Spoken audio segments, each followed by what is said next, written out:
A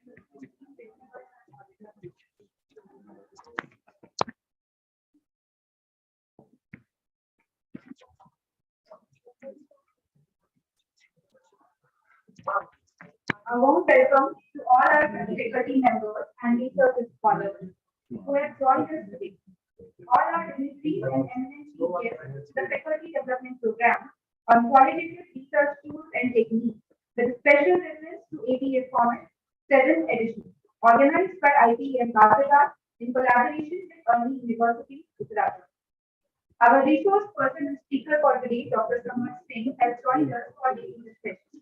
I would like to request Mr. Shashank Chaudhary, Dean Academics, to kindly felicitate our guests with the moment. Sir, you are invited on the stage. Sir, you are okay.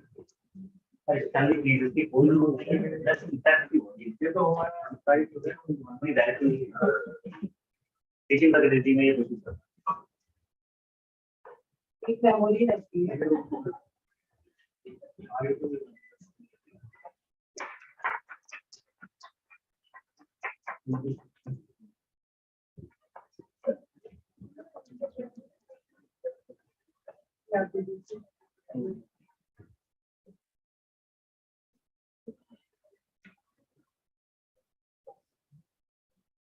We are starting this event with our traditional auspicious stamp lighting ceremony as a tribute to Master Saraswati, the goddess of knowledge. For the ceremony, I would like to welcome our dignitaries to kindly do the honor of lighting the lamp. So please your request.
Thank you all. In addition to teaching and research and carrying out many other scholastic and non-scholastic activities, IPEM has been conducting conferences, seminars, workshops, guest lectures, MDPs, and other faculty development programs on regular basis. In furtherance of this endeavor, we are organizing this faculty development program in collaboration with ARNI University. IPM made a modest beginning in the year 1996 with the Management and Computer Applications program. Today, IPM is at the forefront of imparting knowledge in the fields of management, law, information technology, and education. IPM has emerged as the epitome of world-class education and imparts religious education in all the programs educators on campus.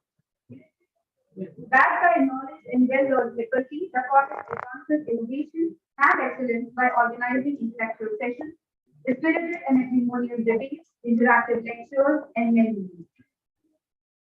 We are glad to announce that our institute, IPEM Ghaziabad, has now been awarded and paid by the National Assessment and Accreditation Council in 2020.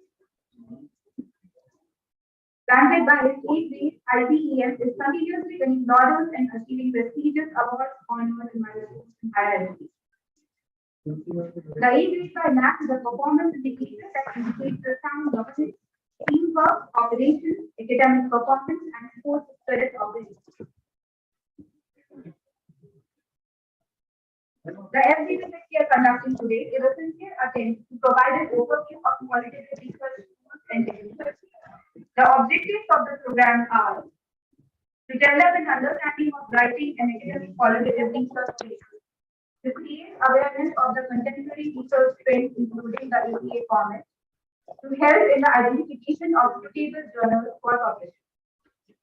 In this one-day faculty development program, the following topics will be covered. Introduction to qualitative research, different approaches, writing literature review, qualitative analysis of data, recent trends including social media, analysis, meta-analysis, etc., hands-on training of APA formats, presentation, writing for academic publications including multidisciplinary papers, identification and selection of journals, ethical issues, faith and fidelity journals. Before we move further, I would like to draw your attention to the upcoming international conference on the theme Paradigm Shift in Business and Management, Outcome-Based Strategic Performance Management with Stakeholders Perspective, being organized by the Institute of Professional Excellence in Management and collaboration with Ghaziabad Management Association on 4th of February 2022. Invited guests for this international conference are HR, Marketing, Finance, Operations Management and Information Systems, and Innovation and Entrepreneurship. The quality aspected paper will be published in Focus and Unique Year Journal, and other papers will come in the form of an edited book of IPEM with an IPM method. Therefore, we are enthusiastic to get participation from your side. If you wish to register for the conference, you may visit our website, whose link has been shared in the Zoom chat box for the online participants and in the WhatsApp group as well. For more information regarding the same, you can also write your queries on the official Gmail ID. The ID will also be shared with you in the Zoom chat box and will be shared with you in the WhatsApp group as well. Finally, note that the paper with the best quality will be awarded the Best Paper Award. Now moving back to today's activity. Today's activity is divided into 3 sessions and will follow the schedule as shown on the screen. The same program schedule is shared with you all as well.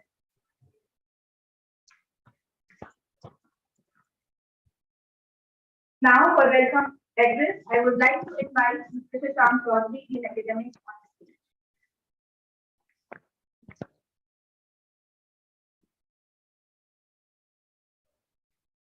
Good morning, everybody. It's a privilege for me to welcome Dr. Samrath with us, and it has not been a new appreciation. He has been associated with IT Constitution for many years, and from the beginning, he has been contributing as a resource person, as a speaker in conferences, and making us learn new things in the academic environment. And we are always blessed to have his presence at our campus. And today, taking the steps ahead, we are gathered here for this particular FGP on the particular topic of qualitative research and the 7th edition APA format. And I welcome on behalf of Validity Constitution, Dr. Samrath, to spare his time out of his busy schedule for us. And we wish that in the coming time also, his time will be spared for us and we will get benefited to his tremendous academic knowledge, and expertise. And in the coming time also, our hands will be holded together and we will achieve new peace for each other. Thank you. Thank you very much.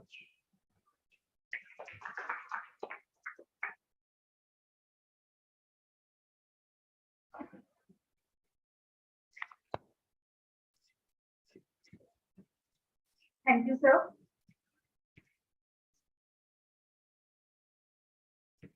Our resource person, Dr. Samrath Singh, is a dynamic academician, administrator, researcher, and a passionate startup mentor with over 17 years of experience in the teaching and writing industry. He is currently working as chairperson and skill associate professor with Sri Vishwakarma Skill University, India. He has served as HOD marketing at Birla School of Management and an associate professor with Management Education and Research Institute, GGIT University, 10. His area of teaching and research includes digital marketing, marketing analytics, retail, CD, service marketing, CRM, and entrepreneurship, and has published more than 20 research papers. He also has successfully handled various positions of responsibilities as Program Coordinator MBA, Director ITTC, Convener IIC under MHRD, Head Entrepreneurship Cell and Incubation Cell, Coordinator of MAP. Dr. Samrath has a long and overwhelming teaching and research experience. His knowledge and experience cannot summarize the time we have. With much enthusiasm and interest, I would like to call on stage Dr. Samrath to enlighten. Welcome. Thank you.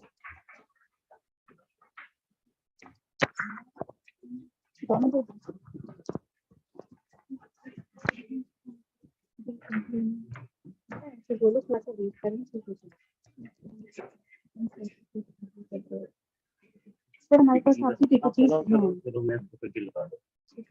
okay you will have to use these as well.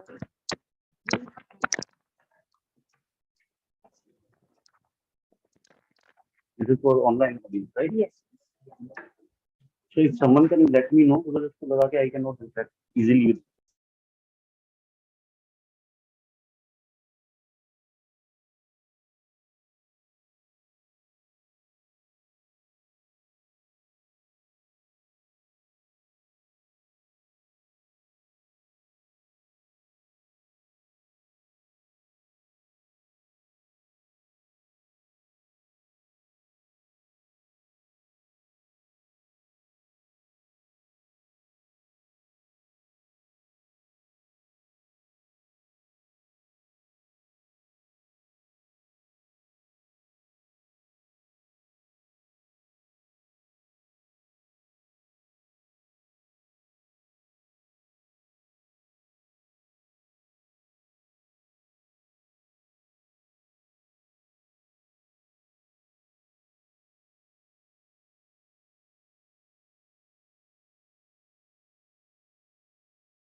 Keep bad with this. Okay, good morning, everyone. And I'll take you through qualitative analysis, how to actually perform it, and then we'll have certain exercises in terms of the APA format, along with whatever the agenda is, something on social media analytics, something on meta-analytics. Basically, one day for such kind of a theme is absolutely damn less. And I may not probably be the right guy to handle all of them, to be very honest. But I'll with little knowledge that I have, I'll try to ensure that whatever I know, you'll get to know by end of the day. Now, before we proceed, just wanted to know how many of you are seasoned researchers. They have been researching, they have been continuously publishing, whether it is quantitative or qualitative. Anybody here? Sir, you? Okay. So have you been doing in qualitative also? Sir, great. So others, I believe that they are all probably in a very nascent stage. So my entire pedagogy here would be focusing on you all, and excuse me, sir, probably I'll not be focusing on you. So, and this is based on my experience, because when I was very new into this field of research, and whenever we used to attend those workshops, somebody who knew too many things about those topics actually used to hijack the entire event, and somebody who was very new was not getting much of the things. So I'll ensure that there is no hijacking of the entire event and things go in line with something who is starting. Okay. So I think we can have the presentations also. Yeah. Correct. I hope it is visible to all of you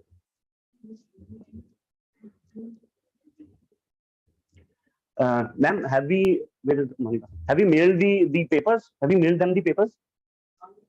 All of us are having laptops with us. All of us must be having some or the other research paper which we have developed in the past. Yeah, all of us can share. Just share. Okay. and ma'am must have mailed you some papers. Just download them as quickly as possible. I would have sent you earlier, but unfortunately for the last 5-7 odd days have been extremely bad for me. Just moving on to hospital and that's it.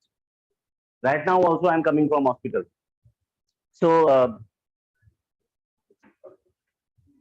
I think we can start now.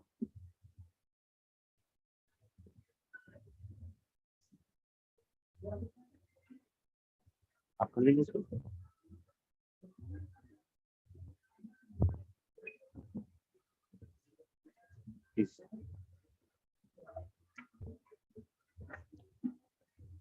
Next, ma'am, please. Next slide.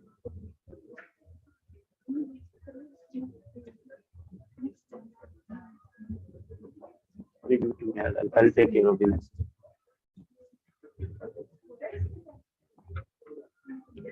Okay.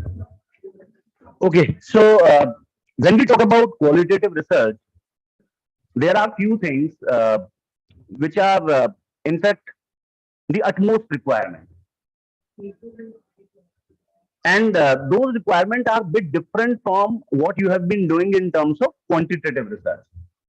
So, for example, if you see that if you believe that you have the gut to actually act as a tool to research, then only you get into qualitative research. Now, when I say this, see what is happening is whenever you are doing quantitative tool, you have some of the other tool. Whatever tools that you have been using in quantitative research, you have some of the other tool. But in qualitative research, it is you who is the tool. If you as a tool are not able to do justice, whatever reliability, validity, whatever you have been calculating in quantitative research, probably the results of qualitative research. Just need to say that that has been sent in a form of Descriptive. Can I announce that? Yes. Excuse me, sir has shared some pages that are there on all of us. So you can access it from there, the WhatsApp link. Great. So if you are willing to experience yourself as an instrument of research, then only you get into qualitative research.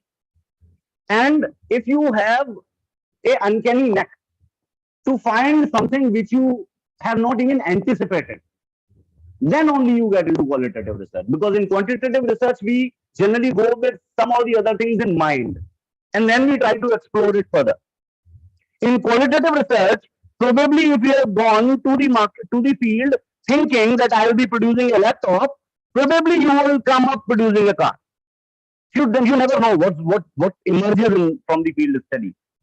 Okay, so if you are willing, if you have the capacity, if you have the understanding and belief that I want to develop, I want to find, I am open for something unanticipated, because that will require a lot of work.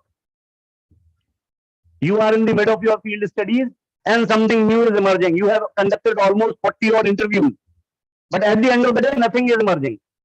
You need to again go back to the same set of people. So if you are willing to do it, then only you get into qualitative research. Okay? If you are intuitive.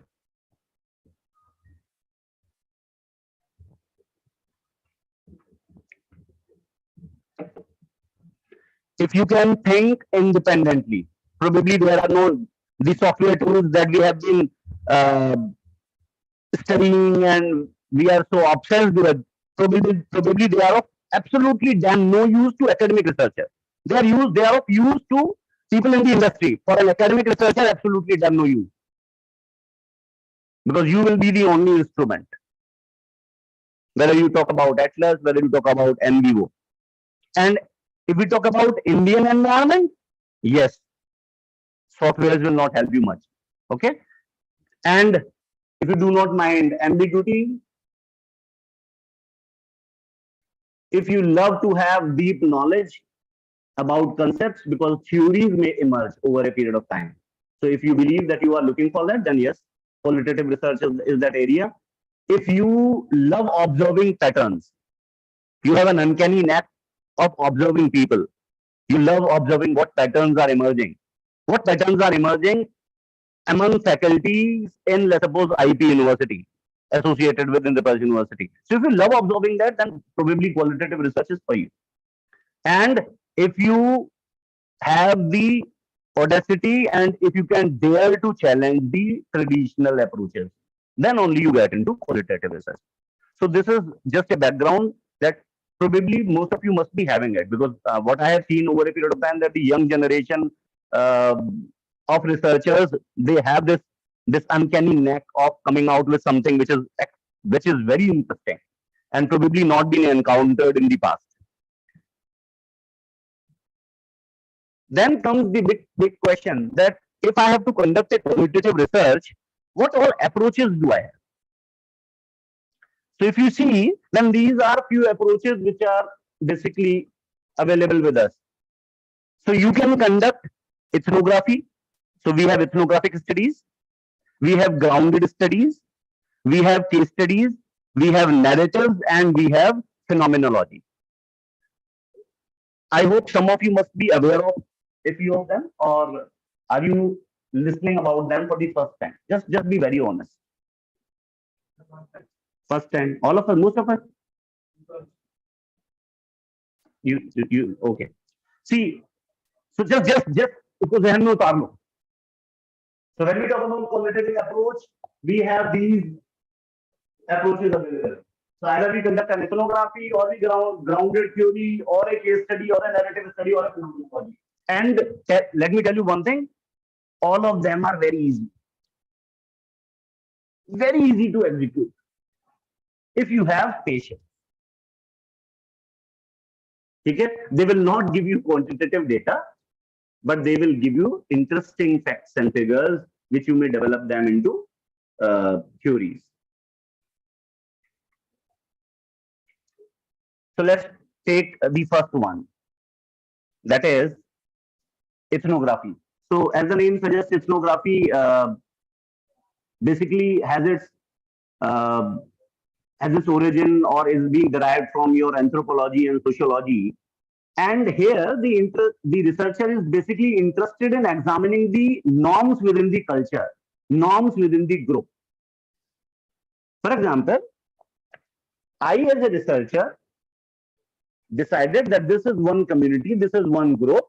I want to study what norms are emerging in this particular set of groups. Or if let's suppose there is a larger community, for example, some of you think of, let's analyze what are the norms which are emerging in artisan community of let's suppose Odisha.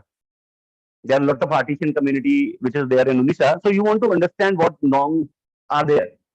So you as a participant, you as a researcher, you actually become a participant of those community, and then you observe them. You take notes, you do a lot of interviews or focus groups, and then you, over a period of time, you come out with some of the other facts, findings, which may be of some help to you. So probably you go with a very open mindset. Now, basically what we do here is that we observe a lot, because we go as a participant. I can recall one of the studies which was conducted by some corporate. I think it was Mahindra. Mahindra, when they were thinking of developing Scorpio, they went into the community for almost 6 odd months, and then they tried to understand what all norms, what all beliefs, what all things happen in the minds of people which are in the target segment.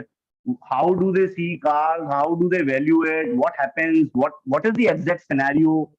क्या basically car purchase किसी के लिए क्या मायने रखती है? But everything they observed, and then they came out with certain conclusions, and that actually emerged as one of the most fascinating products for them, that is Scorpio, and become absolutely damn. So marketing people have used, but generally many generally not many people not using this ethnography, but then it can be used. You have to see under what context that you want to use it.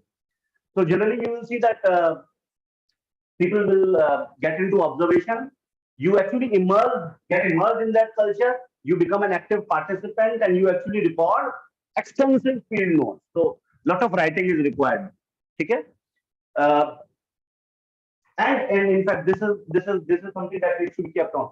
There is no preset limiting of what will be observed, and there is no real ending point in an ethnographic study. There is no preset. क्या observe करने जाएंगे? There is no idea. It emerges. During your observation, things emerge. Okay, this is something which is emerging as a concept which I may think upon or I may dwell upon. So that is what we do. So generally, जो observation है बहुत prolonged होता है. Prolonged in the sense that it may last for months, sometimes for years also. So it's a prolonged observation. That does not mean that you go and live with that community. See, for management, for example, for us, those who are working professionals, that does not mean that if I have to conduct a study with you, so I come here and then I spend my 6 odd months with you. If you can, then perfectly all right. But most of the people will not be able to do so. So you can have an engagement. You can have an engagement where, let's suppose, 2 hours daily, 1 hour daily, whatever that engagement is possible, you may have that. And there is a direct observation which happens, and you get natural in-depth data. So what we generally do, that first and foremost, you have to identify the group or the culture that you want to study. So are you interested in understanding, or for example, HR people? HR people will have lot of understanding in terms of I want to study my employees. So you may do that kind of a study. So generally, business groups, you can do it, or if you have some culture that is emerging, probably you can also you do ethnographic studies there. What has to be seen is there a unique culture? See, it's not that probably you must have some of the other thinking in your mind that probably something unique is there in this culture. Then only it makes sense in doing an ethnographic study. For example, if I believe that there is something unique in the teachers who are teaching at IPEM, or in the teachers which are teaching in the Pulse University, I believe so. So I have this belief in mind, and with this belief, I'm approaching you, I'm observing you, trying to understand your norms, trying to understand your values. That is what ethnographic study is. Okay. So I may go with some issue also. That probably there may be some issue which you guys must be having. So I may have something in my mind, and then I'm approaching. So you may go with an issue also, and then there is a data collection, and then finally you describe that culture of the group. So a simple procedure is being followed.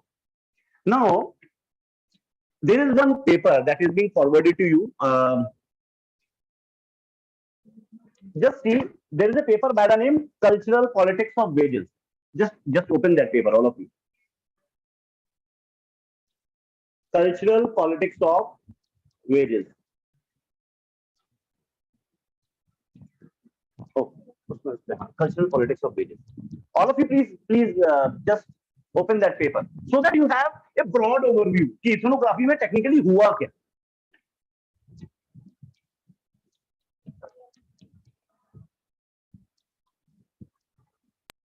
Data कैसे analyze होता है वो सब चीजें मैं I'll let you know, but just have a look कि what is there in the ethnography.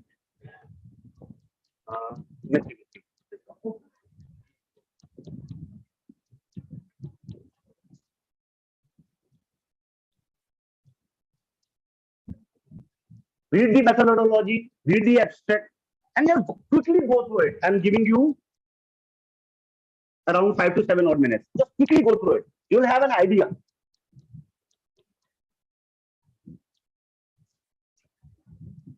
जो लोग आप साइट बना जिन लोगों के पास एक्सेस नहीं है, probably they can see it here also.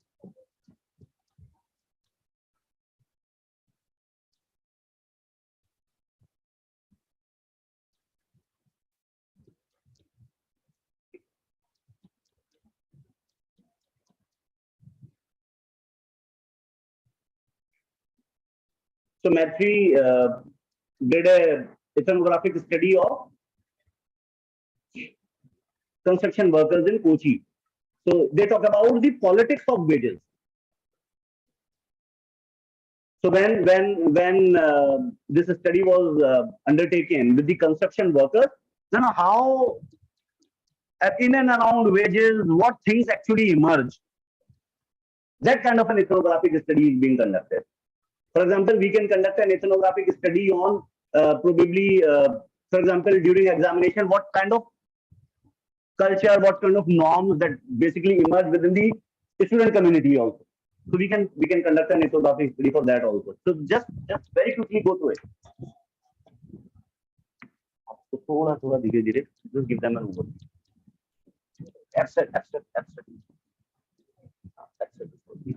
Yes.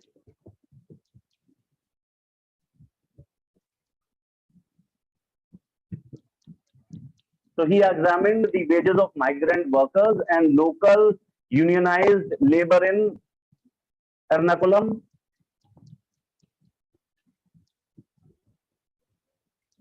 and he said that wage is not a simple phenomena, it's a complex phenomena. It embodies various practices and processes, and it details about the labor practices in the port building site, construction work, and they examine skill as a social relation and non-payment of wages as an accumulation strategy. Just go through it. They have mentioned very interesting fact about it. Wages of local workers and that of migrant workers differ not only in terms of quantity but also in terms of processes and practices that surround them. So there are certain processes and practices that they have mentioned, and they are determining what wages people are getting. And they have noted down and mentioned those differences in the paper. Just see how simple, with a very simple language, simple process, simple method, he has captured the data, and then the style that is being used to write the paper. Just go through it. एक idea ले लो सभी लोग.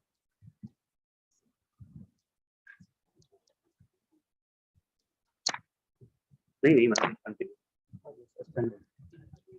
हाँ इनको बात नहीं चला ठीक है इसको एटलीस्ट कम कर दो.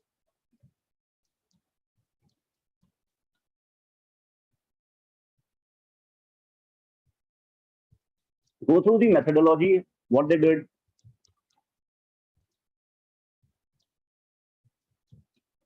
So he conducted 46 interviews. So based on 46 interviews, this research paper had been published. So 46 interviews were conducted of those labor.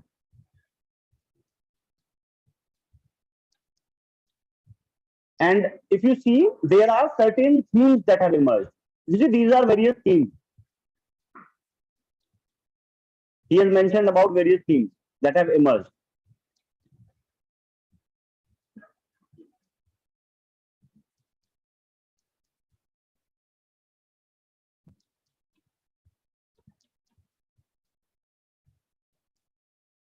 So sorry.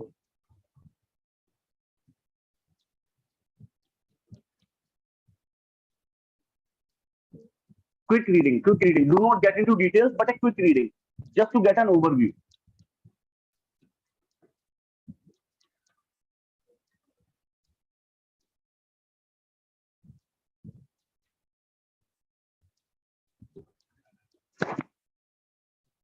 And how they have mentioned the piece of information that is being given by various respondents. That is the essence of any qualitative research. And I'm sure once you must be going through it, you must be gaining confidence that this is possible. Qualitative research is possible. It's not how. Just have a look at it in simple way.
I hope you have got some idea how ethnographic studies are basically being written.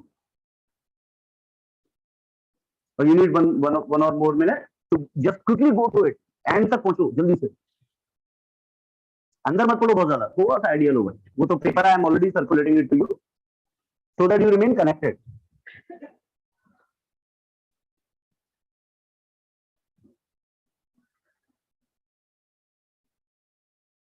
So interviews are being described, and based on the description of those interviews, some themes have emerged, and they have given. अब यहाँ पे तो उसने उसको theme कोई heading का नाम दे दिया. So it's your way. How you see, because you are the instrument, you decide the way how the entire research will flow. That is the beauty of qualitative. Okay, and the good thing is that.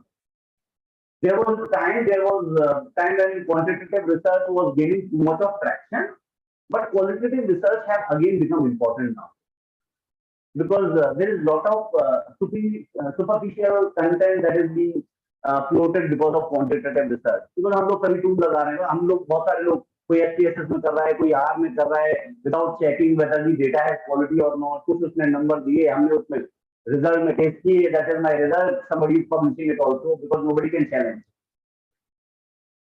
and that is not resulting in any kind of output to anyone, whether to a researcher or to the industry or to anyone. It's not giving any output. So people have started again falling back to qualitative research as a very beautiful tool because in that है बहुत कुछ. मैंने 10 लोगों से पूछा, लेकिन मुझे कुछ चीज तो कंक्रीट नजर आई ना. मैं आज की तारीख में हम एकेडमिक रिसर्चर की बात बताता हूँ. मैं हम लोग रिसर्च करते हैं. I come to you and I ask you how am I teaching? Does it make any sense in asking somebody? Because people will answer in accordance to what is good for the society. They will abide with the social norms. कहेंगे बहुत ठीक था sir, ठीक था. But the feedback आएगा, they like something else. If I ask you what kind of shoes do you like, you will say I love Adidas. Google पे बैठ के हम ढूंढ रहे हैं कि 500 रुपए का कुछ शूज तो नहीं मिल रहा आसपास, फ्लिपकार्ट पे, Amazon पे. So what is happening is the kind of research that we are doing quantitatively is not resulting in, at least for management people, it's not resulting in greater outputs. That's why qualitative research has become much more important. Okay? Have you gone through it? कुछ confidence आया? Possible? Concept समझ में आ गया? और अंदर deeply, because आज इतना time नहीं है जिसको हम पूरी तरह से देख सकें. Deeply, I'll give you my details, contact number and everything. We can get into detail at a later stage, but just get to know कि actually है क्या. अजनबी नहीं होने चाहिए. मुझे बहुत later stage पे समझ में आया कि quantitative research होती क्या है. Academics में 7-8 साल निकाल चुका था उसके बाद. कभी शुरू से ही. So it's good that you are doing it. Some of you are doing it at a very early stage of your career. That's very good. Okay.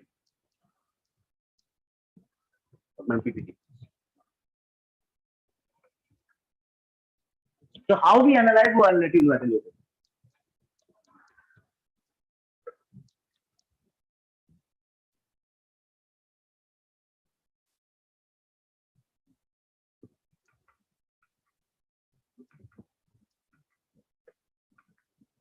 Okay. Another qualitative approach is grounded theory. और ये हमने बहुत नाम सुना होगा. जिन्होंने भी सुना होगा ज्यादातर grounded theory सुना, क्योंकि मैनेजमेंट में बहुत यूज होती है. ठीक है. Now the entire grounded theory, the entire approach has a purpose that we want to develop some theory out of a phenomenon. There is some phenomena, we want to develop some theory. And that phenomena can be as simple as that when people consume alcohol, what is that happens? Probably, can I describe it in the form of a theory? For example, tea drinking in Indian community is actually a phenomenon. There are so many things that happen. Marriages are actually phenomena. There are so many things that happen. Now, can I develop a theory out of it? Can I get some concept which can be developed into theory? So this is what the basis of any grounded theory is. Now, you can have any social process. It is believed that when we observe people, The theory is grounded in their experiences. Whatever experiences that they have had, the theory is basically grounded in them. उनकी experiences से theory emerge हो रही है. That is the issue. The theory is grounded in participants' data who have actually experienced that process. Whatever process that we talk about, probably tea drinking, probably alcoholism, probably marriage, whatever phenomena you mentioned, the theory is actually grounded in that. And it's an iterative process. You have to again and again go back to same respondent again and again to get more clarification. मैंने आपसे कुछ पूछा, आपको कुछ observe किया, मेरी कुछ अपने नोट्स मैंने लिखे, फिर दोबारा से मैं आपके पास जा रहा हूँ, getting more confirmations on whatever I have noted, actually I have understood or not. Now that is where I'll come back to why you are a student, which is very important, and not any MPO or atlas or anybody. Because let's suppose I went to him and I'm observing him, interviewing him, or doing anything. He is mentioning something in satire. कुछ भी बोला, या हम Indians की बात करें, हम 10 sentence बोलेंगे, 11वें में मतलब रहता है 10 सेंटेंस और कुछ होते हैं. आप किसी भी टूल पे लगा देना, वो क्या करेगा, फ्रीक्वेंसी मेजर करेगा, इसने ये ज्यादा बोला, इसके लिए ये ज्यादा इंपॉर्टेंट था. I am sorry, the essence was in the 11th sentence. Who can understand it better? The researcher. That's why you as a researcher is actually the tool which is the most important component of any of the qualitative research. ठीक है? Emotions. Can any software capture those emotions? चीज वही बोली है, emotion अलग है, उसको कहने का बिल्कुल मतलब अलग था. तो रिसर्चर जो है जब ट्रांसक्रिप्ट को डेवलप करेगा, जब उनको कन्वर्ट करेगा, तो researcher is the most important candidate and no one. कोई टूल उसमें मदद नहीं कर सकता. That's my believe. Maybe artificial intelligence is but I believe that academicians उस स्पेस पे शायद कभी सीख ही नहीं पाएंगे जिस स्पेस पे इंडस्ट्री मूव करे. तो वो हमेशा से चैलेंज रहेगा. तो इट्स बेटर कि हम लोग अपने जो हमारा पेन पेंसिल वाला तरीका था ना, दैट्स अ बेटर तरीका ऑफ डूइंग क्वालिटेटिव रिसर्च. जितने भी टूल हम जानते हैं वो बड़े डेटा पे काम करते हैं. आप 20, 25, 30 इंटरव्यू करेंगे, more than enough for any qualitative research, and those can be analysed by an individual. ठीक है? तो ये तो एक फियर में ये टूल का भी हटा देता हूँ. बहुत एकेडमिक कम्युनिटी में बड़ा फियर रहता है कि साहब मुझे तो टूल नहीं आता, मैं क्या करूंगा साहब, मैथमेटिक्स में मैं बहुत अच्छा नहीं था, मैं क्या करूंगा साहब. कोई जरूरत नहीं, कोई जरूरत नहीं. ठीक है? Okay. So it's a complex iterative process. The data is collected and analyzed after till you reach theoretical saturation. That is important. Till you reach theoretical saturation. मतलब रिसर्चर बार बार अपनी ऑडियंस के पास, पार्टिसिपेंट्स के पास जाएगा जब तक कि उनसे कोई नया डेटा ऐसा ना आए जो कुछ नई बात बोल रहा हो. मैं आपके पास तब तक आ रहा हूँ चीजें मालूम करने के लिए जब तक कि थ्योरेटिकल सैचुरेशन ना हो जाए. थ्योरेटिकल सैचुरेशन मतलब अब आपसे मैं कुछ भी चीज पूछ रहा हूँ तो आप कुछ नया नहीं निकाल पाते. कोई चीज आ रही है बार बार जो पहले इमर्ज हो चुकी है आपके पूरे उसमें. That's called as theoretical saturation. ठीक है? तो तब तक बेसिकली होता है ये. सो पहली बार में ही बहुत अच्छा हो जाए तो सैचुरेशन बहुत जल्दी आ जाता है. ठीक है? I mentioned it also. Still, the additional data that you are giving is not giving any insight. Now, generally what happens is when you go in a grounded theory, you generally go with some generative question. So when I say generative question, मतलब आप कुछ अभी आपको बस phenomena mind में था या कुछ भी नहीं था और आप उन लोगों के बीच जाके ऑब्जर्व करने की बात कर रहे हो, कुछ मालूम करने की बात कर रहे हो, कुछ आपने जनरेटेड क्वेश्चंस रखे और उन क्वेश्चंस जब वो क्वेश्चंस आपने किए तो उस क्वेश्चंस के रेस्पॉन्स में जो रिप्लाईज आए उनके बाद आपने और नए क्वेश्चंस को फ्रेम करना चालू किया. So you need to be very proactive in understanding what someone is actually thinking. तो जनरेटेड क्वेश्चंस डेवलप होते हैं. एक्चुअली आप किसी क्वेश्चन के साथ नहीं जाते हो ग्राउंडेड थ्योरी में कि मैं ये करने जा रहा हूँ, कुछ नहीं पता आपको. You are there in the participant. Generated कुछ क्वेश्चंस होते हैं जो ट्रिगर करने के लिए, और फिर उसके बाद उनके रेस्पॉन्सेस के बाद आप उस कल्चर को, उस नॉर्म को, उस चीज को समझने की कोशिश करते हैं. So that is now as a researcher when you begin to gather that data, then the core theoretical concepts are identified. That is because the theories are embedded in the data. Now, how this theory is emerged? Just data analysis करेंगे तो I'll let you know how this theory is actually emerging. So what we do is there is a data. Out of this data, we develop certain themes. We develop certain categories. Out of those categories, we develop certain themes, and that becomes part of my theory. Whatever theory you can name it. HR की कोई भी एक theory सोच लो. वो कैसे emerge हुई? ठीक है? Validation, verification, theory बनाने के बाद it is left to the quantitative researcher. Let them do it. You are just proposing a theory. You do not validate it. You are proposing. Qualitative में we are proposing. We are not validating. So it's a quantitative researcher. They'll do the quantification. For example, motivation का employee performance पे बड़ा अच्छा असर पड़ता है. There's one theory. Let's suppose imagine in a particular context, one theory that is there. Now, whether this happens, let we leave it to the quantitative researcher to actually validate it. ठीक है? तो वो second stage में आप कर सकते हो.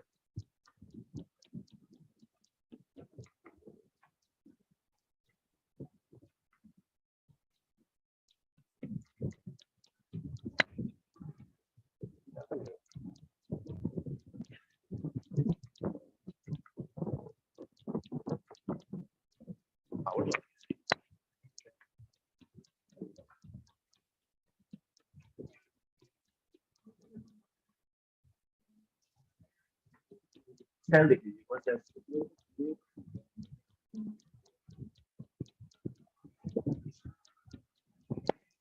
Now, when do we actually consider this grounded theory? Generally, we consider this grounded theory when there is no existing theory. When there is no existing theory which is actually explaining a phenomena. किसी particular phenomena को explain करने के लिए currently कोई theory नहीं. Then generally we perform a grounded theory. Now, it can also be used at a time when there is an existing theory, but to extend it. So, for example, there is an existing theory which links, suppose, satisfaction, employee motivation to customer satisfaction. Just imagine there is some theory which is linking it. Now, I want to extend it. That probably there needs to be some other variable which must also be considered in this theory. If you want to extend it, probably you can do a grounded theory. Or if in case there is no such theory, which is not linking, there is no theory available. Probably you are thinking of, let's suppose, let's do a grounded theory and let's try to come out with some kind of a relationship. Unfortunate story is, हम जब as a researcher जाते हैं तो हम ये observe होते हैं कि मुझे थ्योरी डेवलप करनी ही करनी है. वो कभी भी नहीं होना चाहिए. The moment you think you go with an obsession that theory develop करनी ही करनी है, तो आप लिंकेज अपने आप बनाना चालू कर देते हैं. I hope some of you must have watched Criminal Justice, अधूरा सर, confirmation bias. ठीक है? So that should never be there. I have given you one article. Just see, the name of the article is on beer consumption in Australia. इसके grounded theory के कई version हैं. जो मैंने जो article दिया आपको बियर कंजम्पशन के ऊपर, मैं इसके वर्जन 3 का भी एक आर्टिकल आपको दे दूंगा. बियर कंजम्पशन का तो ये फर्स्ट वर्जन है, ट्रेडिशनल वर्जन है. उनके हिसाब से जो ग्राउंडेड थ्योरी का फर्स्ट वर्जन था उसमें ये था कि आप जब ग्राउंडेड थ्योरी करते हो तो आप लिटरेचर रिव्यू भी नहीं करके जाते. आप बस पार्टिसिपेंट्स के बीच में जाके ना तो अपना ऑब्जर्वेशन और जो आपकी जो प्रोसेस है उसको फॉलो करते हैं. लेटर ऑन इट इमर्ज कि आप थोड़ी सी लिटरेचर रिव्यू करके जाएं and then you went to the participant. तो वर्जन 3 इज आल्सो देयर. ये जो आर्टिकल है it talks about version 1. Just have a look. Just have an idea कि एक्चुअली है क्या. ठीक है, वो वर्किंग. मैम एक वो आर्टिकल है बाय द नेम कंजम्पशन के ऊपर है, बियर कंजम्पशन के ऊपर. मुझे टाइटल बताऊं मैं आपको, एक मिनट में.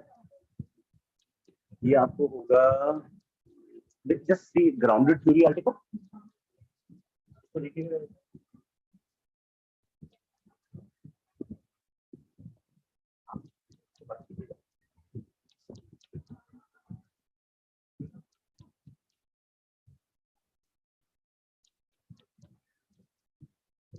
so this study is actually understanding the grounded theory in the phenomena of beer consumption. The context is Australia. And the objective was very simple. They wanted to generate some theory which can describe the processes involved in the ubiquitous activity, which is beer consumption. तो उसके देखो आप पढ़ोगे आप तो बड़े interesting facts आएंगे. Young लोगों के क्या प्रोसेसेस रहते हैं, फीमेल के क्या रहते हैं, ओल्ड जनरेशन के क्या रहते हैं, और इसके बेसिस पे उन्होंने एक थ्योरी जो है वो सजेस्ट कर दी. देखो आप just have a look, methodology को पढ़ो, go through the abstract, go to the methodology, and very quickly the entire article. Just एक नजर दो. आप abstract.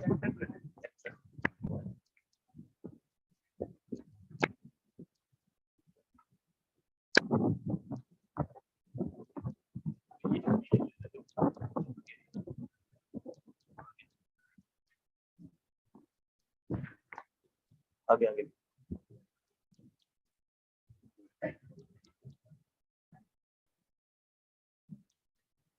Okay.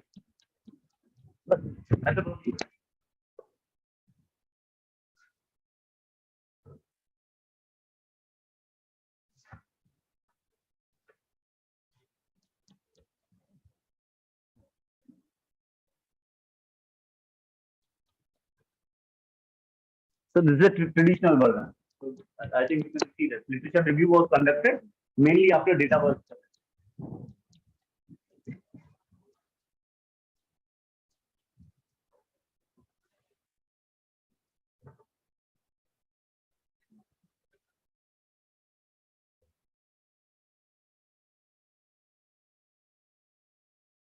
And they interviewed as large as 400 odd people.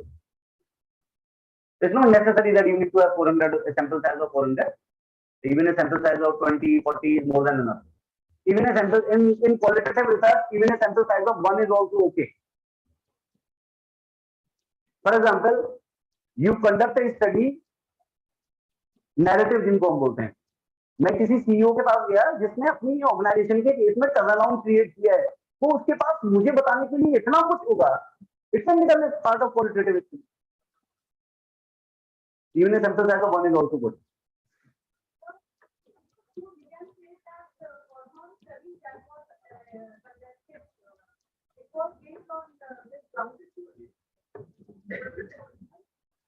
Most of the studies in psychology, sociology, they are all what popular side, they have been there.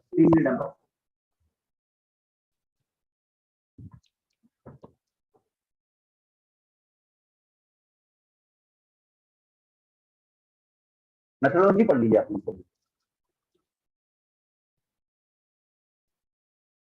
Majority of people were male with only 13 of the include were female, few were female.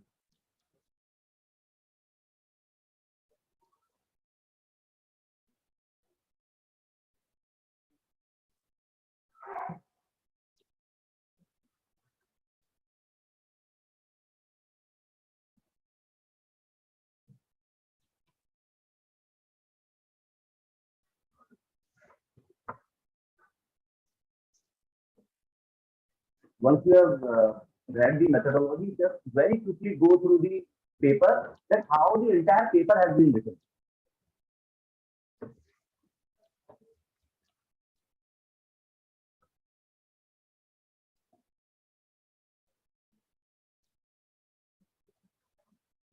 They have mentioned it in the form of findings.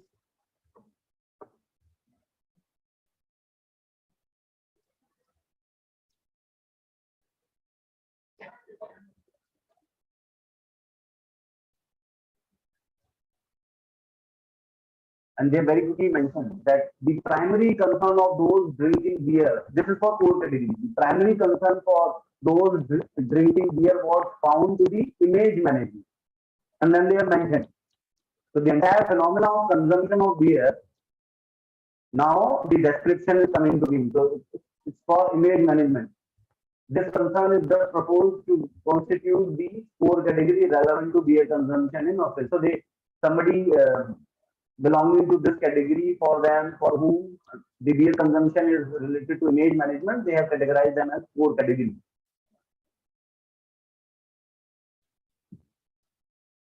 So image management they have described as this context refers to activities undertaken by drinkers that communicate their membership of a specific group, that develop and reinforce their self-concept, and that maximizes the outcomes of stereotyping activities of others to enhance self-esteem. So they've described how this image management is actually happening, why they are doing so.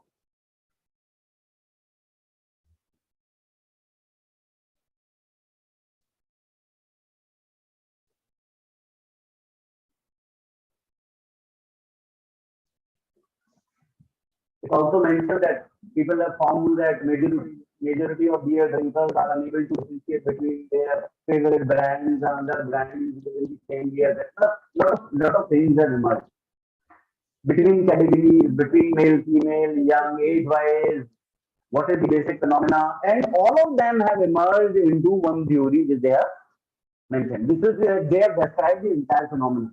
Qualitative में एक बात और भी है कि आप एक particular जगह मतलब it's not necessary that you have to come out with something, आप थीम्स पर भी छोड़ सकते हो, that can also get publish.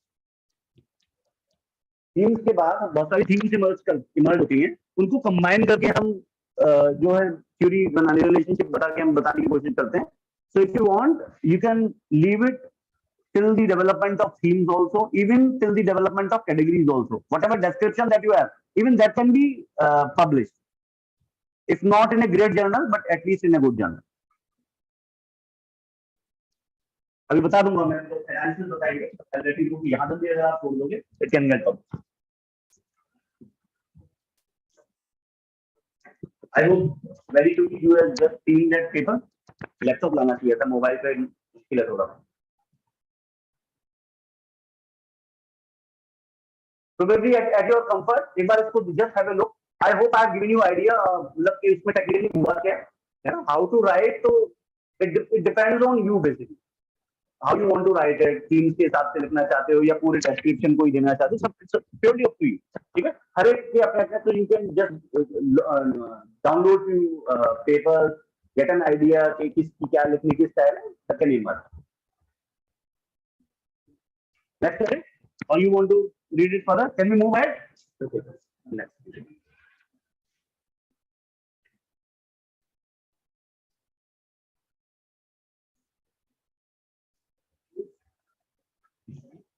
PPT.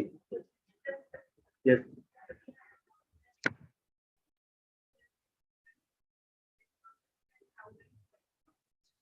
Okay. Anybody? एक काम करें, let's cover all of them and then we can take those questions. Will that be okay? क्योंकि अभी एक दो और आ जाएंगे और फिर आपको लगेगा ये भी तो same.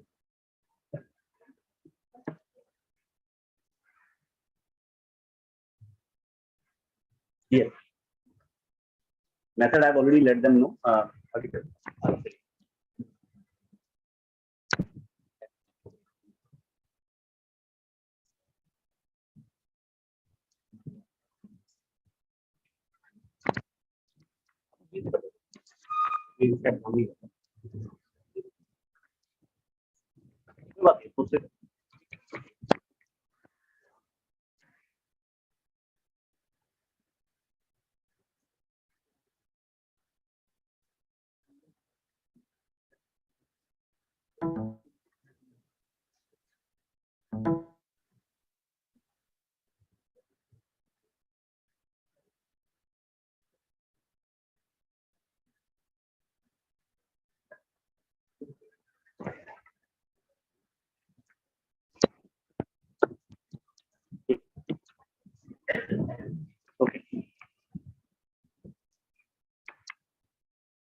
Okay, so method, few things I've already let you know. So you start with initial research questions, and then you have an idea for what phenomena you are trying to explore. So whatever phenomena that you have, you go with some initial questions, and they will further guide you in recruiting whom you want to actually have as your participant, and then finally the data analysis happens.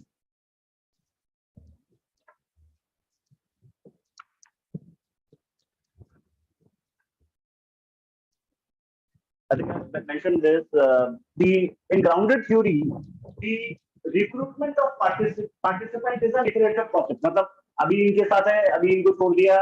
I'll recruit someone else as a participant. I'm constantly changing my participants. So that is again the case with grounded theory. So there is no preset criteria that I'll be qualifying somebody as a participant to my, let's suppose, BA study. Only these will be the participant. I'm not qualifying it. Based on my understanding there and then, I am changing this criteria. So this is called as theoretical sampling. And so you start recruiting a small group of participants loosely based on your initial research question, and then you over a period of time change them. So once you have some data, for example, you have those interviews or the observations, whatever that you have, you develop that data into a transcript, and that becomes the source of your analysis. That is how the entire thing that goes on, and that is what that is being done in the article also. That the BR article that you have just now seen.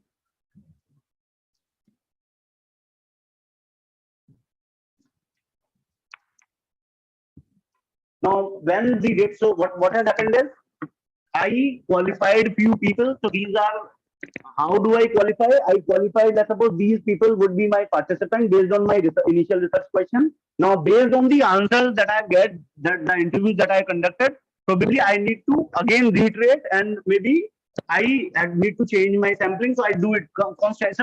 It's a continuous process that goes on. I get the data, I develop that transcript. Once that transcript is there, so there is a process of coding. I'll let you know how we do this coding.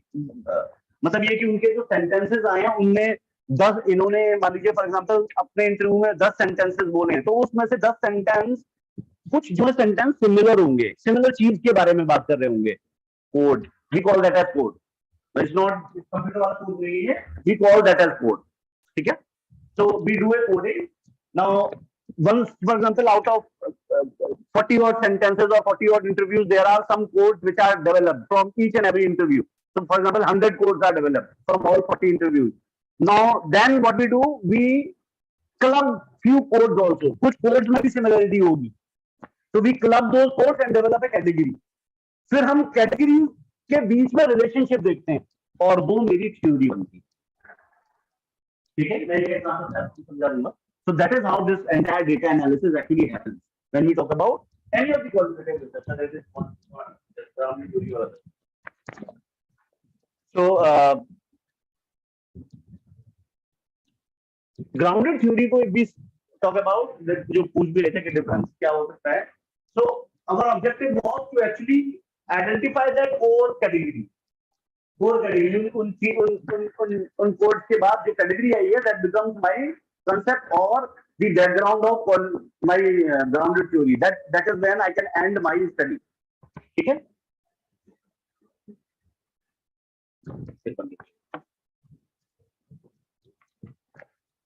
ये मैं आपको बाद में समझाऊंगा.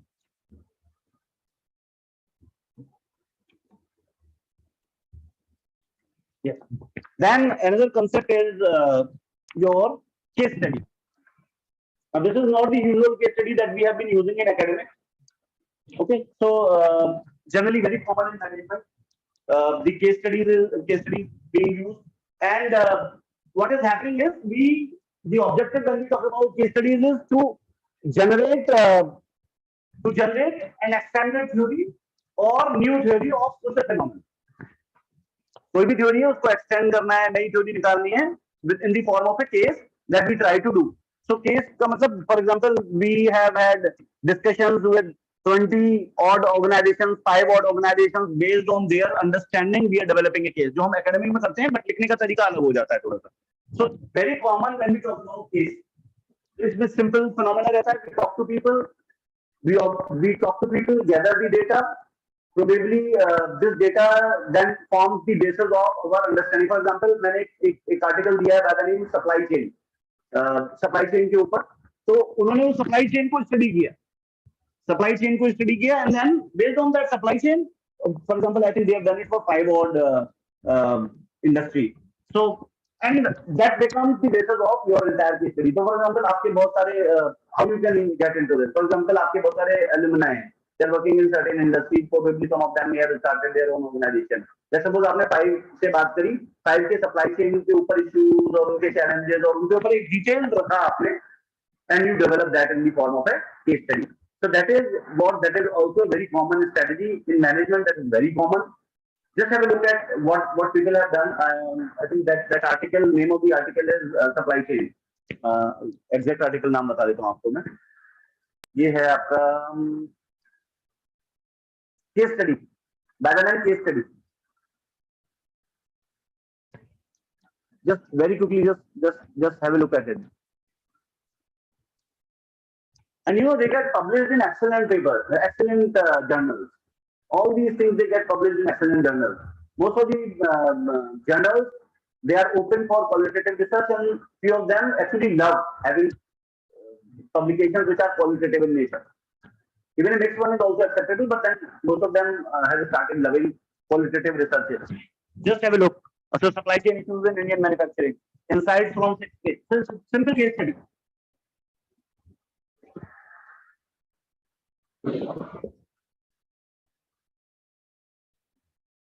Just starting this to methodology and everything. Just have a look at it.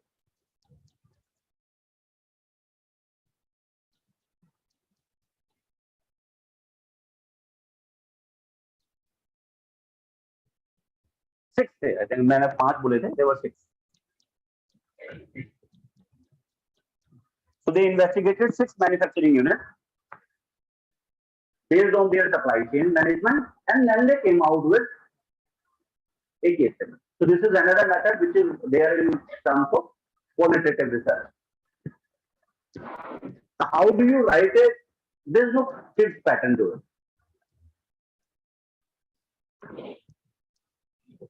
Just have a look at the article, how they have written it.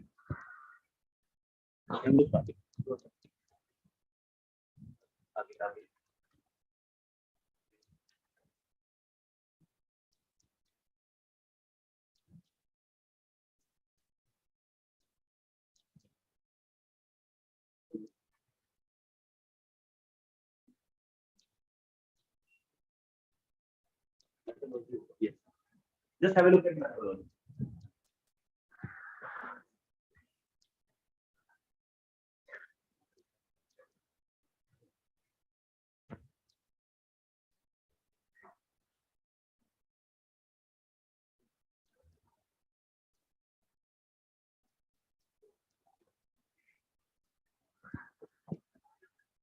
I hope you must have got some idea how this will be written. Just devote 1 or 2 more minutes. Very quickly, just go through it.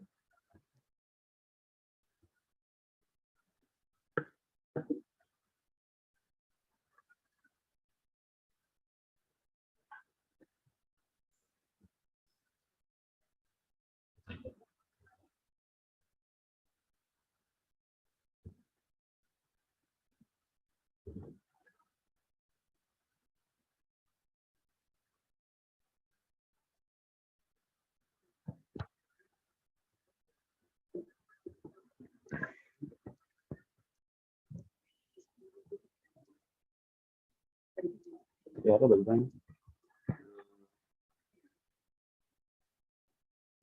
मैं सोचा था analysis बता दूं, आधा घंटा तो मान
got some idea how that case study has been written?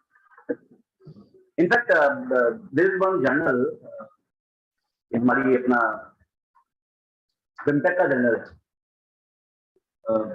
आप उसके लिए publish कीजिए, और वो they accept these cases, case study research they accept, and that's the only journal which accept research based case study, और कुछ थोड़ी बहुत जुगाड़ होगी वो मैं बताऊँ.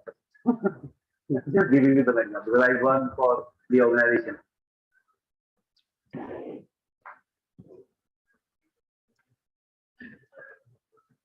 Very quality journal, extremely quality journal. So you must work out something. Just go through the articles, how they have been published. Very good. Then we have another approach which is phenomenology. Now, when we talk about phenomenology, basically we are talking about the conscious experiences of the respondent on a particular phenomenon. So that phenomena may be anything. For example, during COVID, let's suppose we examine the people and we want to understand what has been their stress level during COVID. So that phenomena is there. COVID and stress. So that phenomena is there, and then we are trying to understand through the conscious experiences of people what happened to them. And it's a very simple way of writing it. Generally, what happens is that we describe the experience, the lived experience of the candidates. Brackets में लिख देते हैं उसके ऊपर. आपसे बात हुई, आपका जो भी एक्सपीरियंस था, कोट किया, ब्रैकेट्स में. And then once you have done that, then you interpret. कि ये एक्सपीरियंस था कैसा? फॉर एग्जांपल आप बहुत खुश थे, या एंजाइटी थी, या स्ट्रेस था, किस तरीके का स्ट्रेस था? Your own interpretation. That goes as a level 2, and then finally you explaining the entire phenomenon. So analysis of the form of experience to actually explain the entire phenomena that goes there. So there are 3 levels only when we talk about phenomenology.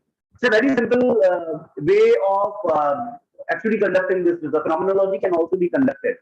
So you go to people, understand that phenomena, what has been their experience, just note it, write it in the paper in the form of in brackets the entire experience that they had, and then interpret what kind of experience it was, and then finally provide a phenomena that they during COVID they experience this kind of an stress.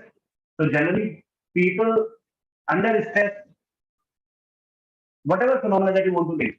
So under stress, people in the age group also generally stress levels are there because of these kind of things which happened in the family was there. So whatever you want to make, link it, and then finally with that phenomena.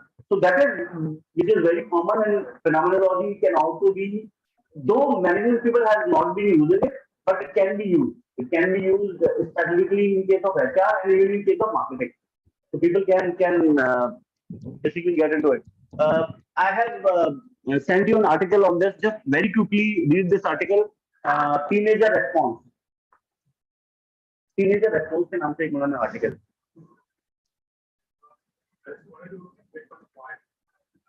If you say that what has happened, how has happened, why is the part of your qualitative study. That's the part of qualitative study. Why and how is part of your qualitative study. Yes. What's the difference?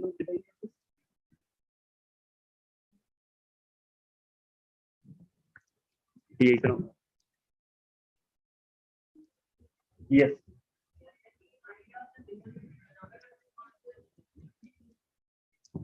I've already mentioned, even a sample size of 1 is more than enough in case of qualitative research. Narratives के case में, narrative is जो दूसरी एक और approach है जो we'll be discussing right now. Even 1 is okay. So there is no as such limitation that you need to have these many samples. Okay, so even there are, I think one of the researches is done only on 19 participants. There's no clear-cut foundation that you need to have this much of sample size. You can have n number of sample size. It's just that something must emerge out of it. आपने 40 interview करे, कोई फायदा नहीं, मुझे कुछ भी नहीं मिल गया. So you use that. So that is not the concern. Concern is something must emerge out of the participants' thoughts or their experiences. That is very important. Just go through it, this phenomenology.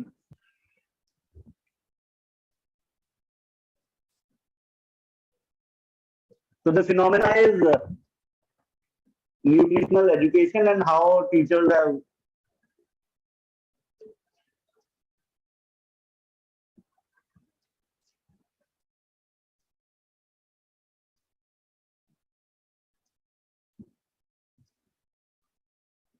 So they have mentioned about some relationship and the themes that have emerged. So it will give you an idea how a paper in phenomenology is basically being written.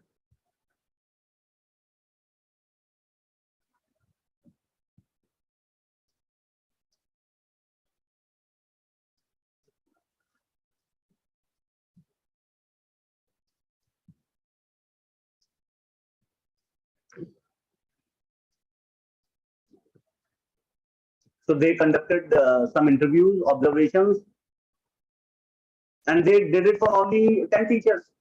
So your question, so only they did it for 10 teachers.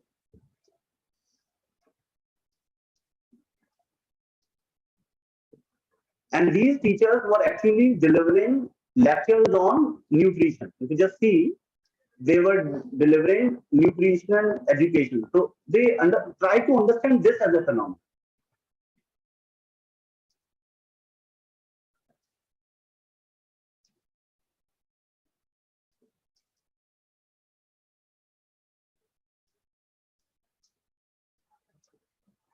So they came out with 5 themes related to role teachers play in nutrition education. So they came out with 5 themes and they have mentioned those 5 themes here in the paper itself. Just have a look at the methodology.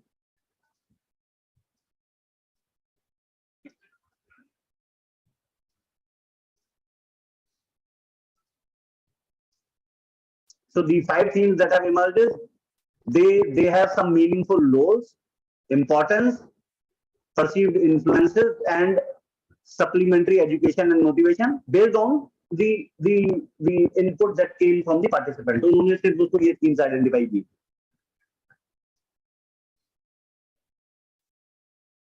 और इस paper में बहुत clearly वो themes कैसे identify हुई है, ऐसा क्या उसने बोला, बिल्कुल क्लियरली राइट हैंड साइड में if you see that table, there is one table on page 140. जो उन्होंने थीम आइडेंटिफाई की उसके सपोर्टिंग कोड्स क्या थे, रेस्पोंडेंट ने ऐसा क्या बोला था जो उन्होंने थीम आइडेंटिफाई की, सपोर्टिंग कोड्स भी हैं, आप देखो उसको.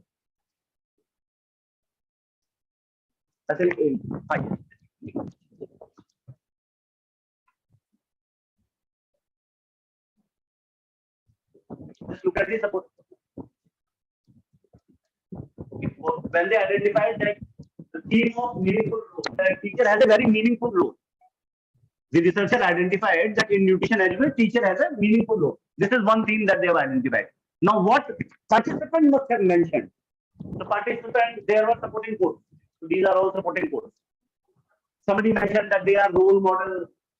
Somebody mentioned that they are coach, they are educator, they are advocate, they are supporter. So these इनको फिर club करके उन्होंने कहा कि I think out of this some theme is emerging, and that theme is that probably they have a meaningful role to play. So meaningful roles. This one theme that I am. और इसी से अपनी theory बनती है हमारी. और ना आपको very good article.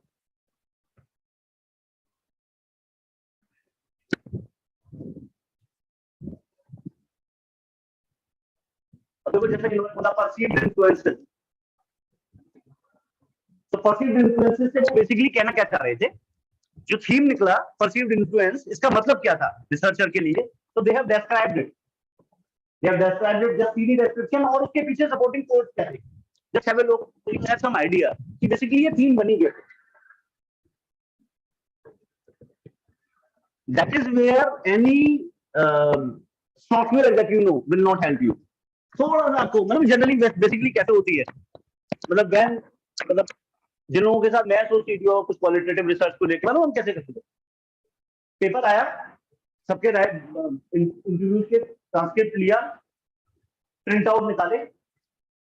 अब जो जो चीज कॉमन है जिसको हम एक कोड बना रहे हैं, फॉर एग्जाम्पल ये 4 को इस इंटरव्यू के ये 5 कोड है, ये लगभग एक चीज के बारे में बात कर रहे हैं, उसके किसी दूसरे के जो 4 कोट है ये भी इसी चीज के बारे में बात कर रहे हैं, उनको सारों को काटा और बोर्ड पे एक जगह चुका दिया।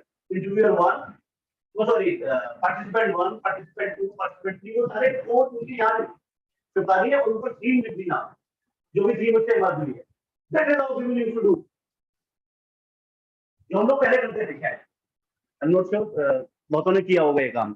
हम पहले काट के जो मेन पॉइंटर्स होते थे लगा देते थे कि ठीक है इसको देखेंगे बाद में, जो जिनको आप नोट्स के फॉर्म में लगाते हो। जनरली उस तरीके से क्वालिटेटिव रिसर्च होती है। बहुत सारे फॉरेन ऑथर जो है अभी भी इसी तरीके से करते हैं।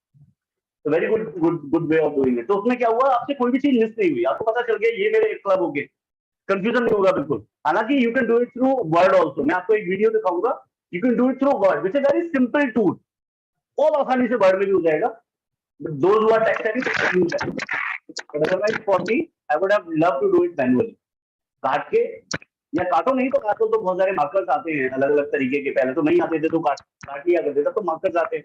अब मार्क करो, वहीं पे लिखो। जैसे 100 कोड बनेंगे आपकी। 100 कोड मतलब डिफरेंट पार्टिसिपेंट की जो चीजें हैं वो इंपॉर्टेंट चीजें क्या है, 100 है। कोड उसको नाम दे दिया गया है, अदरवाइज वो एक उसको आप मिला के समराइज करके क्या बोलना चाहते हो, code, that is the code. तो 100 भी अगर आ गए तो you can always write down, मतलब मैन्युअली पॉसिबल है। Can you move ahead? Have you got it? Look at it, this phenomenology. देख लिया सबने? Okay. अब इसको बाद में देखना सारे आर्टिकल्स, अभी जितनी जल्दी तो देखना, पर I have given you some idea कि basically this is what that is there in phenomenology. Ma'am PPT.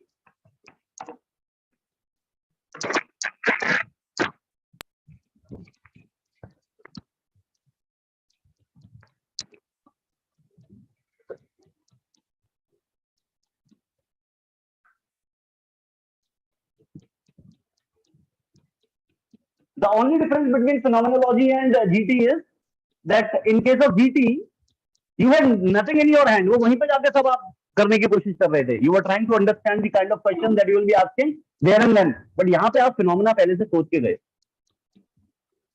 ठीक है?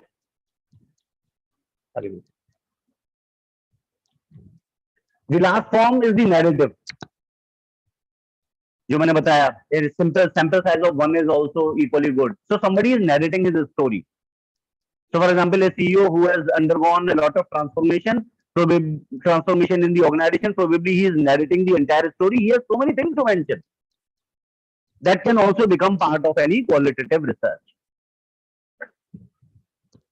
So data of their stories is captured, reported in a chronological sequence. Is generally preferred, but it's up to you. Again, I am repeating, it's up to you how do you want to go through it. But the flow has to be there. The flow in the research paper has to be there. Some people do it chronologically. How this entire transformation took place, whatever it is. एक article है by the name Drivers of Innovation. Just have a look. Drivers of Innovation.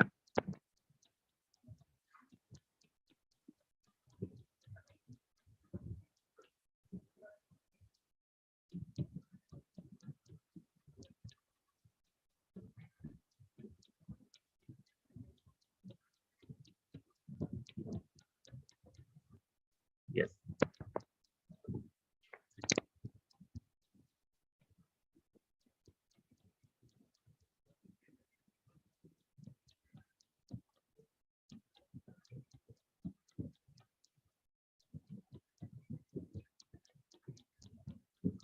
So they have captured narrative interviews of 22 hospitality firms. Okay, so how they have this entire story goes on. They have very beautifully captured it in the research paper. Already mentioned, you can do it for 1.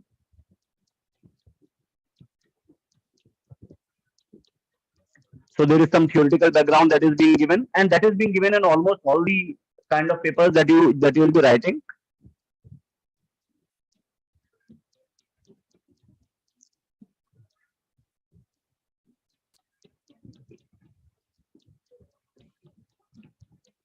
So this talks about how they innovated. So 22 firms were asked how they innovated, and their narratives have been captured.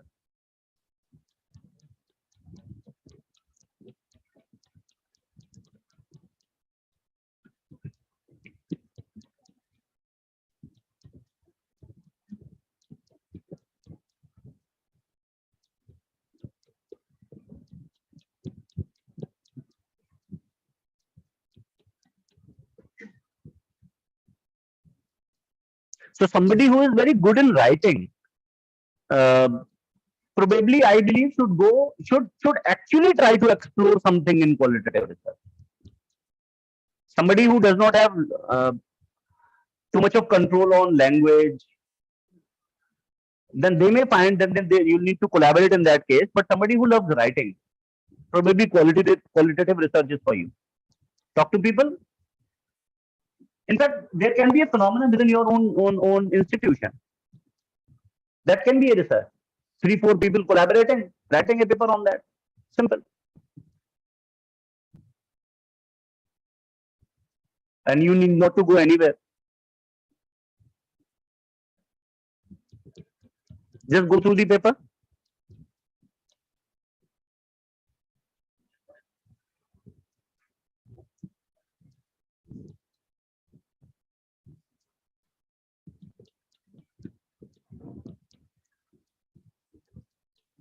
So very quickly, I'll just take you through ethnography. In ethnography, what we were doing? We were trying to understand the norms or the values of a culture or a group. Okay, so we were observing them for a prolonged duration of time. And then we had grounded theory, where we want to develop some theory. In ethnography, we are not interested in development of theory. In grounded theory, we are interested in the development of a theory about a phenomena, whatever phenomena of interest that you have. So हमने beer consumption की वहाँ पे बात की थी. So people, the data of people who have experienced it becomes the core. Then we have another method, which is case study. Now, here again, there is a social phenomena. So we collect, in this case, this social phenomena, the data is collected from multiple resources.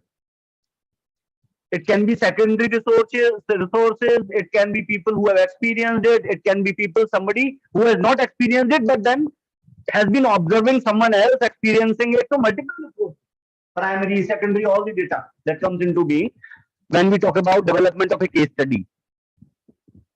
Again, either you want to generate a theory or you want to extend a particular theory that is there. Then we talk about phenomenology, where you are trying to express the conscious experiences of the participant. So the conscious experience, for example, the participant have experienced a phenomenon of stress during a particular context. So you are trying to express that only. You are not in the process of generating a theory, nothing. But you are trying to just express what they experience. No theory development. So then narrative, where we are trying to capture the stories of any, or the narrative of any individual or group of individual, which may be reported in a chronological sequence. And it depends on why do you want to. Autobiography is also a kind of a narrative. So why do you want to have it? You should have your own choice. For somebody who has brought in some transformation, somebody who is unique in a strategy, you decide why do you want to have that narrative. That is another strategy. And how these papers have been written, we have already given you some sample papers. Just go through them whenever you feel time, or whenever you believe that yes, this is high time for me to start researching. But this is just the overview that ये होते क्या है technically. And if you ask me, all of them are possible, especially for those people who are not very good in numbers. They should try their luck with qualitative research, because qualitative research लगती tough है, लेकिन possible है, मतलब even management people can in fact try for it. Now, how to analyze the data, how to code and everything, I think we want to break for a tea. So let's break for a tea for 10 minutes.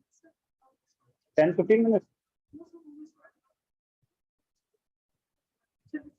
We want to break for a tea? So whatever the timing is, let's come back again at that time and then I'll let you know how the analysis goes on. The data तो आ गया, data तो आपको पता चल गया, आप phenomena भी ढूंढ लोगे कहीं ना कहीं से, लेकिन उस data को analyze कैसे करना है, and that too manually. ठीक है? Yes. अब आप भी पूछ, आपका कोई क्वेश्चन है पूछ लो, मुझे लगता है मैंने उसका आंसर दे दिया आपको.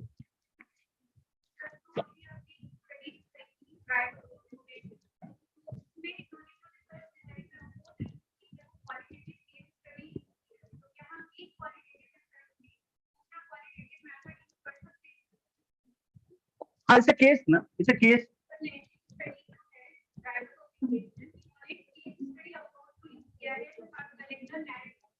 ठीक है, it's okay. These are how many cases they chose? They chose 20 cases. 22 cases.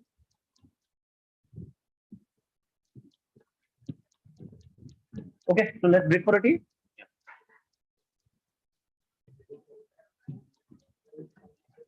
So we can all go to the room number 1104, that is behind the cinema hall for the tea break.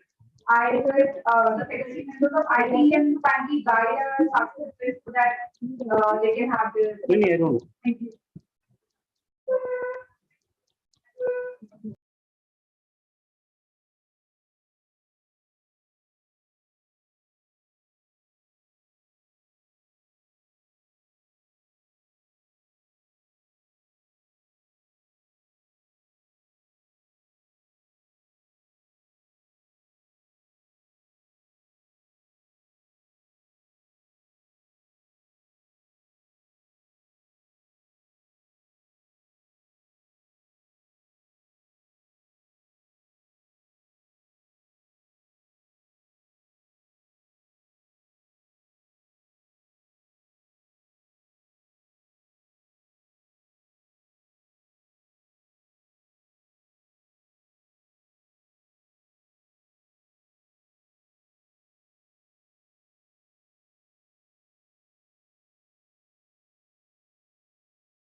opportunity to attend any MDP, which is all research, you must attend whether it is of benefit or not benefit. You must get some of the other things. Plus, कुछ नहीं होगा, तो at least ये बात जरूर लगेगी कि भैया मैंने कुछ नहीं किया।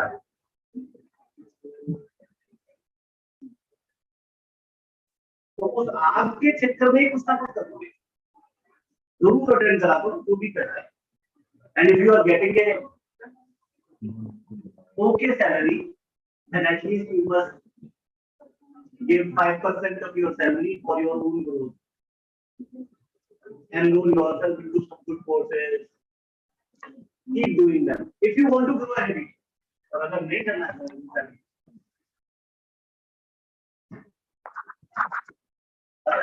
extremely happy. हालांकि last time ये होता है।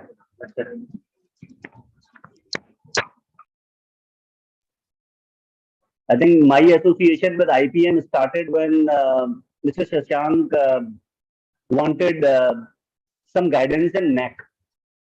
So इंद्र बहादुर सर रहा करते थे तब यहाँ पे, तो इंद्र बहादुर सर ने प्रोबेबली मेरा नाम शायद सजेस्ट किया था कि समर्थ को बुला लो, तो मेरा शायद तभी एसोसिएशन हुआ। उसके बाद जो आपके नेट कोऑर्डिनेटर्स थे उनके साथ थोड़ा सा प्रोलॉन्ग्ड कोऑर्डिनेशन काफी टाइम तक रहा। And when I was entering into, I was not sure what grade that you have. उसके बाद शायद मैंने पूछ नहीं पाया, but I was extremely happy when I entered. And आपने बड़ा बड़ा A grade लिखा हुआ है।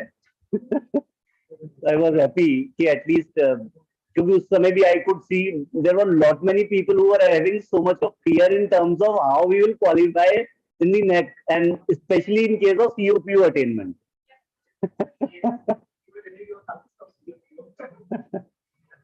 And I believe there is a very easy way to calculate it, isn't it? People make it complex.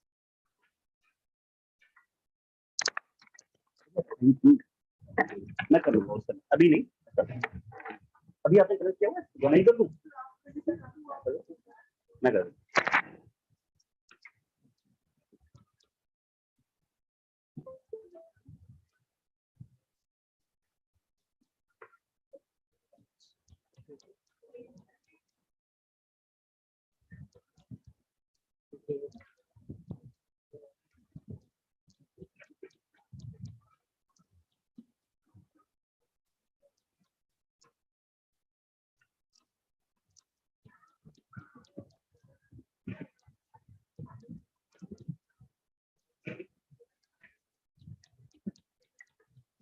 On the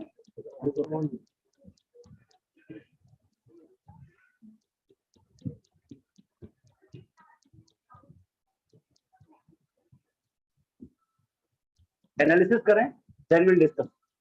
अच्छा very, चलो पूछो तब तक पहले time.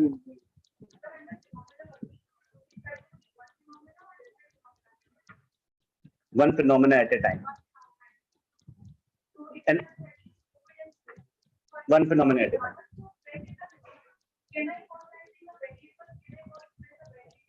They are very.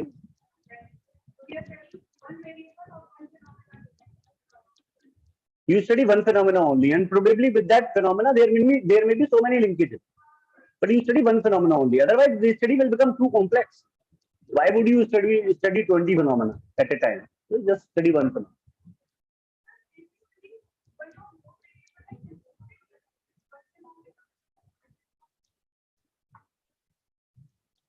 There will be so many. Okay.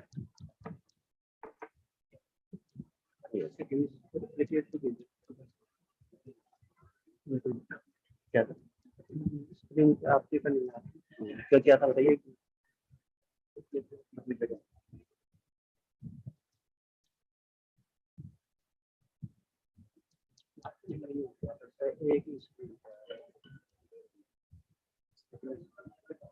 इस पे नहीं आ रहा ना। एक मिनट,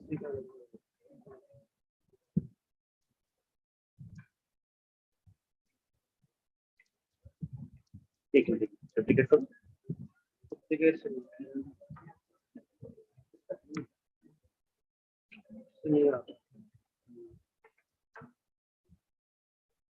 गया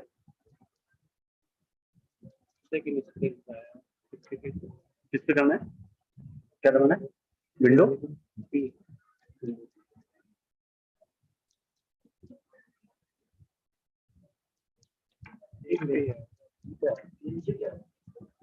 सर्च करता है चलिए ठीक है आप ही चले मुझे थोड़े कुछ वीडियो दिखानी है तो मैं आपको लिंक भेजूंगा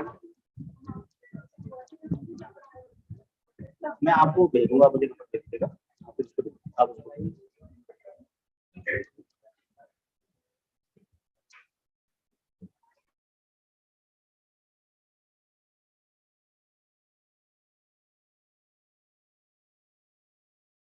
about what are the approaches of qualitative research. Okay.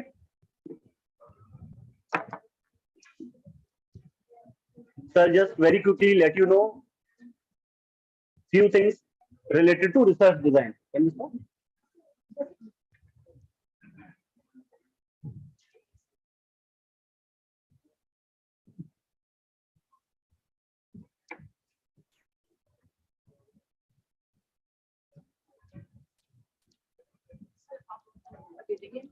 I'll share them.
And the research design and how we analyze the data that we fetch through any of the approaches.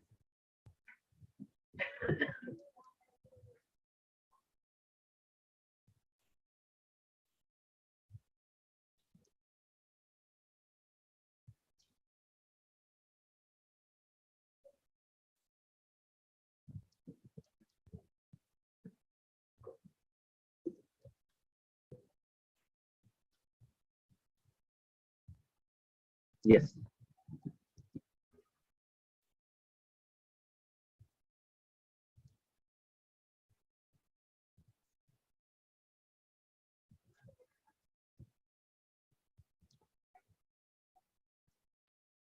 So this we have already discussed. So basically, when we talk about qualitative research, the goal is very simple. It has to be an industry concern or it is your own concern. I'm very clear in that case that at times we do it because we believe that probably this is required for me in order to have those academic promotions. Okay, so that can be your objective, or probably you believe there is some phenomena of interest for you, you want to study that, that can be your, or otherwise what I believe is that it has to be something which is of industry concern. Now here I would like to emphasize that as a teacher, our growth is possible when we also get into some kind of consulting to the industry. Now you must see research as a tool to actually become a consultant also. Unfortunate event is that we see both of them separately, as a separate event. I am doing some research, that's okay. I am publishing it, that's okay. But that is not helping me in getting some consulting assignments. My advice to you would be, try to identify topics, areas which are of concern for the industry. So in the process of doing that research, you will have deeper insights that you may also get connected to some or the other industry, I have a solution for this problem of yours. Can I give you that consultancy? You will have to approach, because we do not belong to great organizations like IIMs. So our approach has to be more productive in that sense. So कोशिश करें हम उन topics को, उन areas को identify करें जो industry की करंट कंसर्न है, और उसी टॉपिक के ऊपर जब आपने अच्छी खासी रिसर्च भी की होगी, which is qualitative in nature, and some of you may get into quantitative also, validate भी कर सकते हो at a later stage, that becomes the basis of you getting consulting assignments also. So my advice, connect to as many people as possible in the industry. I'm not sure whether management is sitting here or not. चले गए ना वो शशांक जी या director sir, मैं director sir से मिलके जाऊंगा, and technically, and you should also ask, because I believe the management, जितना मेरा इंटरेक्शन रहा is good enough. You must ask, do we have Saturdays off here? First and third. You must ask that at least, and make it a policy. You must ask your management, make it a policy that at least on one of these Saturdays, I am free to connect to industry. I'll go and talk to industry. I'll not come to college. Okay? So what will happen is, you will get connected to industry. कुछ लोग उसको ये भी देखेंगे कि चलो आधे दिन में कनेक्ट कर लेते हैं इंडस्ट्री से, आधे दिन की छुट्टी हो गई, whatever you see, but at the end of the day you will get the benefits. You will reap the benefits. तो कोशिश करो, पुश करो उसको. They will also be happy कि हाँ ठीक है, चलो इंडस्ट्री के साथ कनेक्ट बना रहा है. वो उसको हो सकता है छोटे एंड पे देखें कि प्लेसमेंट में मदद मिलेगी, बट आप उसको बड़े एंगल पे देखो, research, consulting and probably project. ठीक है? Okay. So when we talk about research goals, it has to be industry concern, societal concern. You see, many organizations are there. What happened is that when I joined the current university, they have a process of giving you training for at least a month. So I joined one consulting organization by the name Mazar. And you know, there are so many private organizations who are working on government projects. This is online also, na? And they are working on government projects. Let me tell you one thing: the researchers who are working on those government projects, they do not do hard of it. I was party to two such projects.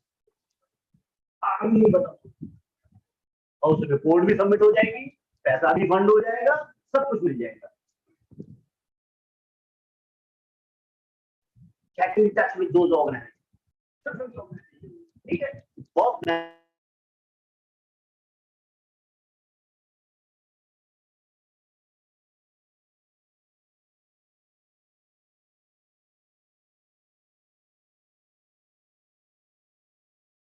शायद आपको कुछ करना चाहिए, वो ये, because शायद कुछ institutions में सैलरी रिलेटिवली उस लेवल पर नहीं होती, तो हमारा दिमाग बेल का शायद इस तरह में भागता रहता है कि कैसे इसको बढ़ाऊं, कुछ और कर सकता हूँ क्या, हमारा ऑब्जेक्टिव नहीं होता बेसिकली. तो अगर हम कुछ अलाइन कर सकें ऐसा ना, तो आप देखोगे आपके पास रिसर्च कंसल्टिंग असाइनमेंट्स भी होंगे, they will pay you and you will become a better teacher. We all will become better teachers. It is one of the big reasons why students, some people in here and there, they generally ask, I am a teacher by passion. I did not join education industry because I could not do anything. No. And there are some of you, most of you maybe probably who are passionate teachers. So why is it so that you cannot be heard online? मैं उनको बता रहा हूँ.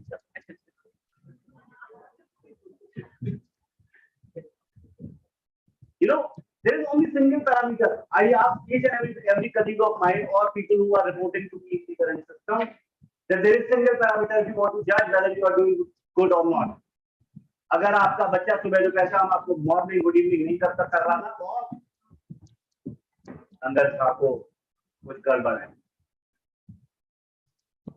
Stop blaming the student की इनकी attitude के साथ problem है. I'm sorry. आप शायद उसको वो वैल्यू नहीं दे पा रहे, तो वो चाहता है.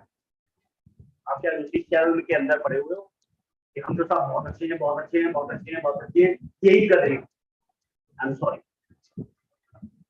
वही बच्चा जब हमारे कॉलेजेस से हमारी एजुकेशन को लेकर जाता है, वही बच्चा 2 साल बाद क्यों अच्छी जगह पहुंच जाता है? It's a matter for us to think and introspect. Probably we are not giving them the education which is required in the current sector. तो मोबाइल लगी क्यों बैठे हुए हो? और उपयोग करता है अच्छी तरीके में mobile. Why are we as a teacher bothered? हम तो ऐसे पढ़ते थे, पढ़ते होंगे वो, आज नहीं चलता, आज नहीं चलता। You'll have to actually grow as a teacher and as a researcher. You may, some of you may not like it, but this is the real. I think this way. Anyway.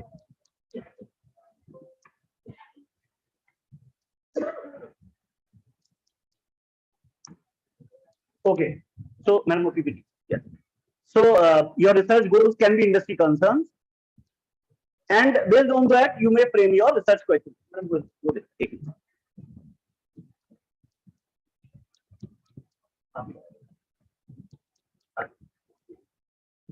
Okay. So your research questions would be framed. Then you will develop the conceptual framework, जो आपने सभी paper में देखा होगा. That conceptual framework will be there. Then you will talk about the methods, what methods that you are adopting, whether you are adopting the grounded theory or ethno or narrative, whatever it is. Your sample size, there is no fixed set. I have already mentioned it. Probably it is the aim, or during the course of the study, you decide what is going to be my sample size. Depends on what aim that you have. There is no fixed set.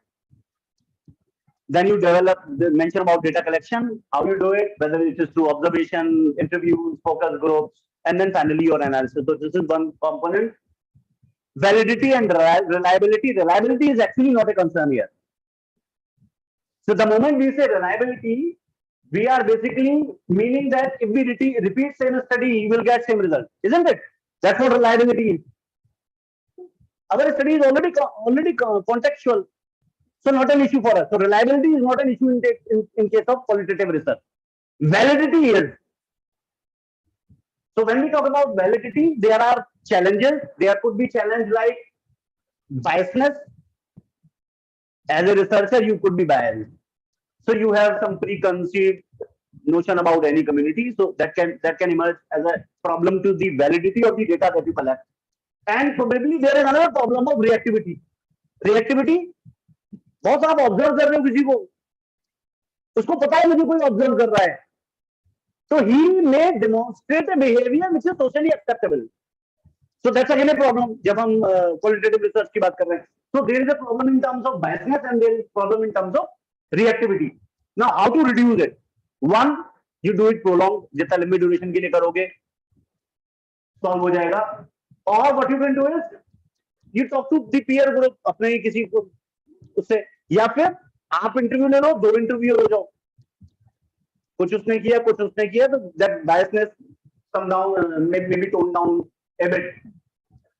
Or what you can do is probably you do triangulation. Triangulation मतलब different methods के through, कहीं पे interview करा, कहीं पे observation किया, कुछ interviews कुछ ऑब्जर्वेशन, है ना, रेस्पोंडेंट चेंज किए, कुछ रेस्पोंडेंट पे आपने इंटरव्यू किया, कुछ पे उन्होंने अपने फ्रेंड ने इंटरव्यू किया. So you, the moment you will have incorporate this, your validity will be intact. So that is something that needs to be taken care of when we talk about qualitative research.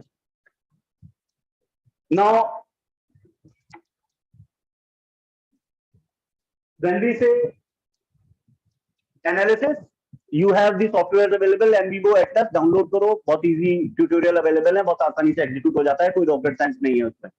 My suggestion is do it manually. Now, what kind of data is to be analyzed? So you have documented data. So whatever the transcripts that you have, that data is there. Then you have your mental notes, inscriptions. हम इसको qualitative research में उसको inscriptions बोलते हैं, the mental notes. Then you have your field notes, your memos, your diaries, जिसको हम descriptions बोलते हैं. And then we have actual documented data, जिसको हम transcription बोलते हैं. Mental notes are equally important. Why mental notes are equally important? I ask you, what kind of a culture is there in IPEM?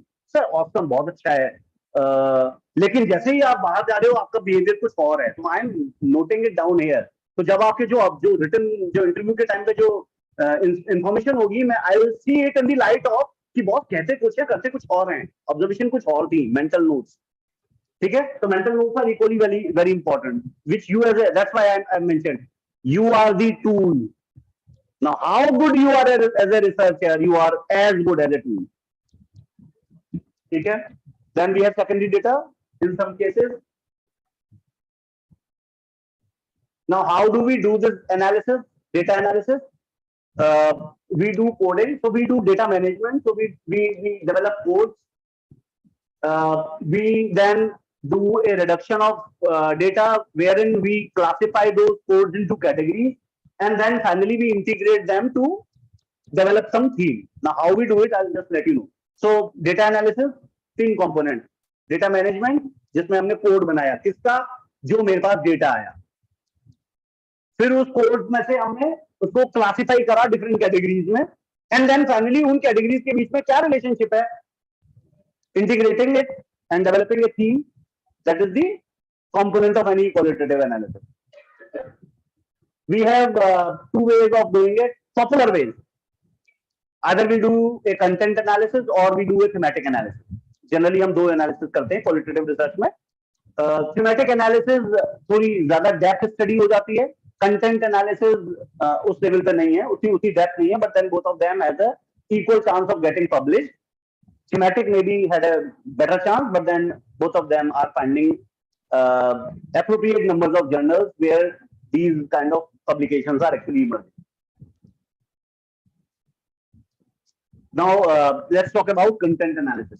So this is a very popular way in which your qualitative data is being analyzed. Now what we do is, here in content analysis we are basically quantifying the qualitative data. So the data which is in text, अब हम उसको quantify कर रहे हैं। ऐसा नहीं है कि उसको नंबर्स में हम वैसे बना देंगे, सिर्फ फ्रीक्वेंसी में इतने लोगों ने ये कहा, इतने लोग उसके बारे में पॉजिटिव सोचते थे, इतने क्वांटिफिकेशन, सिंपल क्वांटिफिकेशन हैपन, ठीक है। इतने कोड्स थे इस पर्टिकुलर चीज के लिए, इतने कोड्स थे, simple quantification happen. So there is quantification of qualitative data. Now, so what we do is we transform the textual data into key results by converting data into categories in variety of labels, words, phrases, sentence, themes. So categories can be in the form of words, phrases, sentences, or themes. I'll just let you know how do we do it. And then we focus on frequency of occurrence of any category. ये category कितनी बार है हमारे data में, हमारे interview में ये particular category कितनी बार है, 10 बार है, 15 बार है, whatever it is. So we do a quantification of it.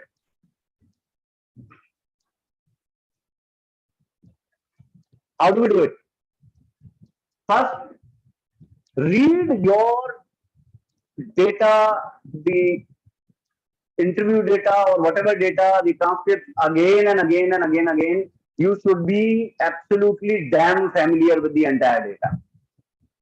So read again and again. Two, then what we do is we are using codes to divide data into smaller parts. अभी मैंने बताया तो काटा, इसने ये बोला था, ये जो कंपोनेंट है जो इस इंटरव्यू ने बोला, इसको मैं ये कोड देना चाहता हूं. फॉर एग्जांपल, ये जो इंफॉर्मेशन दी उसने, ये उसकी बायो स्केच से रिलेटेड है, उसकी बायोग्राफी से रिलेटेड है, तो मैंने उसको बायोग्राफी नाम दे दिया, code. So divide the data into smaller parts, keeping the meaning intact. Meaning बना रहना चाहिए, ऐसा नहीं है कोडिंग आप कुछ ऐसी दे दो. जनरली कोडिंग वो देनी चाहिए जिसकी जो टर्म बार बार इंटरव्यू यूज कर रहे हो, तो जनरली उसी को आप कोड बना लो, तो जैसे better thing. So code are the labels which are used to describe the identical content. जो भी identical content है in various interviews, we try to code that content. And generally एक दो वर्ड में हम जनरली कोड बनाते हैं, easy to remember and easy to recall. Now whatever codes or the labels that you have, they can be relevant words from the interview, they can be phrases, they can be sentences. And these labels can be about anything. It can be about the actions which the data has, which somebody has mentioned in the interview. So it can be about actions, it can be about any activity which they have mentioned, it can be about any concept which they have mentioned, it can be about their opinion also, it can be about any difference which they have mentioned in the interview. कुछ भी है. तो code कोई particular ऐसा नहीं है कि बस मुझे सिर्फ इसी एरिया में बनाना है. इट कैन बी कोड, किसी उन्होंने कोई ओपिनियन दिया है उसको भी आप एक कोड दे सकते हो. डिफरेंट लोगों ने ओपिनियन दिया है उसको आप कोड दे सकते हो. कोई किसी एक्टिविटी के बारे में बात करो, you can mention it in the form of A code. Code के बारे में भी मैं आपको बता दूंगा. जनरली जो हम कोड बनाते हैं which is something which is repeated several times. तो आप डेटा में देखो कि कोई चीज बार बार रिपीट हो रही है, so something which is repeated, you give that a code. उसको कोड दो जरूर. Something which is surprising, जो आपने सोचा नहीं था, अलग ही चीज निकल के आ रही है डेटा में, you give that a code. उसको कोड दो. Give that also a code which participant has mentioned. This is important. उसने खुद ही बोला है कि बड़ा important है साहब मेरे लिए, तो उसको भी कोड दो. Because participant has given that as more important. Or you have read something similar in earlier report, उसको भी कोड दो. कुछ चीज ऐसी मेंशन है जिसके बारे में आपने पहले कभी पढ़ा हुआ है, उसको भी कोड दो. ठीक है. कुछ something which reminds you of any concept theory, उसको भी कोड दो. मतलब you give codes to, and there is no rule that how many codes you should have. कोई रूल नहीं है. So there can be 5 codes, there can be 50 codes, there can be 100 and there can be 200 codes, depending upon कि कितना rich है data. ठीक है.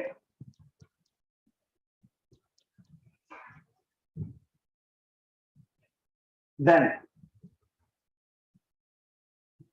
again, so what we are doing, then we do analysis of data using codes to sort the data into codes into categories. So categories are nothing but which are group of important related codes. Categories क्या है? Related codes. Whatever important related codes are there, you are giving them into category. कुछ codes को आप ignore भी कर सकते हो. It's not necessary that you need to have all the codes. Data refining में it's not necessary. Starting में आपने code दिया, बाद में लगता है आपको कि ये code important नहीं है. You can always delete it. ठीक है?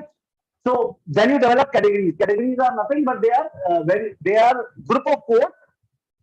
Codes which are related either in content or in context. And again repeating, either in content or in context.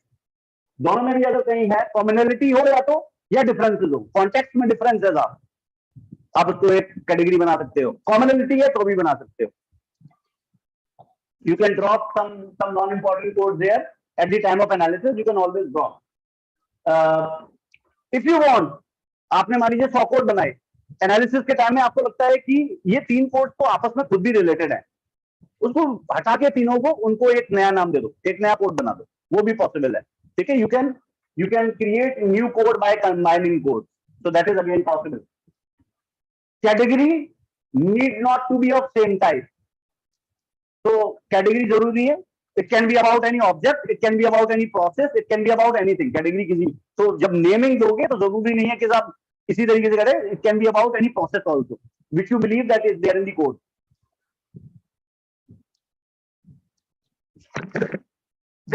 छोटा सा एग्जांपल लेते हैं. अब ये देखो, किसी ने कुछ बोला, इंटरव्यू है, मैंने कुछ बोला उसने, तो उसने बोला I broke my leg and fell from Burma Bridge while doing adventure.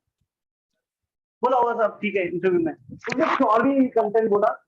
वो बोला I consume sedatives for medical reasons. I watched the program on health on TV, so I have stopped consuming the medicines now.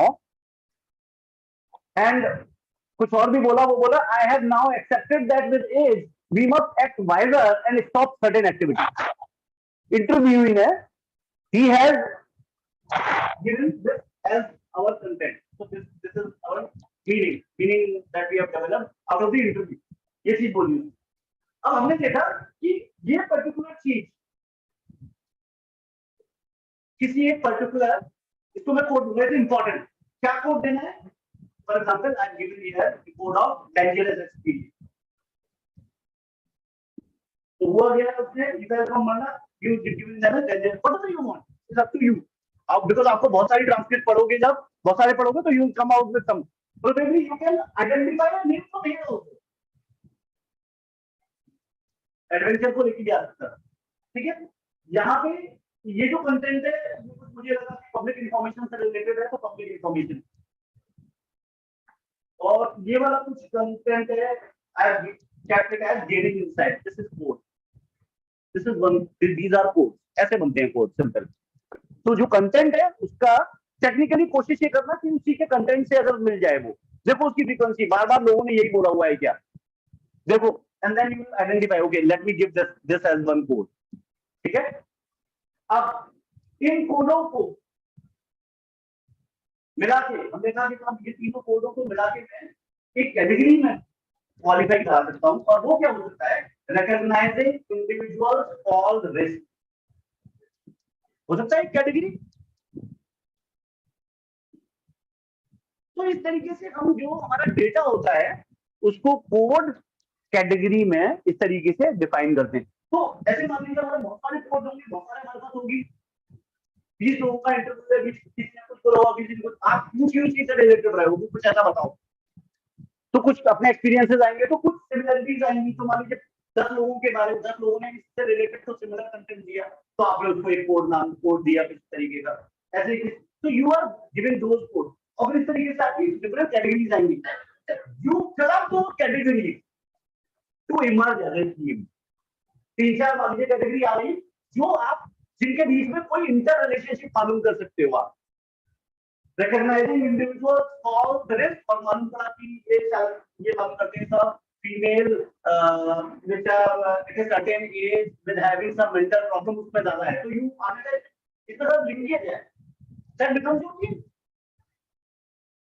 that becomes your team, so that individual fall risks are more among the women who are having some kind of a mental imbalances or something. So you can emerge as some themes at a later stage, seeing to it that there is some interrelationship, and that becomes part of your research, ठीक है। तो कहीं पे आप code पे छोड़ सकते हो रिसर्चेस में, और अगर आप थ्योरी निकाल दोगे then it becomes part of your grounded theory. somebody was asking कि और उसमें क्या हो सकता है, this is the bigger difference which can also be seen.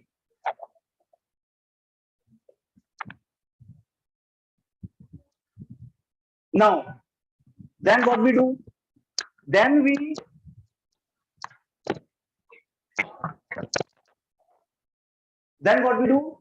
the data is summarized into frequency table which includes number of time a category is identified. This is content analysis. वो category कितनी बार emerge हुई आपके data में, उसकी frequency की form में उसको लिख दो, that becomes your content analysis. यही आपका एनवीओ करके देगा, जिसको कि सीखने के लिए हम पागल रहते हैं कि ये मुझे कोई सिखा दे, बट कोई एनवीओ आपके इंटरव्यूई के इमोशंस और जो सेमेंटिक डिफरेंसेस होते हैं उनको एड्रेस नहीं कर सकता, पॉसिबल नहीं है। एटलीस्ट एकेडमिक्स वालों को अवॉइड करना चाहिए। ये सारी चीजें जो आ रही हैं, दी आईटी पीपल इन्होंने पागल कर दिया academic. Either you learn that machine learning के थ्रू, अगर आप कर सकते हो पाइथन मशीन लर्निंग के थ्रू करके, you learn that skill, but it is tough, क्योंकि जब तक आप उसको सीखोगे, जब तक हमें ध्यान है, जब तक हमने एक्सेल सीखा पता चला, अब एसपीएसएस सीखा पता चला तो आर में होगा, आर सीखा पता चला तो पाइथन यूज करेंगे, अब पाइथन सीखें तो कुछ और आ जाएगा, यू नेवर नो। तो इससे बेटर बेसिक्स जो है वो इंटैक्ट होते रहने चाहिए उसी से बात बेटर बनती है।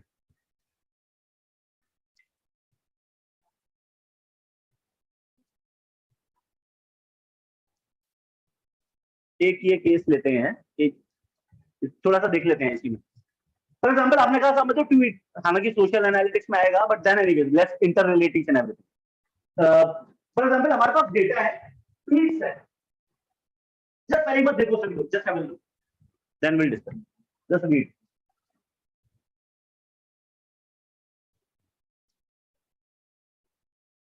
This is content analysis.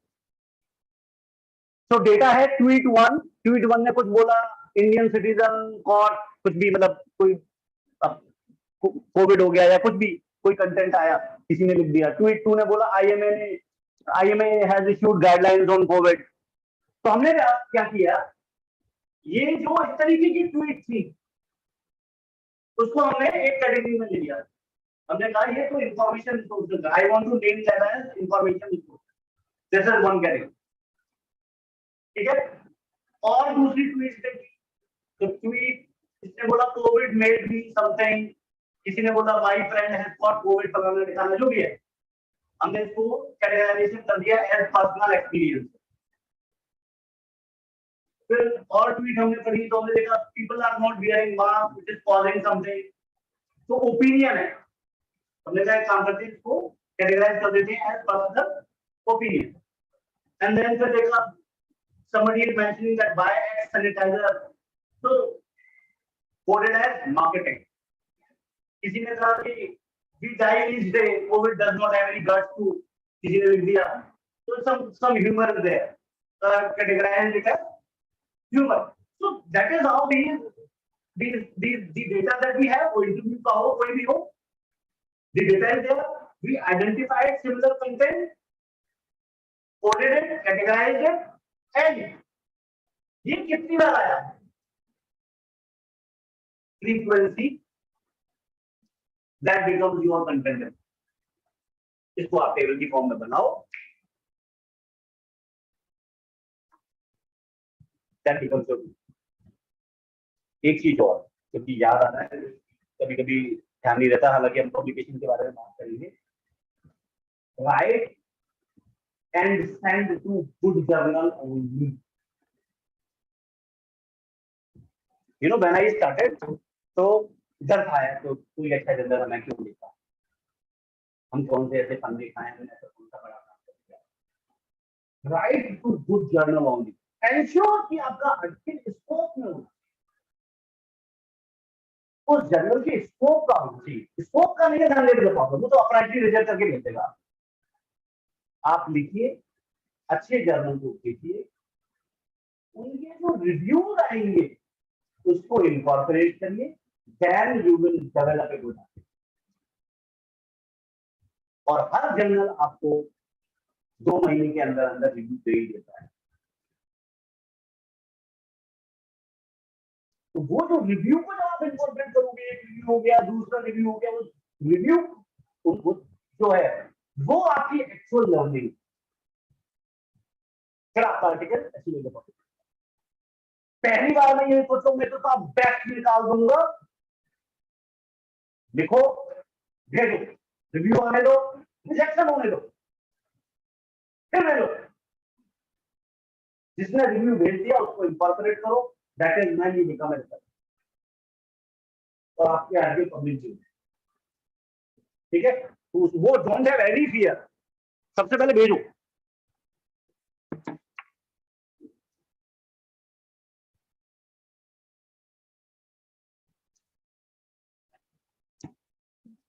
Okay, so I hope you have understood this.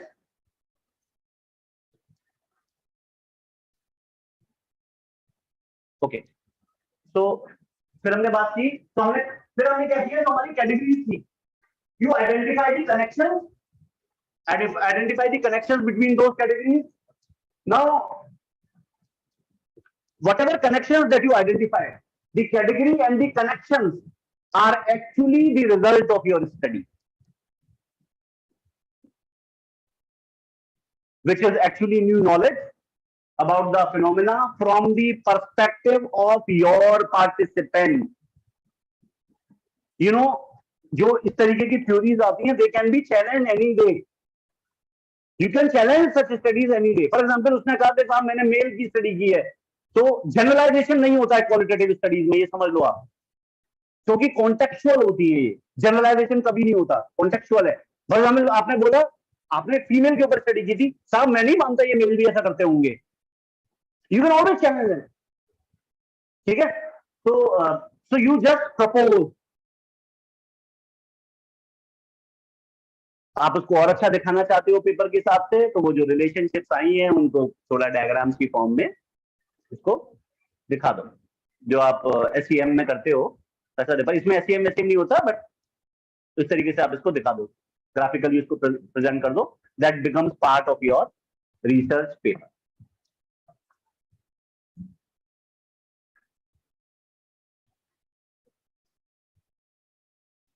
जब भी आप लिखें, B neutral in your voice and do not interpret. When you write the result section जब लिखते हैं हम क्वालिटेटिव रिसर्च का, हम अपना इंटरप्रिटेशन नहीं लिखते. और डिस्कशन में you write your interpretation, discuss the result, and whenever you are interpreting, it can be in the light of results from other previous studies or theories in the area. So whenever you do this discussion, जो आप quantitative में भी ऐसे करते हो, so you do it like this. तो ये काम करेंगे हम. मुझे ध्यान नहीं है कौन सी, एक तो पहली वाली चलाइएगा जरा, कंप्यूटर भी चलो.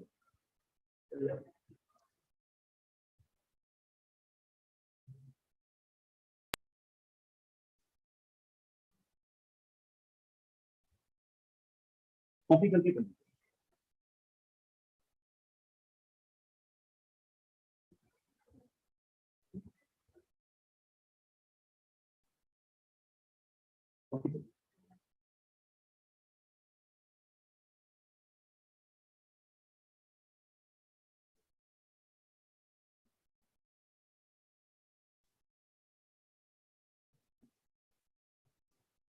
पहले बार चेक कर लीजिए उसको, वो करने का दिखा दीजिए कौन सी बिल्कुल नहीं.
तो वॉल्यूम नहीं होगा.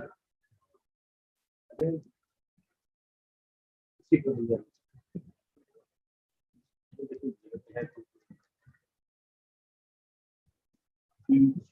वर्ड में बताया एक इसको रोक लीजिए, दूसरा वाला लीजिए.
एक बार चेक कर लेते हैं, एग्जैक्टली वही लिंक करते हैं.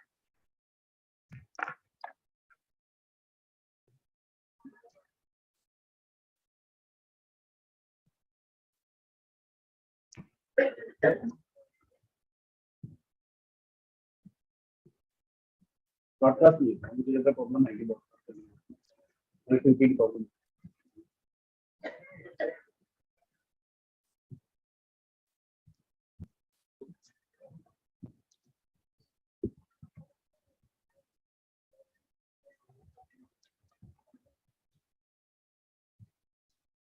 एक काम कर सकते हैं, we can share them the link को अपने मोबाइल पे बंद कर सकते हैं,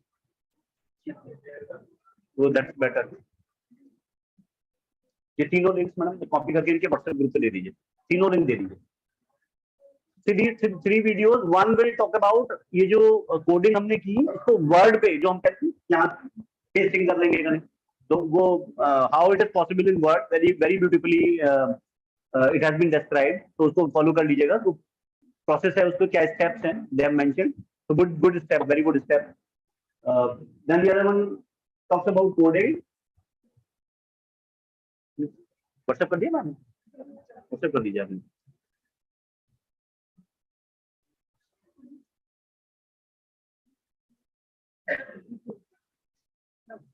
यहाँ पे देख लीजिए, ये तो वो लोग वहां पे चले।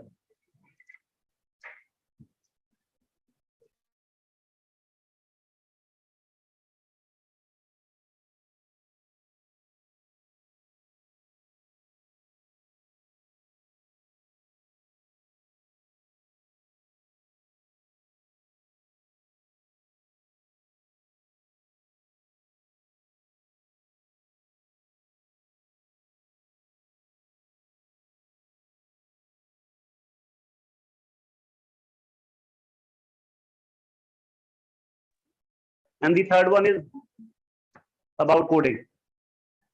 दिखा सकते हैं ये? एक काम कीजिए, कोई टेंशन नहीं, आप बोल लिया।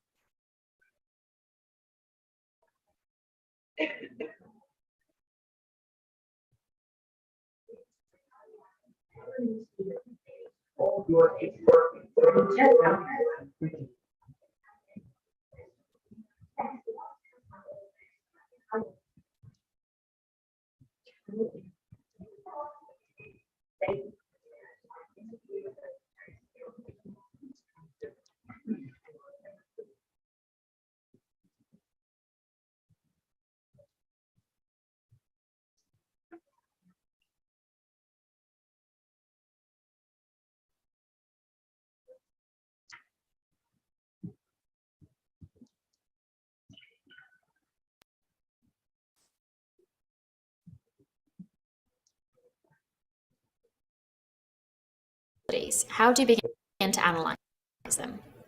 When we have a lot of qualitative data, essentially what we want to do is try to uncover themes in the data. And we do this by exploring similarities and relationships between different chunks of the data. This process is called thematic analysis. Now, there are many ways you can do a thematic analysis. I'm really into more visual means of analysing because I think it helps teams to see those similarities and relationships in the data more clearly. So I'm going to show you a very cheap and easy method of performing a thematic analysis in a very visual way. And all you need are these materials, which all US teams have. So we're going to start off by printing your transcripts and field notes and going through and highlighting important sections that are relevant to your research question. I find this is a great activity to do with your team. You can run a team analysis session where you give each team member a transcript to read and highlight.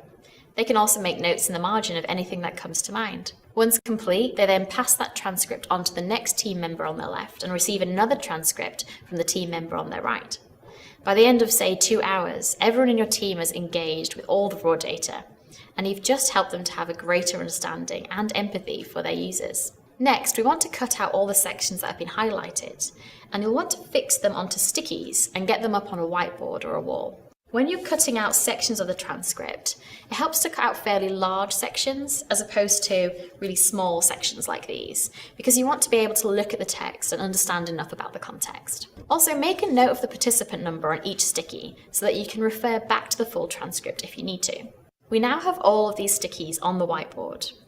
What we want to do now is organise these in terms of what they're about. We're adding here what's called descriptive labels. So we're going to go through, group them and name the categories. Once we have our categories, we want to start thinking about how these all relate to each other. And this is the part that most people find the most difficult and also takes some time. So here I'm creating a new grouping because I can see multiple participants talking about approaching cooking in a very flexible way, wanting to throw ingredients together to make a successful dish, and also have ingredients that can be used in many different recipes. So I'm giving this grouping a new name to describe this finding. As we proceed in this way, some of these groups are going to collapse or expand, and we're going to give them new category names and describe those findings. So as you can see, this method is very visual and it can be done collaboratively with your team. You can learn more about this method of thematic analysis and other methods of analysis in our course on user interviews at our UX conference.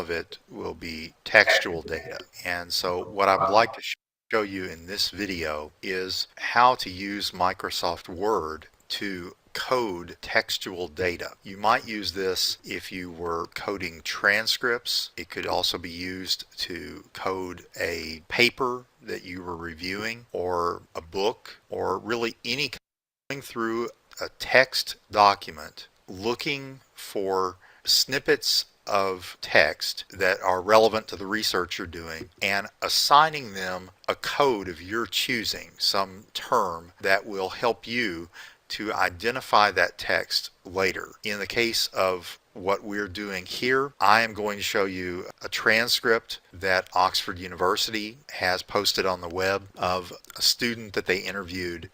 And for purposes of this demonstration, I am interested in her biographical information. And so I'm going to be coding primarily for anything she tells us about her biography. So the first thing I'm going to do is I'm going to double click on our coding Microsoft Word template. This is a macro enabled template. The way I have my security settings set up in Microsoft Word, it warns me.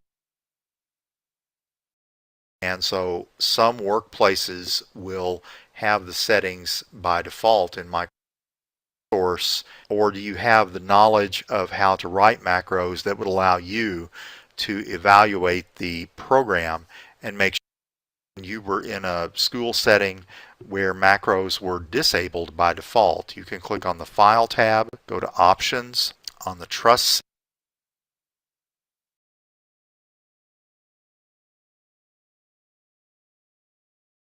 which gives you the option of enabling it. I don't recommend enable all macros either, because this never gives you a warning. And then go back to our document and go to paste. I prefer paste special, paste text only, because this will get rid of any special formatting that might have been in the PDF file, and it will look a lot better and be a lot easier to work with. Okay, again, we're interested primarily in how we can look for the biography of this woman. So as we go through the text, we will see that she's lived her whole life in Australia with her parents. So if you highlight that and go to the Review tab and say New Comment, and I'm going to give this a code of bio. This is a code completely of my choosing. Codes should be meaningful to you because you're the one that's going to be using them. So bio is just a way of categorizing the text that we're looking at. She was born in Lived here my whole life and both my parents.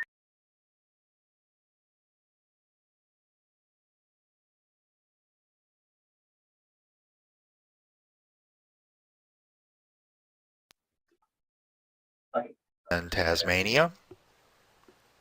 Again, that's a bio. But let's say that I was also interested in recording information about her birth. I can highlight this again, create a second comment, and call it birth. But you want to make sure that you only put one category in each comment. So you do not want to put bio and birth in the same comment. You want to code them separately. And as we continue to scroll down, we're going to see that she went to school in Japan. And so we will code this one with bio as well.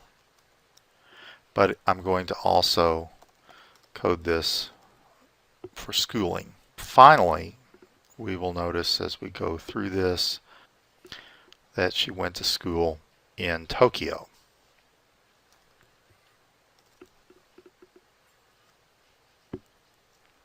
Macros, view macros. And it's going to show us by default all of the macros in the system. So if we save this before we go to that, and we say, here's our transcript.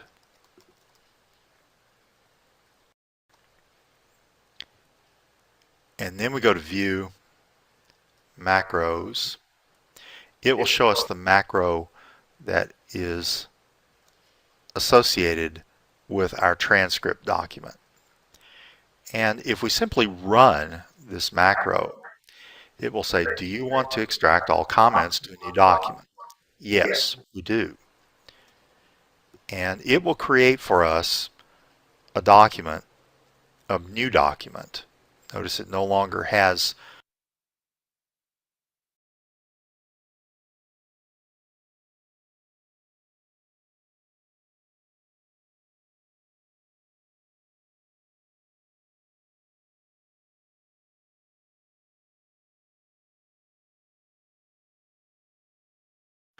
transcript at the top. It has document 2 that contains the page and line number. If we go back over to the transcript, the line numbers in Tasmania. So page 2, line 6, we go back to the transcript, we go to page 2, line 6, and you can see I lived here my whole life with my parents. And it's the starting line number because this carried over onto line 7, but it gives you the starting position on page 2. And so you can actually find, it will select the entire table and give you the option to copy. Stretch your rows and your columns out a little bit, then come back and double click on these lines. It will automatically adjust each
I'm going to demonstrate how to do thematic analysis.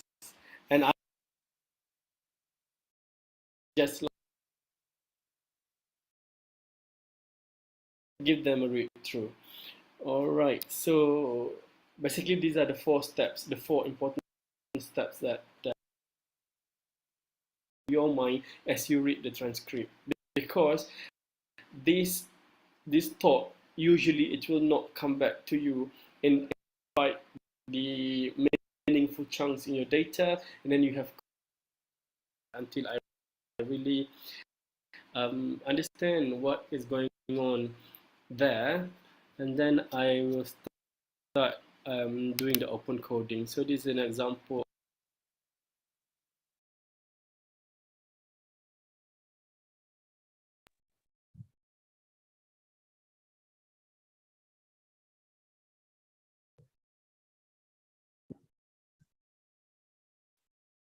So this is about analysis of data which we gather or fetch in any qualitative research. Whatever approach that we use, and how we analyze. So content or thematic. Content, we did it in terms of frequencies, and in thematic, we dwell down deep into it and develop the theme. How we develop, I've just shown it to you. So you probably may have got some idea.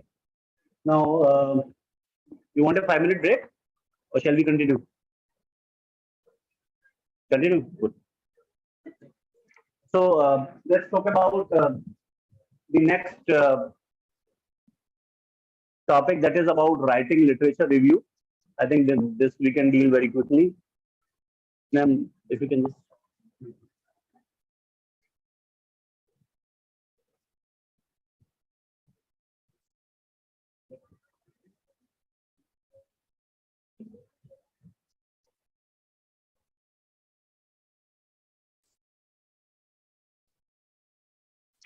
Have I made you a sample literature review? एक sample होगा, देखिए जी, इसको sample. ओहो, मैं आपको एक sample भेज दूँ।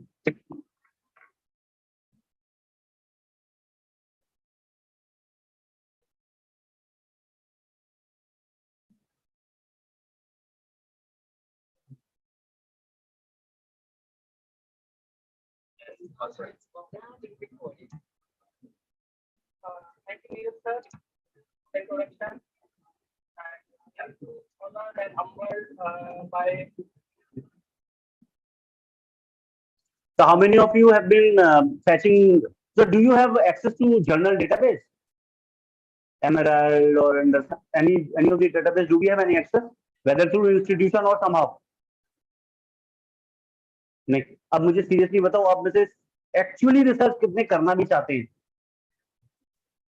तो भैया चुपचाप एमडीआई की लाइब्रेरी को विजिट करना चालू कर दो। मैं आपके डायरेक्टर सर से अभी जो मुलाकात होगी, उनसे मुलाकात उनको बोल दूंगा कि आपको एक दिन, अगर वो सीरियस है एक्चुअली टेक्निकली कि उनकी फैकल्टी कुछ रिसर्च भी करे, तो आपको एक दिन देना चाहिए एटलीस्ट। आप जाएं, पहले वो 100 रुपए लेते थे, अब मुझे पता नहीं है कितने लेते होंगे। आप जाएं, access the library. You cannot write good research if you do not have an access to good research papers to read. ये आप लिख के रख लो। The more you will read good literature, the better you will write. So one is this. अच्छा, so what about, अच्छा, फिर हम कैसे, how do we fetch those papers? What is the source? How are we doing it? कोई तरीका किसी को पता है? हाँ?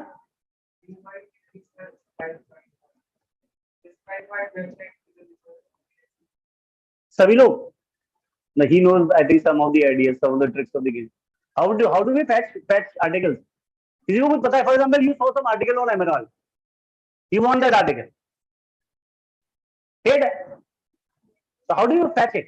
मिलता कैसे फिर वो आपको आर्टिकल? एक तो आपके पास ये वो तो जरूर होगा, क्योंकि इंडिपेंडेंट यूनिवर्सिटी ने मैंडेट बना रखा है। क्या कहते हैं उसका, जो जर्नल डेटाबेस है, जो आप उनको ऑर्डर कर देते हो, what do we call it? 4 रुपए पेज लेते हैं वो लोग पर paper. So if you have identified some journal article and you want to have an access to it, you write to them, they will provide it to you. ठीक है, मैं नाम भूल गया उसका, नहीं वहाँ नहीं मिलेंगे आपको। मैं I've forgotten the name of the database, वो सभी यूनिवर्सिटी के कॉलेजेस के पास है। तो एक तो वो सोर्स है, I am not sure whether you have actually used it in the past और नॉट। किसी ने किया यूज? नहीं किया। तो हाउ डू वी फैच, हम लोग अच्छे पेपर ले कैसे रहे? हाँ, डेलनेट के थ्रू। तो डेलनेट पे तो कुछ नहीं मिल रहा, फ्री इज ऑल फालतू।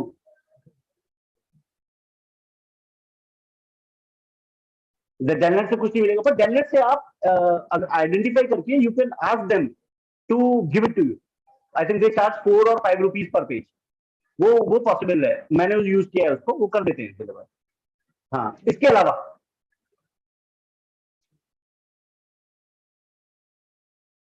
साई हब पे गए हम लोग, do we do it through Sci Hub? साहब नहीं पता साहब, people must be doing it ना। साहब साहब से बहुत कुछ साहब से मिल जाएगा। साइंस हब जिसको बोल रहे हो आप, जो लोग कितनों को नहीं पता साहब के बारे में? एक मिनट में हम खोलो SCI हब।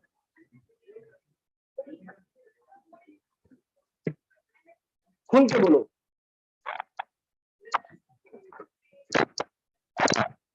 ऐसी बहुत सी चीजें हैं जो बनाते कर हम करते हैं, और हम करते हैं। देखो बहुत सारी चीजें हैं। हम भी जब ग्रेजुएशन जब मैं कर रहा था तो मैं यूपीएससी की तैयारी कर रहा था। 4 साल मैंने IAS का एग्जामिनेशन दिया। दुनिया बदलने का जज्बा रखते थे, ठीक है, ये कर डालेंगे, वो कर डालेंगे, ऐसा नहीं करेंगे, वैसा नहीं करेंगे। जब तक आप खुद ग्रो नहीं करोगे ना, तो आप किसी दूसरे को उठा नहीं सकते। खुद तो आप नीचे जमीन में पड़े हो, आपको मैं दूसरे की दुनिया बदल दूंगा, भैया नहीं हो पाएगा। ये सिर्फ इसको डायलॉग बोलते हैं। तो पहले खुद अपने आप को ऊपर लाना है, खुद ऊपर लाना है। उसके लिए अगर थोड़ा बहुत ये कुछ करना कराना है तो कर लो, ठीक है। तो एथिक्स,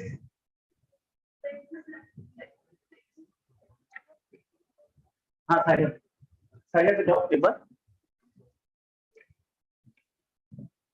वो जो मैंने पेपर खोले थे उन्हीं का टाइटल लेके जरा पोस्ट करो आप इस पे साहिब का।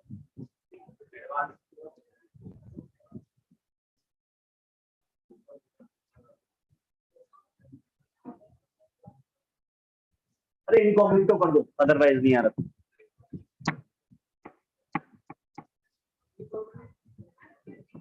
हाँ, और इसमें जो मैंने पेपर दिए उसमें से किसी एक का टाइटल टाइप कर दो। ये ले लो, इसी को ले लो। तो यू गो टू साहिब, यू गो टू साहिब, मैडम टाइटल डालो।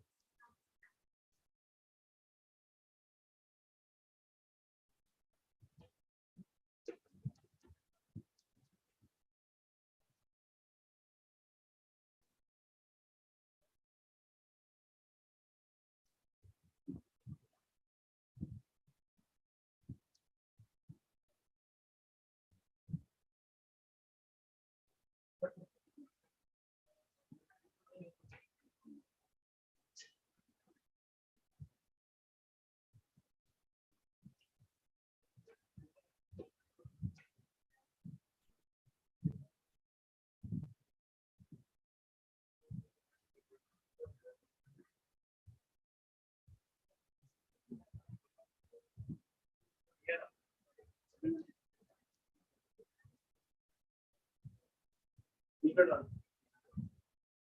दूसरा डालो।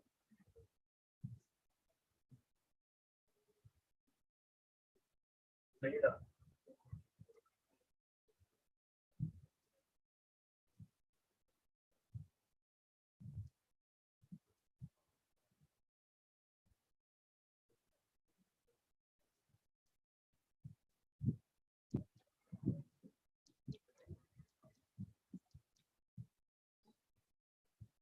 क्या क्या नहीं,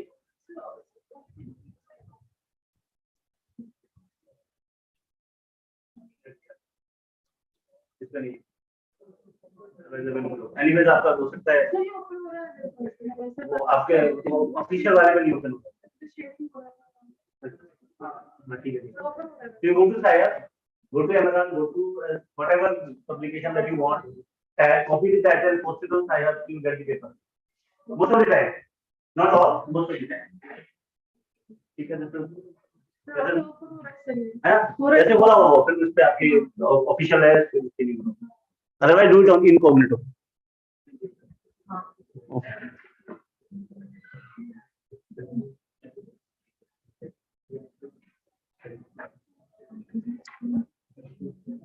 Okay, so we'll discuss something on literature review now.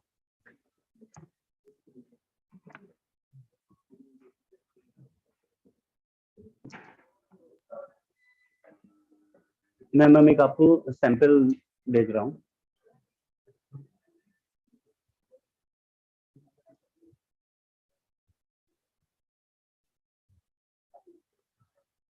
I'm sending you a sample also. No?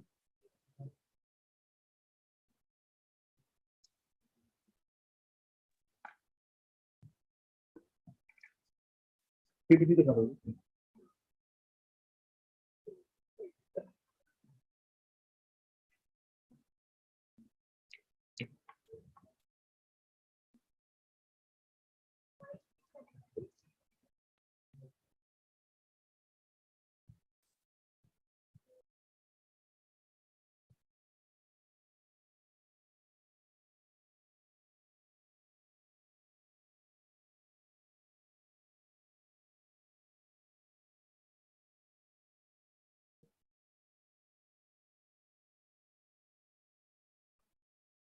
Whenever we write literature review, it will have broadly three parts. The introductory part. So in the introductory part, basically you will introduce your working topic, whatever the working topic is. You just explain it, and you also give a forecast of the key topics of the text that will appear in the review. So just few sentences on what the viewer will be able to see, or the audience or the readers will be able to identify. So a key forecast of key topics or text that they will be there, and a description of how you found those sources and how you analyze what has been the basis for you to include them, and discussion. So this is the introductory part that you will have. Then you will have the body, where you will synthesize and summarize your entire literature. So here you give an overview of the main points of each source and combine them into a coherent. There has to be some coherency. It should not be that everything is being written in isolation. So it must flow like a story. There has to be some flow when you write a literature review. Don't just paraphrase other researchers, add your own interpretations. Most of the time, whenever we write literature review, we just paraphrase. Somebody has done this. We do not give our own interpretation. We must write our own interpretation wherever possible, discussing the significance of findings in relation to the literature. So whatever finding that you are addressing because of certain literature, you just show some relevance. And you must critically evaluate the strengths and weaknesses of all your sources. Generally, we do not see. हम लिख देते हैं, इसने ये कहा, उसने वो कहा. Just try to ensure that these pointers are there in any of the literature review. Finally, each literature review must conclude. So where you can summarize your key findings, summarize the key findings you have taken from the literature and emphasize their significance. You must also emphasize their significance. What are the key findings that have emerged? And connect all of them to your primary research. All things should be connected to your primary research. That should be the body of your literature review. Now, what should be there, what papers should be identified, purely dependent on the aim of your study.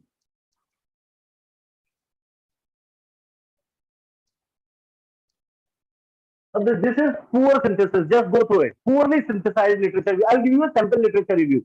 कि body होनी चाहिए, introductory कैसा होना चाहिए. I'll just pass on to you. अभी मेरा WhatsApp चलता है तो I'll forward it to you. This is a poorly synthesized one. Just have a जो पेपर पढ़ो तो जल्दी से. So parents are always trying to find ways to encourage healthy eating in their children. Somebody, a doctor and writer, for encourage parents to be role model for their children by not dieting or vocalizing concerns about their body image. The first popular diet began in. There is no coherency. कोई भी कुछ भी आ रहा है कहीं भी. And you'll see there are so many literatures that are being written in this way. It should flow like a story. ठीक है? Just give it a minute. So what we see is that the entire paragraph began with one idea and then shifted to another. There was no comparison of sources. The author simply describes the content. This is what that we generally see. We generally describe the content of the literature.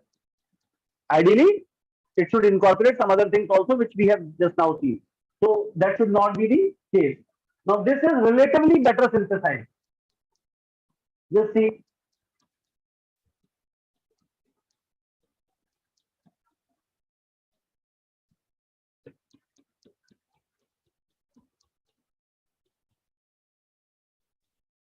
We are running short of time.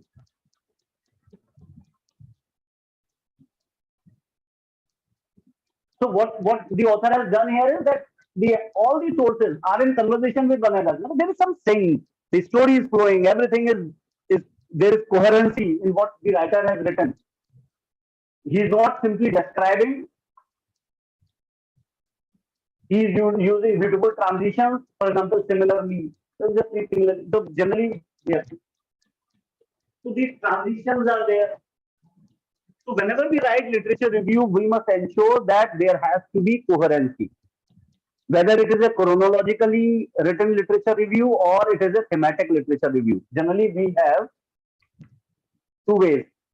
Either we write in the form of chronology, the literature review, or we do it thematically. My personal emphasis is that try to use thematic literature review theme based. Identify the main theme and write about the literature which you identify in those themes, rather than following a chronology, because chronology is not a better way. That's my personal view. But otherwise, there are two ways that are available. One is on the basis of chronology, where you define the entire literature right from when it is started and till the period you want to have that literature in to be analyzed. However, in thematics, you are dividing your entire literature into subsections.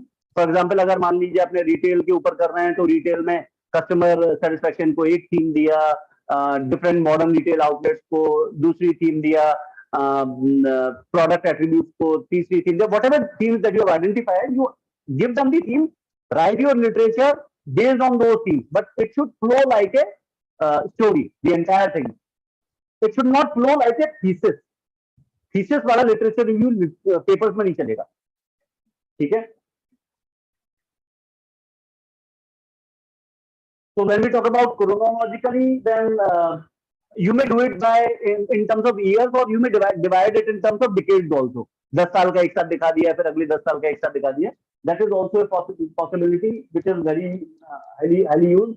In fact, you can also do it chronologically by issues within the topic. There are certain issues that you identified in that issue chronologically. Okay, that is again a possibility which we can do in terms of literature review.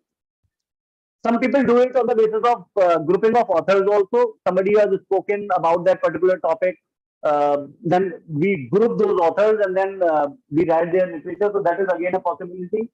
But whenever you do so, you must always have your own assessment. You must always analyze what your interpretation about those literature is, and they must coherent. They must be coherent and must link to your research in order to identify the gap. That is important. And whatever gaps that you have identified, your literature review must mention how your research would be addressing them. So how you will be addressing the existing questions or whatever gaps that are there, or if in case there are certain debates, probably your literature review must answer those questions. This is a chronologically developed literature review. Just have a look. इसको पढ़ लो एक minute सभी लोग.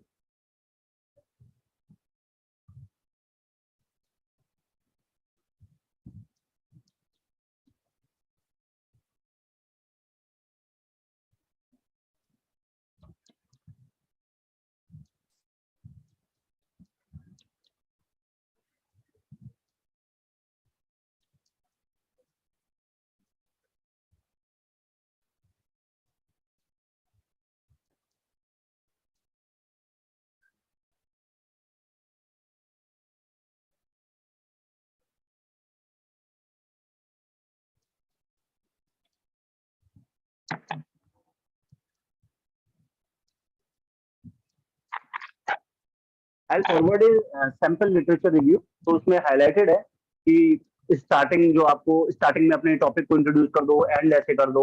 I'll forward it to you. Probably we do not have enough time, otherwise I would have shown it to you also. So just read it, and in case there is any confusion, we can always connect. So how chronologically the entire unit have been decided? Like year by year, this guy has chronologically defined it. Then this is a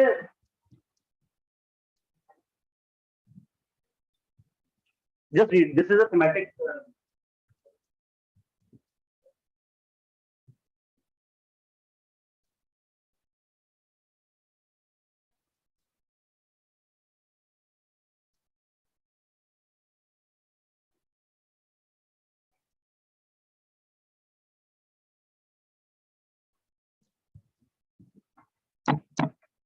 So this is a thematic one. So several themes have been identified and about the research paper, and then based on, for example, introduction के बारे में कुछ लोगों ने बोला है, कुछ लोगों ने result sections के बारे में बोला है. So these are themes. So they have divided this entire paper into themes. So you can identify a number of papers which are there, which are based on themes. Matter ये नहीं करता. I think all of us know कि thematically और chronologically paper कैसे बनते हैं. Now, technique which works. I'll let you know that technique. What you must do is, if you read the papers from good publishers, published in good journals, generally मालूम है क्या करना चाहिए आपको? आप भूल जाओ, कोई भी literature मत पढ़ो. You write your own thought, the story on your own. First, you write your own story. You write your own story. For example, अगर मान लीजिए आप रिटेल के ऊपर कुछ लिटरेचर रिव्यू करना चाह रहे हैं कि मॉडर्न रिटेल फॉर्मेट कीजिए, लोगों की क्या प्रेफरेंस है, यू राइट योर. तो आपकी सीक्वेंसिंग अपने आप होगी, कोहेरेंस अपने आप होगी. अब आप उसकी जो मेजर कंपोनेंट्स है, उसमें जो भी लिटरेचर आप आइडेंटिफाई कर पा रहे हो, उनको रेफरेंस की फॉर्म में डाल दीजिए. I am talking about this.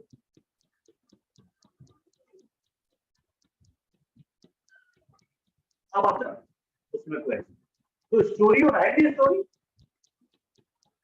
उस स्टोरी में आपके मेजर कंपोनेंट्स आएंगे. फॉर एग्जांपल किसी ने कहा कि प्रोडक्ट एट्रीब्यूट, आप अपनी स्टोरी में लिख रहे हो प्रोडक्ट एट्रीब्यूट आर इंपॉर्टेंट बनाना दिखाना.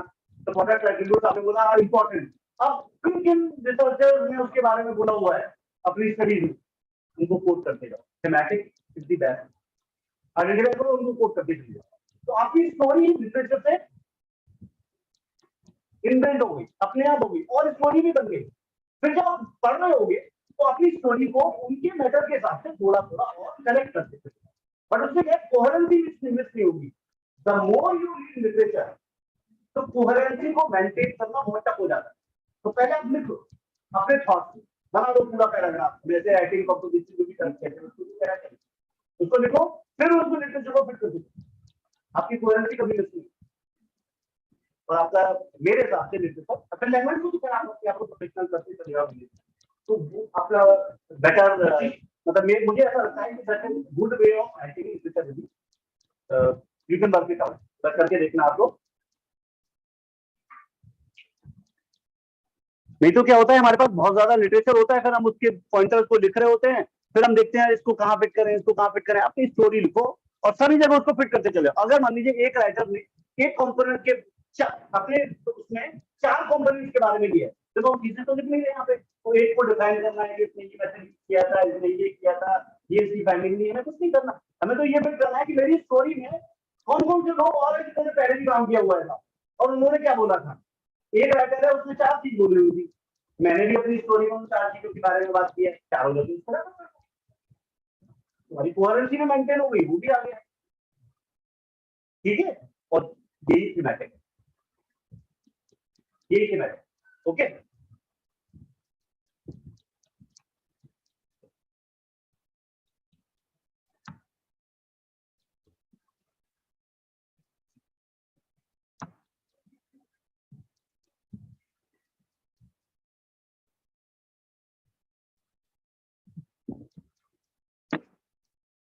how much time do we have?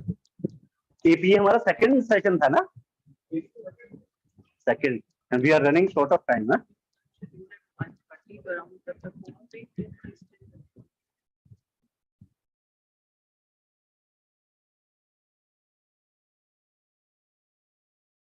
करा देते हैं, जल्दी करा देता हूँ. एक टॉपिक एपीए को बाद में ले लेंगे.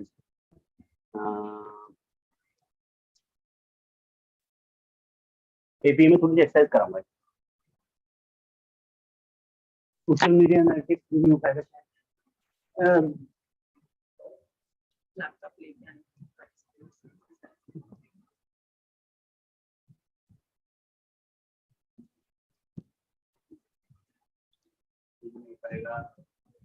हाँ ये बता दे एक टॉपिक को खत्म कर दो, इसको कर दो 15 minutes.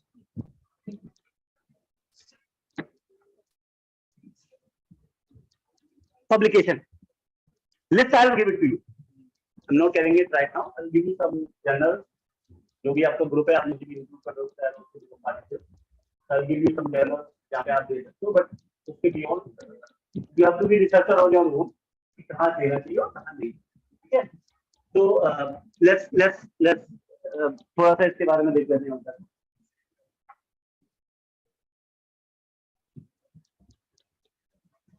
This I have already discussed. When you are thinking of writing for academic journals, you should have a strategy, you should have a plan.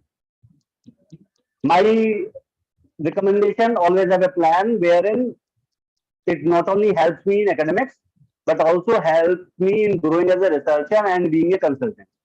So I think that should be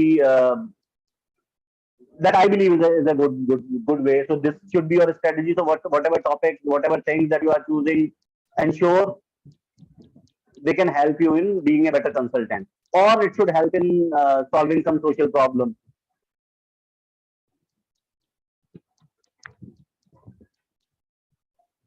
Scan the journals. How many of you actually, before writing, actually see what all journals are there? You see, ma'am? Others are not scanning the journals, or we are not writing. Just be honest. You're not writing, right? Otherwise, we could have scanned. We are writing. Are we scanning the journals simultaneously or not? अच्छा, what is this for? How do we do it? कैसे करना है? चलो anyway. Yes.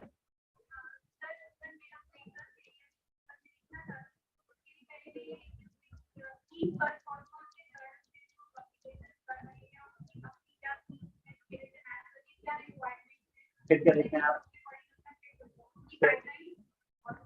फिर क्या देखते हैं आप? This is for your interest. जो आप इंटरेस्ट वाला, ठीक है? और फिर क्या करते हैं?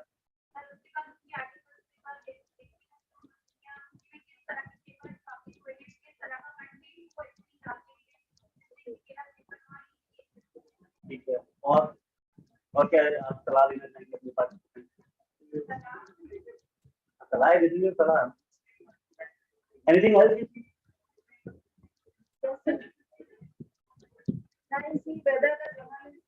अच्छा ठीक है sir, you see for indexing. बेवकूफ भी बनाते होंगे बहुत सारे journal. I'll let you know how to get them. And anybody else using some other strategies to get paper published? Frequency भी देख रहे हो, कोई मंथली है या एनुअली है या क्वार्टरली है. ये भी टाइमिंग देख रहे हो कि मंथ ईयर के स्टार्टिंग में या ईयर के एंड में, क्वार्टर एंड में. So you must understand this is a business.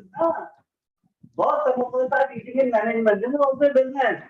When you are sending your paper, the timing of sending of the paper is also very important. You accept करेगा नहीं करेगा, apparently reject करेगा या आगे भी बढ़ेगा, है ना? आपने किसी जर्नल में पेपर दिया, मान लीजिए क्वार्टरली पब्लिकेशन है उसका, और आप क्वार्टर क्लोजिंग भी होनी है सबकी, तो पेपर के बाद ऑलरेडी पहुंच चुके होंगे. कहीं ऐसा ना हो आपका पेपर पूछा, उसने डेस्क रिजेक्ट करके आपको भेज दिया, तो उसके बाद पेपर की कमी होती है. देखो उसने रिव्यू करके देना है आपको टाइमली. अच्छा पब्लिकेशन क्या करेगा, वो टाइमली आपको रिव्यू देगा. उसने मान लीजिए आपको 10 दिन के अंदर रिव्यू देना. इमेजिन करो आपने वो पेपर क्वार्टरली पब्लिश होता है, आपने लास्ट मंथ में भेज दिया मान लीजिए पेपर अपना, उसके बाद ऑलरेडी पेपर आ चुके थे. आप कहेंगे नहीं साहब वो मेरा आगे कंसीडर कर लेगा. पेपर कभी नहीं है. अगर वो बहुत एक्सीलेंट पेपर नहीं है तो वो क्या करते हैं, जस्ट रिजेक्ट करके आपको पहुंचा देगा. क्यों बचाया उसने? आप जस्ट बेटा ऑलरेडी बहुत पेपर भरे हैं उसके बाद, why should he entertain you? वो अपना रिव्यू भी क्यों करे उसके? Timing is very important. Identify के पेपर को किस टाइम मुझे भेज देना चाहिए। अगर आपको लगता है कि लास्ट मंथ में देने की नौबत आ गई, do not get next month, next month that's pressure to make it better है ना, next month. Timing is also very important, इसका ध्यान देना। एनीवेज मैं अभी कुछ फंडे और बता देता हूं आपको। Okay, so you must scan the articles, read what kind of content that they are publishing. Simply ये सोचने से बात नहीं बनेगी कि बहुत मैंने एक अच्छा आर्टिकल लिखा है, वो उसको पब्लिशर भी तो होना चाहिए ना पर्टिकुलर कंटेंट का। Not many people actually content publish. Whenever you are writing for any academic publication, my advice would be prepare an outline. Outline पहले बना लेना चाहिए। आउटलाइन का मतलब है कि ये मेरा वर्ड फाइल है, सब मेरे पेपर के ये सेक्शन होंगे, वर्ड में पहले ही लिख लो। आज मैं इंट्रोडक्शन के बारे में कुछ अच्छा तो सोच सकता हूँ, कुछ इस पे लिख डालो। चलते चलते तुम्हें मेथोडोलॉजी के बारे में 4 लाइन आई तो उसको मेथड कॉलम में जाओ, उस पे लिख डालो। ऐसे नहीं है कि मैं पहले इंट्रोडक्शन ही लिखूंगा, ये कंप्लीट हो जाएगा तो अब मैं लिटरेचर रिव्यू पे आऊंगा, लिटरेचर रिव्यू हो जाएगा तो मैं ये करूंगा। अगर आप इस सीक्वेंस को फॉलो करके बैठेंगे तो मोस्ट ऑफ द टाइम आप पेपर नहीं लिख सकते। सारे सेक्शन को लिख लो, उस समय जो थॉट आता हो उसके बारे में आप उसी समय टाइप करें। एडिट कभी भी साइमल्टेनियसली ना करें। आप लिख रहे हैं, आपको लग रहा है कि साहब ये लैंग्वेज तो अच्छी नहीं लग रही, अब इसको एडिट भी कर, ये आगे बढ़ो, बाद में एडिट करना, पेपर नहीं लिख पाओगे। See, in order to get the best quality written, the very first go, you will never be able to. तो बहुत सारे लोग होते हैं जो पहले में सोचते हैं तो आप सक्सेस में राइटिंग की क्वालिटी पेपर होगी, वो पेपर बहुत टाइम बाद आने वाला है। आप पहले उसको बना लो, कंसेप्चुअलाइज कर लो एंड देन इम्प्रूव दी करो, उसी की फिर क्वालिटी इम्प्रूव करो। देन यू सी कि ये जो सेंटेंस है अच्छा नहीं था, उसी समय करने के चक्कर में आप कभी भी आगे नहीं बढ़ते, आप वहीं की वहीं स्टक रहते। ठीक है, so do not edit simultaneously while writing, just write. And so whatever word limit that you want to write, पहले उस पर लिख लो, वो एंड में, वरना अदरवाइज प्रॉब्लम आ जाती है कई बार। तो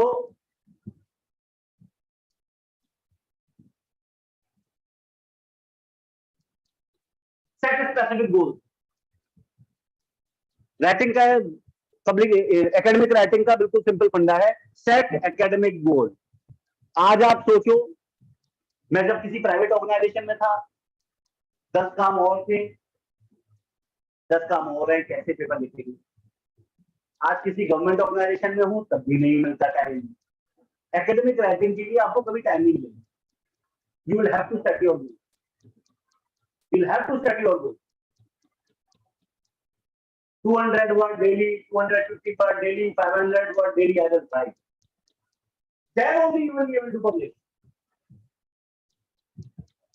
वो डेली का टारगेट बनाना पड़ेगा, या फिर 12 paper reviewed by Tuesday morning, then only you will be able to right.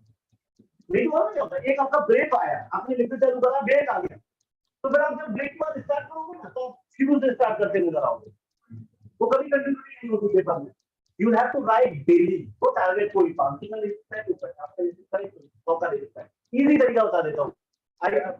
सब लोग वर्ड में voice, you know how to use voice from word, voice command लो, फटाफट बैठे हुए हो, कुछ भी आ रहा है बोल पे चले जाओ, वो अपने टाइप करता चला जाएगा। गलत भी लिखिए तो सोचो मत इसने गलत करेंगे, लिख दिया है, बाद में देखेंगे इसको सही कराना है। 500 वर्ड आराम से लिख जाएंगे। और जो वर्ड आता है टीचर के माइंड में 50 यूज पहुंच जाएंगे, इसी तरह बंदों पे चले जाओ, ये में ये तो लिखता जाएगा वर्ड में। आई नो भाई वर्ड में वॉइस कमांड कैसे आती है, I think everybody knows that. नहीं तो व्हाट्सएप ग्रुप पे लिखना है, ऐसी कोशिश। ठीक है, so fix specific writing goals, daily writing, collaborate. I think we were having some discussion. It's very important, collaborate. और आज मुझसे पूछो तो Without collaboration, it's very tough to survive in academic education. आपको भी था मैंने दोस्त को बस खा ली, दूसरा कहेगा मैंने बस खा ली, तीसरा कहेगा मेरे पास। आप दो में खुश हो रहे हो क्या? मेरे तो चीजों से दो तो हुए, चलो। So much of intense competition. Plus, there is a nexus of publication around. कोई 1000 रुपए मांगेगा, कोई 10,000 रुपए मांगेगा, 10,000 में स्कोप पब्लिकेशन, कोई 15,000 मांगेगा, scope publication, nexus around. In that scenario, you need publications. There was a time when individual publications were preferred. I know, मैं चतुर्वेदी साहब के टाइम की बात है, किसी का नाम हो गया, बोलते हैं समर्थ, वो जब भी उसका अप्रेजल होता था तो पेपर आता था कि 10 लोग उसके साथ कोलैबोरेट कर रहा है, 10 लोगों के साथ पेपर लिखता है, मैं उसको वैल्यू नहीं देता, लेकिन 10 लोगों के साथ लिख रहा है, बिमटेक की बात, 10 लोगों के साथ लिख रहा है, क्या लिखा हुआ है और 10 लोगों के साथ लिखा है, यही तो चैलेंज है। आज उसी की वैल्यू है, कल इंडिविजुअल मैटर की वैल्यू, आज कोलैबोरेटिव मल्टीडिसिप्लिनरी, आपकी new education policy multidisciplinary is the concept. So collaborate. My advice: do not collaborate with friends. You will never be able to write paper. Never be able to collaborate. Somebody knows, somebody good in legal, you are good in management. Can we think of a topic which is more management and legal in nature? Let's write something on it. थोड़ा कुछ चलेगा, थोड़ा कुछ चलेगा। एक और बता देता हूँ, एकेडमिशियन के साथ एक बहुत बड़ा सीधा और होता है। पहला ऑथर में कि तू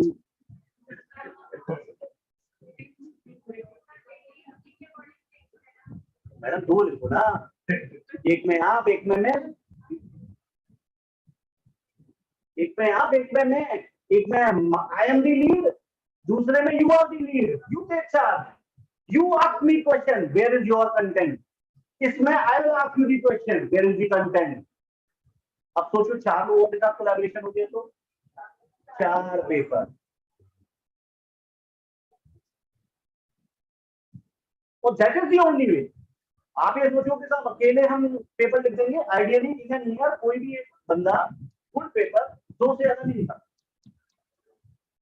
आइडियली नहीं लिखा। वो तो हमारे यहाँ इंडिया में ही होता है ऐसा, एक साल में मेरे 20 पेपर आ गए, किसी भी फॉरेन उसका देख लेना, अच्छे पेपर हो तो ये कहते हैं कि आपके 5 साल में 2 पेपर आ जाए तो बहुत अच्छी बात है।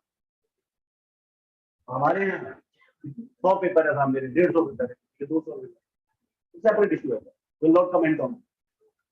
So what is important is you collaborate. How you identify who is that guy? In fact time नहीं है, वरना मैं उस कोलैबोरेशन को यहीं पे डेवलप करना चाह रहा था, टाइम नहीं बचा, नहीं मैं आपका कुछ ना कुछ कोलैबोरेशन करवा के जाता और आपको टॉपिक क्लियर करवा जाता कि इस टॉपिक पे आप लोग काम करें, और अगर जरूरत होती तो मैं तीसरा कोलैबोरेटर मैं बन जाता।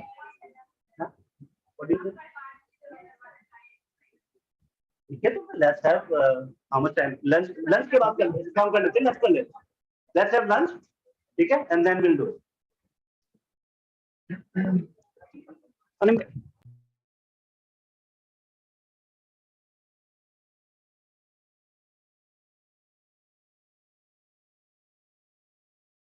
Request all the guests and the participants to kindly, and the committee members also, to kindly move to the room number 1104 behind the seminar hall for the lunch, and the faculty members of IPM can move towards the lunch.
Further, I would again like to draw your attention to the upcoming international conference on the theme Paradigm Shift in Business and Management, Outcome-Based Strategic Performance Management System with Stakeholders' Perspective.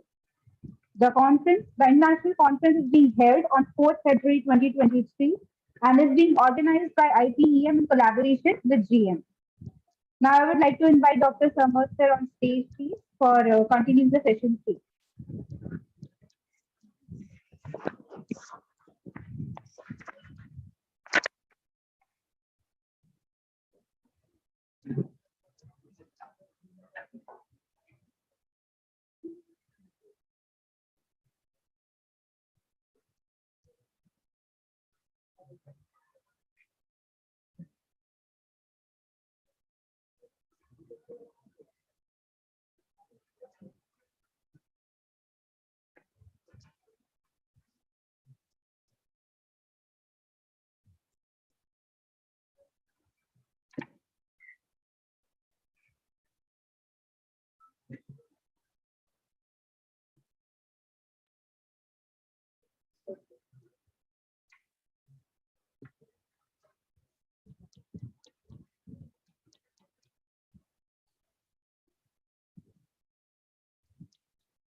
Okay, so let me very quickly give you an overview on journals, because there are lot many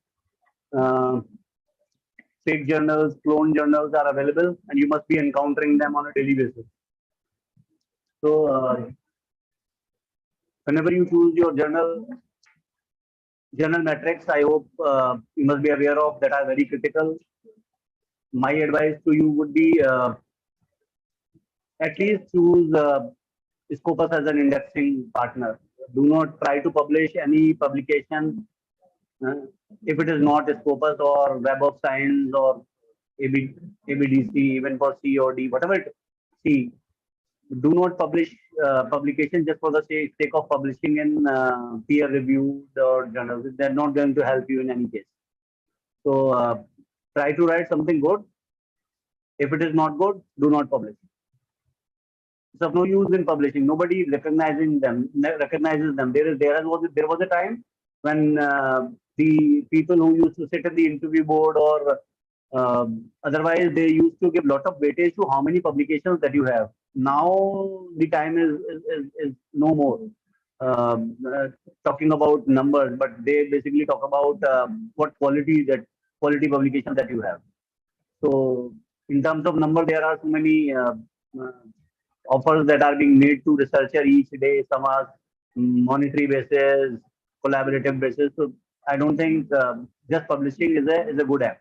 So try to publish something which is good and in a good journal. Now, when I say good, at least Scopus. It has to be at least Scopus. And your first priority should be at least Scopus, and not even ABDC wala case, because acceptance in academics, Scopus has developed a very good credential. Okay? Except for if you think of, let's suppose in future I want to go into IITs and IITs, then they will give lot of weightage to ABDC. Okay? So if that is your priority, probably you can target that way. But otherwise, Scopus to begin with, then Web of Science, and then followed by it B or A category. Okay.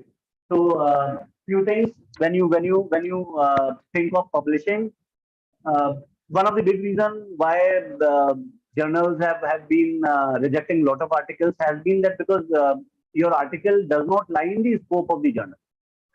So it is very important to see whether my article is in the scope or not. So I hope we know how to look for the scope of the journal. Go to Scopus. Ma'am, can we go to Scopus? I hope you know it. You want me to? Okay. So if you know it, then perfectly all right. I think. Anybody who does not know it, then please let me know.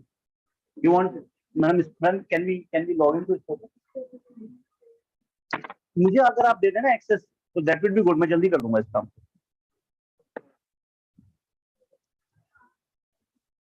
आप ये access मुझे दो.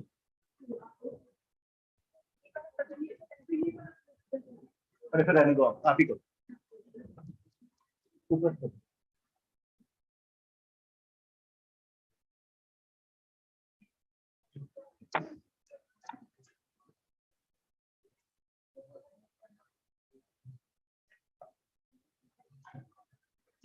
Yes.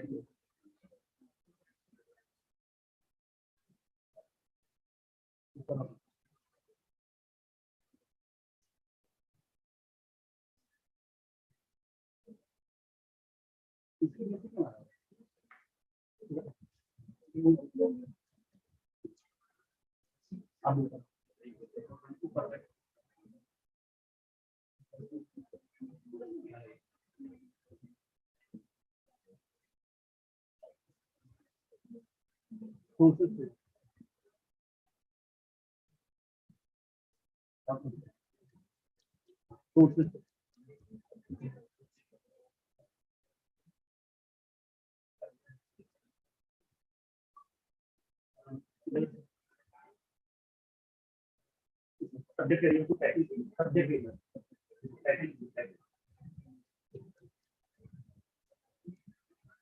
Write something international.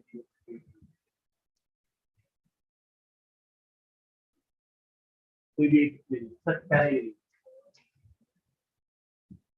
नीचे open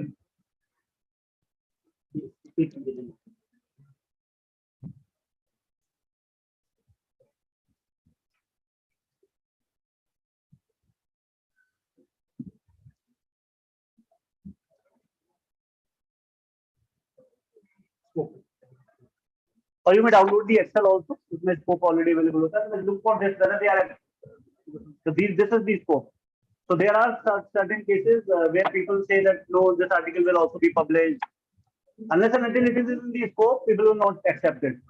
And let me tell you one thing. People will say that this will be published. Publication does not mean indexing. For example, this paper is going to be published in a Scopus You can Index learn Journal. more about this Publication method does of not mean thematic indexing. analysis and other methods of analysis in our course on user interviews at our There US are conference. publications which are not. नया journal आया, requirement जो है Scopus में आने के लिए बहुत, there are very normal minimal requirements are there, so it will get into Scopus. And now they will keep on publishing n number of articles, whether it is in their scope or not. Okay, and you will believe that it will be indexed also, not necessarily. So in this video, I'll share with you 4 things that I believe are crucial to know before starting to code your data. I based these 4 things on this advice on my work as a research consultant. So every day I work with individuals, company. I analyze lots of data sets, and also I have face-to-face consultations, face-to-face tutorials with individual clients. So I hear to their problem, I listen to their problems, I try to help them. So I decided to take this advice and share it with you in this video so that you don't have to pay me for a private tutorial. But if you do decide to pay me for a private tutorial, the link is in the description. And this will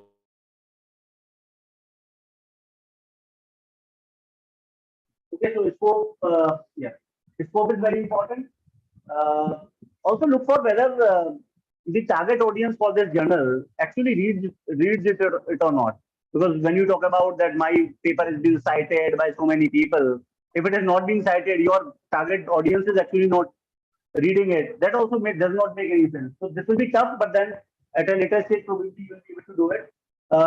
See to it that is it indexed or not. So that is something we always take care of it. So I'll not mention this. Does it have an online edition? If it has an online edition, that is good because that will help in improving the citation. Probably physical publication will not will find that problem. So do look for whether it has also an online edition or not. Impact factor, just look for the impact factor, look for the site score.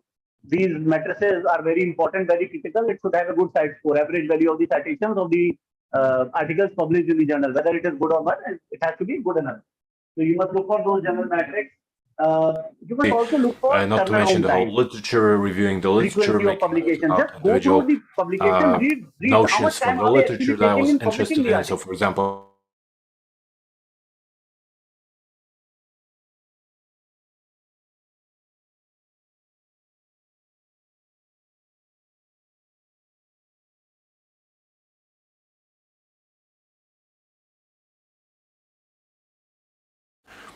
this text, what you're doing essentially is journals which are because if you think about it, but then what is coding? even This is not the they being main purpose of this video, but if I was to define coding very quickly for you, coding is essentially labeling parts of the text, parts of the data, assigning certain labels, certain names to parts of the text in order to organize it. So you want to organize your text, your data, or whatever you're working on for yourself. You want to organize it for yourself, you want to know where everything is, and you want to prepare it for further analysis. So basically this will be also the core, the backbone of your thematic analysis, because as you do that, as you mark the text with your codes, eventually you'll start seeing patterns. You'll realize there are some codes that were used more often, which means there are certain topics or themes that were discussed more often. So that's what coding is. And like I said,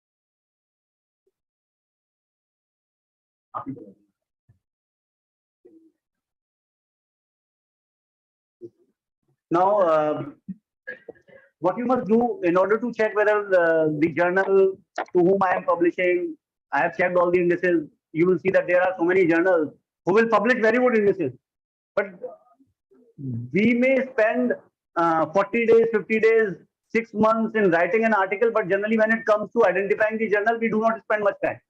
This is good, okay, this will publish, and then we submit. And what happens is that the article becomes or gets into public forum, which is being utilized by someone else and not you. One. Two, whenever you do flag check, how do you do flag check? Are you doing it flag check? How do you do it? Do you have an access to the flag check software, or how are we doing it? We have it here. Do not ever do it online, please. Do not ever do it online. Okay? So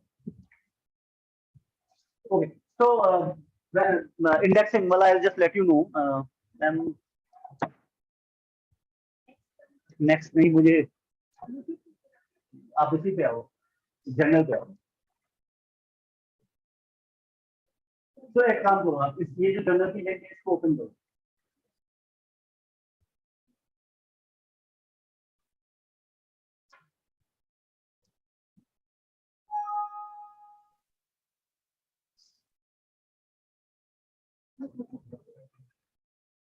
नहीं कोई बात नहीं, वो चीज जो हमारा पता हुआ था उसी को खोलो,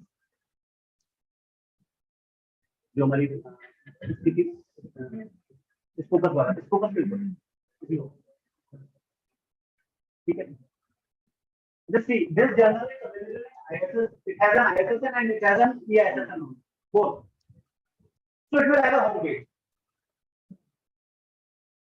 Somebody who does not have it, ESSN, probably does not require a website. So probably they may not have a homepage. Quite possible they may not have a homepage. Now, if you have to go to find authenticity of journal, go to indexing site and then go to their homepage. Homepage to जाना है, जाता ही जाता.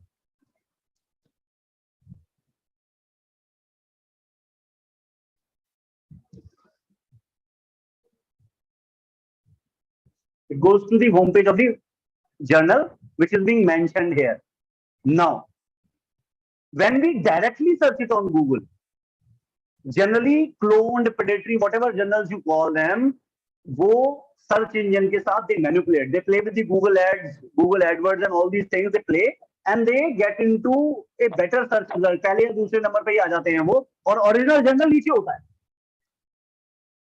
तो आपने क्या करा, उसको click कर दिया. अब आप एक क्लोन्ड जर्नल या आई वुड रादर से एक फेक जर्नल की वेबसाइट पे पहुंच गए, जो कि यही है. उसी उस वेबसाइट को हम कॉपी करके क्लिक करना, ये जो मैंने अभी आपको दिया है, इसको क्लिक कर सकते हैं.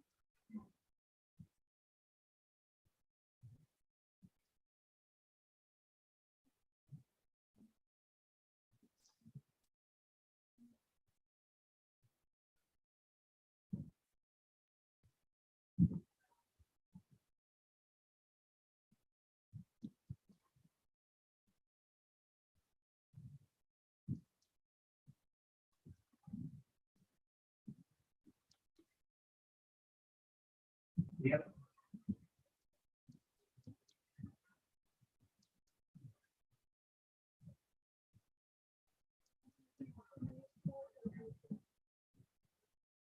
आप अपने मोबाइल पर डाल के type this organization is a clone, this is a fake journal.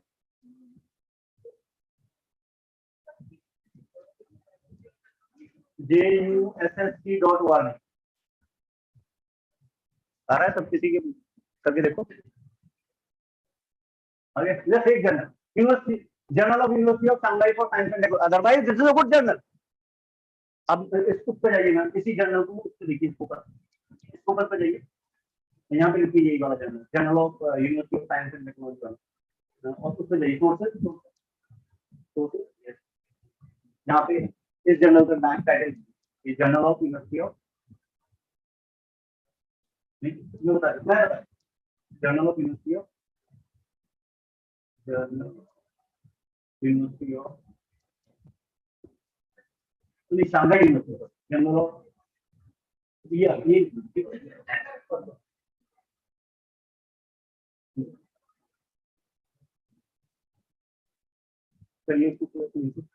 Journal of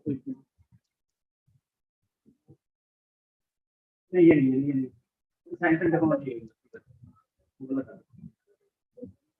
पीछे दोबारा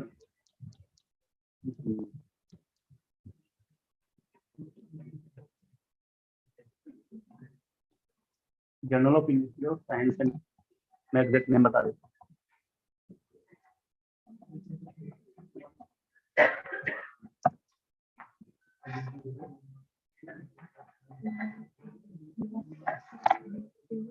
साइंस एंड टेक्नोलॉजी कहाँ पे, journal of university of science and technology, Shanghai university of science and technology.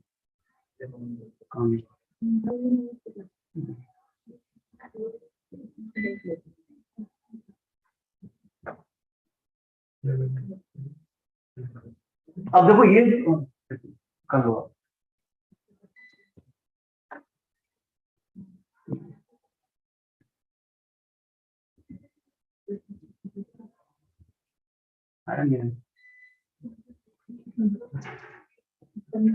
इसको क्रॉस कर दिया, करेक्ट कर दिया, cross इसको क्रॉस.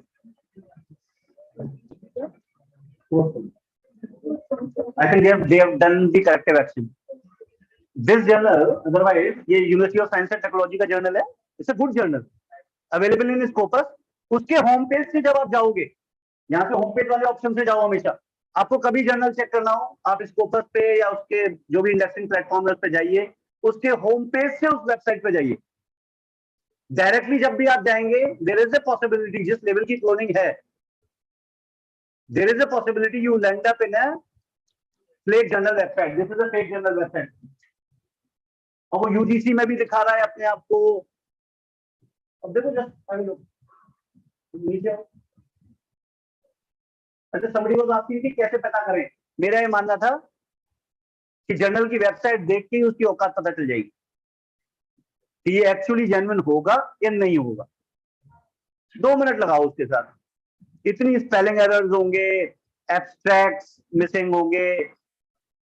दूसरी चीज, जब भी आप चेक करना हो उसके आर्काइव्स पे जाओ. पास्ट इश्यूज देखना, पास्ट पब्लिकेशन में क्या लिखा है. पास्ट पब्लिकेशन नहीं, पास्ट है. पास्ट पास्ट इश्यूज है इसमें.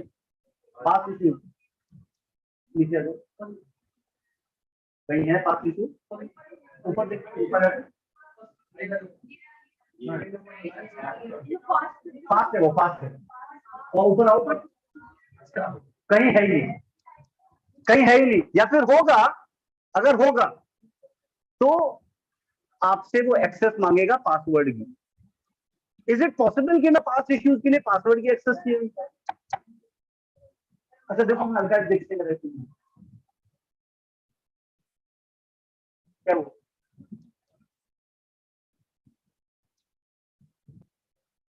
तो ये तो क्या फर्जी है. किसी को बोलो, किसी को कर लो.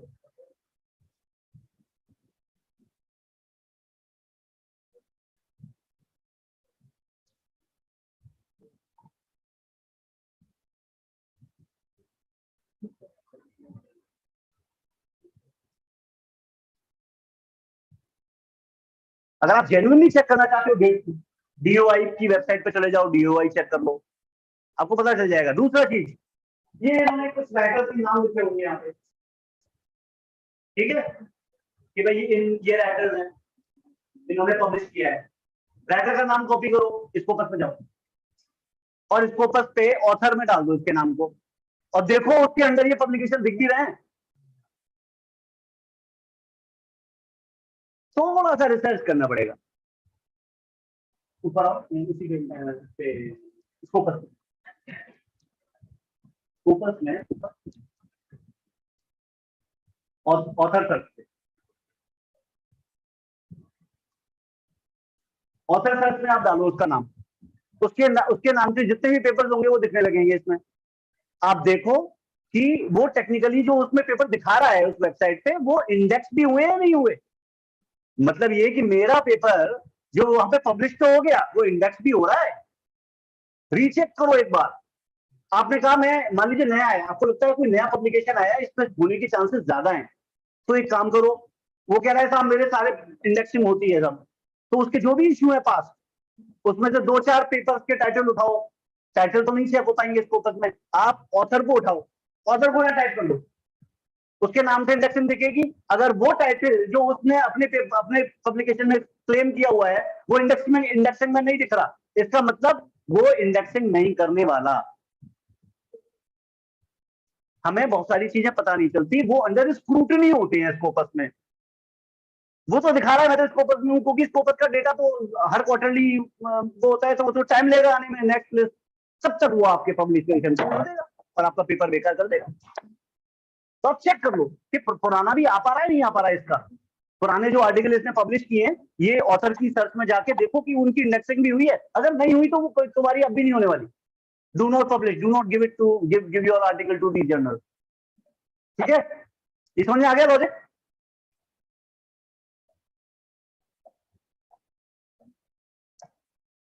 अदरवाइज यूजीसी वगैरह में अगर आप लोग पब्लिश कर रहे हो तो यूजीसी मैंने क्लोन्ड पेपर इसे अपनी यूजीसी पे केयर पे तो cloned list is already available.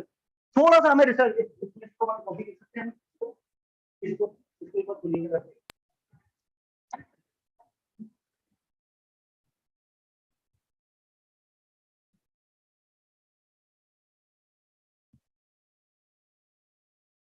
UGC copy कर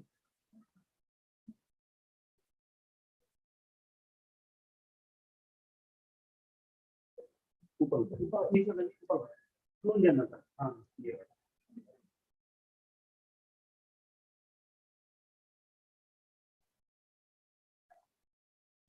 आर्काइव्स नहीं दिखेंगे। आर्काइव्स अगर होंगे तो वो क्लिकेबल नहीं होंगे, आपको पेपर कुछ नहीं मिलेगा। आर्काइव्स प्रिंट जर्नल अगर मान लीजिए ऑनलाइन है भी, तो वो आपको सिर्फ टेबल ऑफ कंटेंट देगा। आप ये देखना, पूरा पूरा पेपर नहीं देगा। पूरा पेपर हो तो फिर ऑनलाइन ही ना हो जाए। टेबल ऑफ कंटेंट देगा, चेक करते रहो। कई बार क्या होगा, वो आपको लगेगा हाँ इंडेक्स है, लेकिन उसका प्रिंट वर्जन इंडेक्स है, ऑनलाइन वर्जन इंडेक्स नहीं है। ये क्या करते हैं, मैं मान लीजिए प्रिंट जर्नल है मेरा, उसी नाम से क्लोन बना लिया, अब उसको दिखाएंगे ISN EISSN वाला, मतलब इलेक्ट्रॉनिक वर्जन है, उसकी वेबसाइट बना ली। मेरा जर्नल है, प्रिंट जर्नल है, इंडेक्स है। इन्होंने एक वेबसाइट बनाई मेरे नाम से, मेरे जो कंटेंट था उसको देके बनाया एक वेबसाइट पे, वहां पे, और प्रिंट वर्जन दिखा दिया कि भैया ये भी इंडेक्स है। मैं जब सर्च कर रहा हूँ पेपर पे तो मैंने देखा अच्छा ये तो ISSN तो इंडेक्स है, इसका मतलब ये भी इंडेक्स होगा, ये जर्नल भी इंडेक्स होगा, लेकिन प्रिंट वर्जन इंडेक्स था, इलेक्ट्रॉनिक वर्जन इंडेक्स नहीं था। तो जस्ट चेक। ये बहुत छोटी छोटी मिस्टेक्स हैं जो हमसे जल्दी हो जाती हैं। नहीं आ पा रहा हूँ।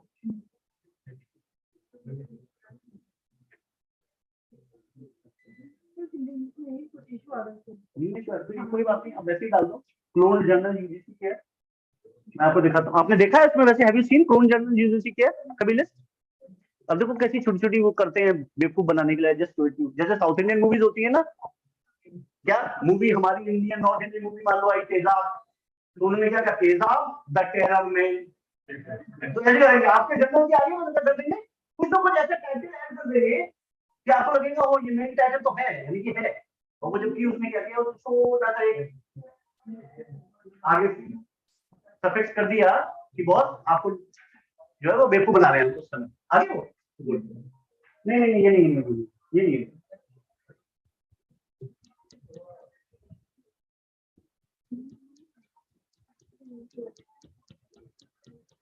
ये बात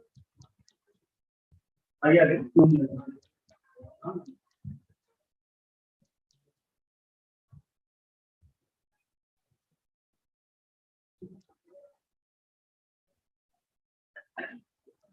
अब देखिए, ठीक है, this is included, आबरू is included, क्लोन है आबरू जर्नल हो गया क्लोन हमारे लिए साहब है। तो ये आपको, ये तो UGC है, यही चीज आपको इसको बस मिल जाएगी। तो आपको इन छोटी छोटी चीजों पे ध्यान देना है, देखना है। बहुत सारी चीजें होंगी जो आप देखोगे, ध्यान दो। एक और चीज, लैंग्वेज देखो, किस लैंग्वेज में एक्सेप्ट कर रहे हो। ये भी आजकल बहुत खेल कर रहे हैं ये लोग। लैंग्वेज एक्सेप्टेबल कुछ और है और वो किसी और लैंग्वेज में दिखा देते हैं, जिससे कि हम लोग सोचते हैं कि हाँ एक्सेप्टेबल है। जनरली फॉरेन, और जैसे चाइना है या अपने चाइनीज तो जर्नल में बहुत है, कोरियन जर्नल्स के केस में भी है, ये क्या कहते हैं अपने मैक्सिकन जर्नल्स हैं, ये सब बहुत मतलब। अब जैसे ये देखिए अफ्रीका, अभी जर्नल कर दिया, और देखिए और सारी चीज सेम है, आप जस्ट लो। हाँ नहीं अलग है, देखो ये ISSN है, ये ISSN है, ये EISSN है। अगर आप इतने डिटेल में नहीं देखोगे तो वो आराम से बेवकूफ बना देगा। और मैं एक चीज बता दूं आपको, बहुत लोग बन रहे हैं।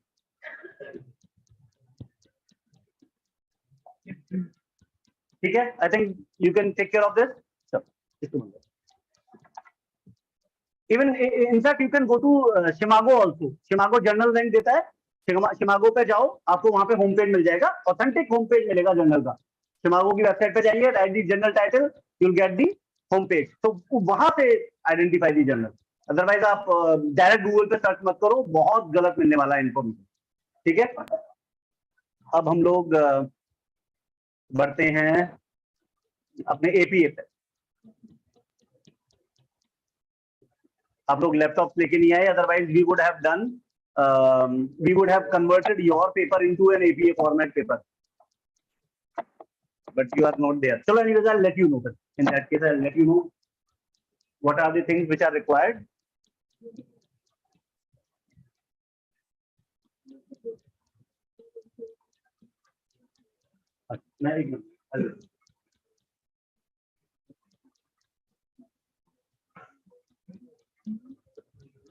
who is there who believes that I can do APA format referencing?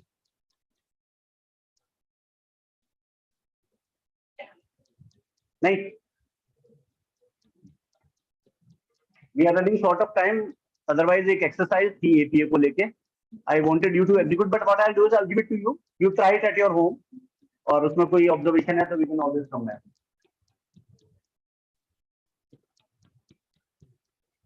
मैं एक आपको इसमें मैंने कोई डॉक्यूमेंट दिया होगा, APA का सैंपल दिया होगा. एक मिनट मैं आपको बताता हूँ.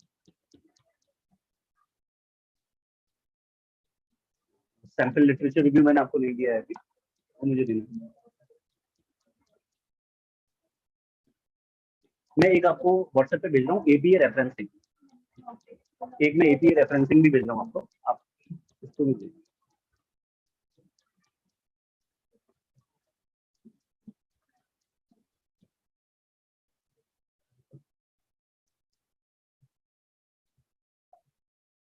मैं व्हाट्सएप कर रहा हूँ उसको ना.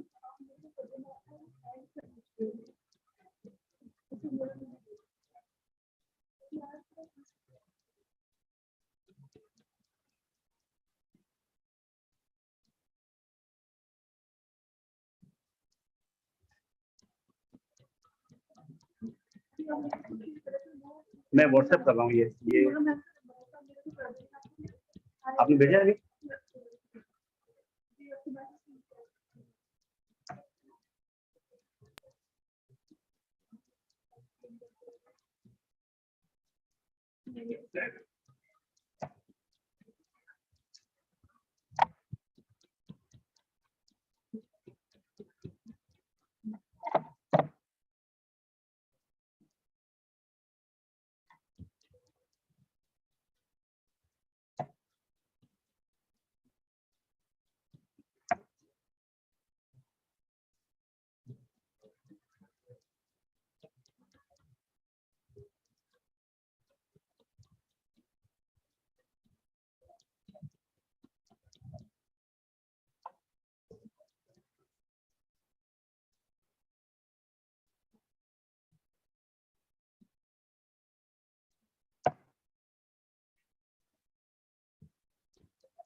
डबल 48 वाला.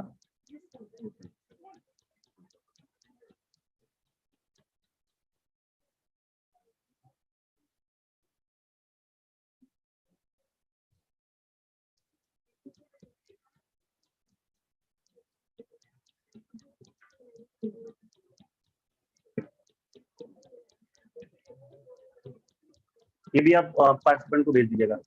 APA रेफरेंसिंग और APA फॉर्मेट. APA फॉर्मेट आपको मैडम भेजेंगे, तो आप अपने पेपर को उसी हिसाब से अलाइन कीजिएगा.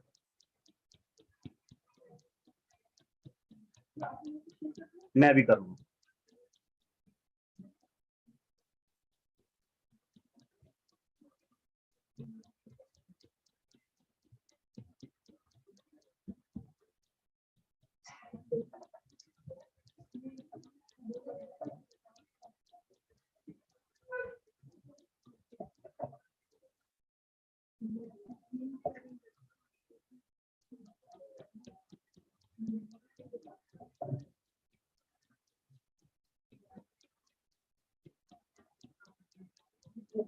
ये मैंने आपको दे दिया.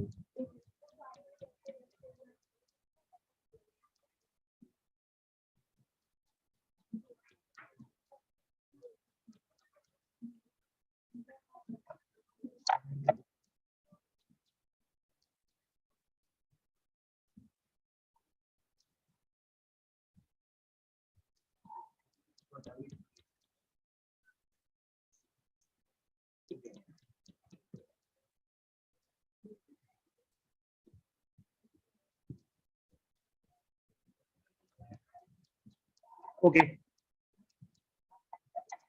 So I'll just give you some overview on the 7th APA format and how your paper should be aligned. Ma'am आप सबको एक सैंपल भी भेज दीजिए. आपके पास नहीं है?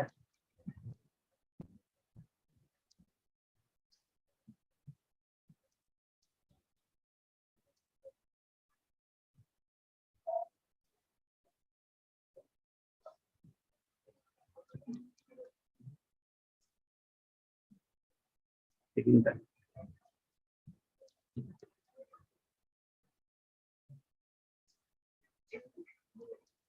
काम करते हैं इसको, फिर इसको एंड में रख लेते हैं, तब तक मैं वो बता दूँ दूसरी चीज बता।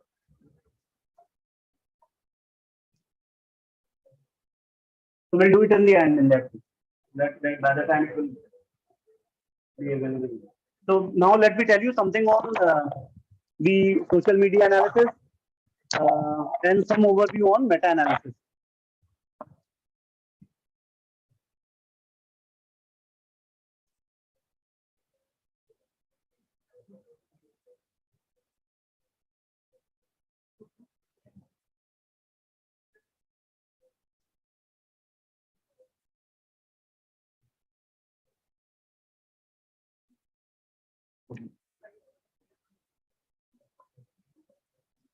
See, when we talk about social media, again, we have the methods like content analysis. Again, we can analyze. हमने उसको देखा भी था जब हमने tweets analyze की थी, है ना?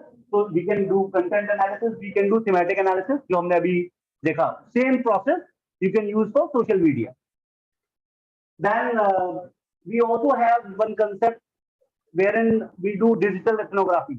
तो ethnography को digitally भी कर सकते हैं. मतलब ये कि जो communities हैं, जो social communities हैं, social communities को observe कर रहा है individual.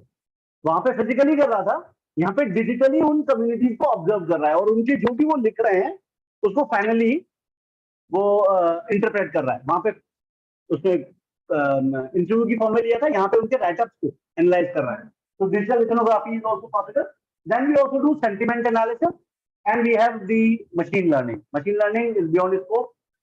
Content and thematic I have already mentioned.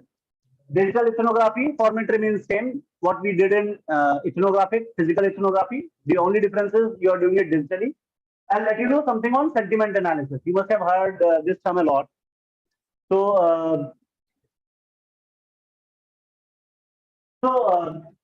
when we talk about sentiment analysis, basically we are trying to say that whatever text that is being written on social media, whatever textual data that you have, whatever text that is being written, is it neutral, is it negative, is it positive, to the thing that we want to discover. So for example, whether people are dissatisfied with this, somebody has written something, I want to understand the customer reviews for my services. So I am trying to analyze that whatever things that they have mentioned is in which category are they lying? Is it a positive statement? Is it a negative statement? Or is it a neutral statement? I can do it through sentiment analysis. I'm trying to understand people's sentiment. So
Okay, so we are trying to understand the emotions. So, for example, we want to understand whether it's on social media, whatever services that I have given, I want to understand whatever comments that have come. I want to classify them. I want to see whether they are in the positive frame or negative frame. So that is what that we call as sentiment analysis. We can perform that sentiment. Now, basically, you will see a lot of sentiment analysis happening in the area of marketing, trying to understand the positions of brand perception, brand feeling, in terms of customer experiences, customer services, customer reviews, feedback. A lot of sentiment analysis happens in that case. Even in case of politics, we see a lot of sentiment analysis. A lot of debates have already been there when we talk about the American presidential elections. So there are a lot of things which can be done through sentiment analysis. So what is their belief, policies, what is people's belief in terms of policies, whether they perceive it neutrally, positively, negatively. So all those things can be done using sentiment analysis. In fact, the present state of the automated dialogue system, which is being developed in almost, we technically call them as humanoids. So जो automated dialogue system है, in fact, there also we use lot of sentiment analysis. So the automated dialogue system actually tries to understand what is the feeling of the other guy and then modulate the statement there and then. So this is the data development that is happening in the area of sentiment analysis. Now, how do we do it?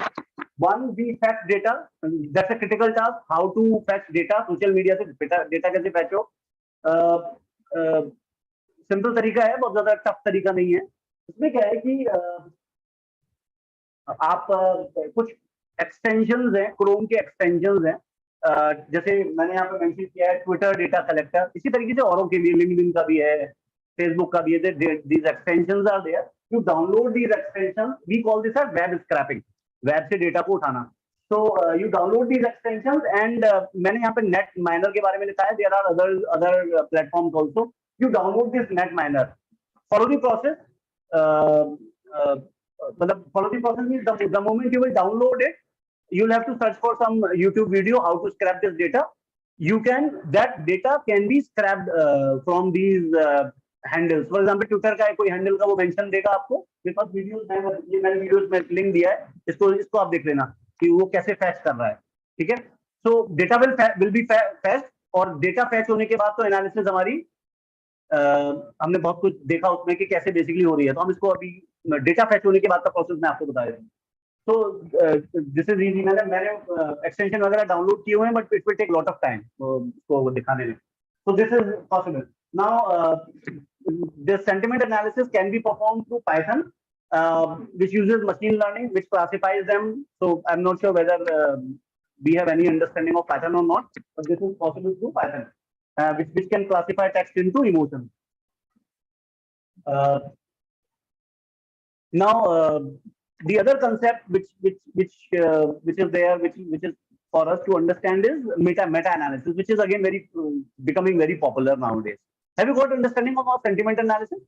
But Python wala case, so we'll have to, I think beyond the scope of this, so we'll have to learn a bit. But this is what that happens in sentiment data fetching. और फिर उसके बाद Python has an option of doing sentiment analysis. It performs the sentiment analysis और उसको classify कर देता है बिल्कुल clearly. This statement positive, negative, बिल्कुल clearly classify कर देता है उसको. ठीक है. Then the other one is about meta analysis. Meta analysis is nothing but it is analysis of analysis. तो जो पास्ट में जितनी भी रिसर्चेज हुई हैं टेक्निकली उनको एनालाइज करती है मेटा एनालिसिस. ठीक है. तो देखा जाए तो बहुत रोबस्ट है, मेडिसिन में बहुत होती है, क्योंकि जो पास्ट की सारी रिसर्चेज को एनालाइज करके रिसर्च देना, उन सबको जनरलाइज करके रिसर्च देना, that means the output of this research is going to be very critical and very important and very logical also. So this is something which is happening in meta-analysis. So it combines the results of all the other studies on a particular topic and it calculates the effect size. ठीक है. तो पुरानी जितनी भी studies होंगी उन सब में जो भी मेथड यूज हुआ होगा, फॉर एग्जांपल किसी ने कोरिलेशन दिखाया है दो वेरिएबल्स का, है ना, तो उन सबके जो भी मेथड्स हैं उन सबके बीच में उसका इफेक्ट साइज बता देगा. एग्जैक्टली ऑन एन एवरेज ये इफेक्ट रहेगा। फॉर एग्जांपल मोटिवेशन का मान लीजिए, सर्विस क्वालिटी, हमने क्या करा, मोटिवेशन और सर्विस क्वालिटी दो हमारे वेरिएबल हैं। एक तो ये समझो ये जो अपनी क्या कहते हैं मेटा एनालिसिस, दो वेरिएबल पे होगी हमेशा, एक डिपेंडेंट एक इंडिपेंडेंट। अगर आपके बहुत सारे वेरिएबल्स हैं तो हर एक पे अलग अलग आपको करनी पड़ेगी, ठीक है। तो हमारे मान लीजिए दो वेरिएबल्स हैं, मोटिवेशन और सर्विस क्वालिटी। अब मोटिवेशन और सर्विस क्वालिटी को लिंक करते हुए जितनी भी पब्लिकेशंस हुई हैं, आप उसका सबसे पहले क्या करोगे, आप उसका सबसे पहले एक स्ट्रक्चर्ड लिटरेचर रिव्यू करोगे। You know how to do structured literature review? Systematic literature review, SLR. So we'll do a systematic literature review. We'll do that review means जितने भी पब्लिकेशन जो इन दोनों वेरिएबल्स को लेके हुए हैं, उन पब्लिकेशंस को हम आइडेंटिफाई करेंगे, ठीक है। Once we identify, now how do we identify? Will again go back to databases, Scopus database पे गए या वेब ऑफ साइंस डेटाबेस पे गए। डेटाबेस पे अगर आपकी एक्सेस है तो आप दोनों कीवर्ड्स को आप लिखें। आप जब सिस्टमैटिक लिटरेचर रिव्यू जब भी किसी ने किया हो तो उसमें वो कीवर्ड मांगता है और बोलता है कि इस कीवर्ड को कहाँ कहाँ सर्च करना है आपने। कुछ गिरा है यहाँ पे, तो वो डेटाबेस में जैसे गए, मान लीजिए आप स्कोपस के डेटाबेस में गए, आपके पास डेटाबेस पे एक्सेस है, तो वो आपसे कीवर्ड मांगेगा। तो आपने कीवर्ड, जैसे सर्च कीवर्ड होते हैं ऐसे सर्च कीवर्ड्स आपसे देगा। तो मान लीजिए आपने दो कीवर्ड लिखे, मोटिवेशन एंड सर्विस क्वालिटी। तो मोटिवेशन और सर्विस क्वालिटी वाले जितने पेपर हैं वो आपको लिंक करना पड़ेगा प्लस के साइन के साथ, एंड के साइन के साथ, कि दोनों टर्म होनी चाहिए। तो जितने भी पेपर हैं वो आपको दिखा देगा, वो सारे पेपर आपको दिखा देगा। तो हमने उस लिटरेचर रिव्यू को आइडेंटिफाई किया। उस उन्होंने जो भी मेथड, वो क्या करता है, जनरली दोनों वेरिएबल के कोरिलेशन के साथ लिंकेज करता है। आप ये कहेंगे कि साहब हर एक में तो कोरिलेशन नहीं हुआ होगा, कुछ भी हुआ हो, कोई भी टेस्ट लगाया गया हो, उस टेस्ट को हम कोरिलेशनल डेटा में कन्वर्ट कर सकते हैं। There are formulas to do it, ठीक है। तो जनरली क्या करता है ये कि जो भी पुराने होते हैं researches on the variables, it calculate the effect size. तो मान लीजिए हमारा जो कोरिलेशन पुरानी 50 स्टडीज पे कुछ आया, 50 स्टडीज पे कुछ आया, तो ये क्या करेगा, उन कोरिलेशन का इफेक्ट साइज मेजर करके दे देगा कि बेसिकली सारे 50 रिजल्टों का मोटिवेशन का सर्विस क्वालिटी पे जो रिलेशन है वो पॉजिटिव है और उसका इफेक्ट इतना है, सारा एवरेज आउट करके दे देगा वो आपको। तो यानी कि एक कंक्रीट रिजल्ट आपको टेक्निकली मेटा एनालिसिस दे देता है, ठीक है। So it is basically generalising all the result, past result सभी को जनरलाइज कर रहा है। And the moment you perform it, it has lot of precision. I have already mentioned why it has lot of precision, because सारी पुरानी studies को count करके ये आपके एग्जिस्टिंग रिजल्ट दे रहा है। So it has lot of precisions and it can answer the questions which are not posed by earlier individual studies. वो सारी चीजों को यहाँ पे फेच कर रहा है। अब ये करते कैसे हैं? पहला structured literature review. Structured literature review करने का तरीका मैंने अभी आपको बताया।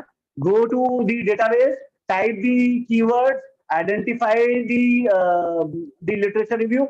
यहाँ पे ध्यान रखना ये है कि सभी कंपोनेंट होने चाहिए आपके लिटरेचर रिव्यू का पार्ट, वो भी जो पब्लिश्ड है, वो भी जो अनपब्लिश्ड है, आपको डेटाबेस में सारे मिलते हैं। So you must take all of them and you must choose one relationship at a time. तो हमने जैसे देखा सर्विस क्वालिटी और motivation, one relationship at a time. दो रिलेशन है उससे ज्यादा है, आपको हर एक पे अलग अलग मेटा एनालिसिस करनी पड़ेगी, ठीक है। So keywords and then whatever things that you want to choose. Now you identified 50 papers. Now out of those 50 papers, उन सबके जो रिजल्ट्स हैं, अब आप उनकी एक शीट बना लीजिए, टेबुलर फॉर्म में एक शीट बना लीजिए। उनके रिजल्ट्स की एक टेबुलर फॉर्म में शीट बना लीजिए। आप कहेंगे सर ये तो बड़ा टाइम लगेगा, आपको करना पड़ेगा। मेटा एनालिसिस में ऐसे ही होता है। रिजल्ट्स कहां से मिलेंगे? रिजल्ट या तो मोस्ट ऑफ द टाइम आपको एब्स्ट्रैक्ट से मिल जाएंगे। जैसे आप उसका एब्स्ट्रैक्ट पढ़ोगे आपको उसके result most of the time पता चल जाएंगे। क्या रिलेशन थी, कितना सैंपल साइज था, आपको पता चल जाएगा। नहीं तो रिजल्ट से आपको मिलेगा। तो आपको वो रिजल्ट नोट डाउन करने पड़ेंगे। Most of the time they will be available in abstract and then finally we are calculating the effect size. Effect size means what is the amount of variation and then you are giving your own interpretation. इसको करते कैसे हैं थोड़ा सा tabular form में बता देता हूँ। फॉर एग्जांपल आपकी एक स्टडी थी, आपने ये 5 स्टडीज हमें इमेजिन करते हैं। एक स्टडी थी, कोई भी स्टडी हो, उसका आपने आर्म ले लिया, जो उसने अपनी स्टडी में दिया होगा, वैल्यू दे रखी होगी, ठीक है, उस वैल्यू को लिखो। अब आप कई बार कहोगे कि कई में तो ये होंगे ही नहीं। अगर होंगे नहीं तो कोरिलेशनल डेटा में सारे डेटा कन्वर्ट किए जा सकते हैं। There are formulas to do it. Explore करना है इसको थोड़ा सा। There are formulas to do, ठीक है।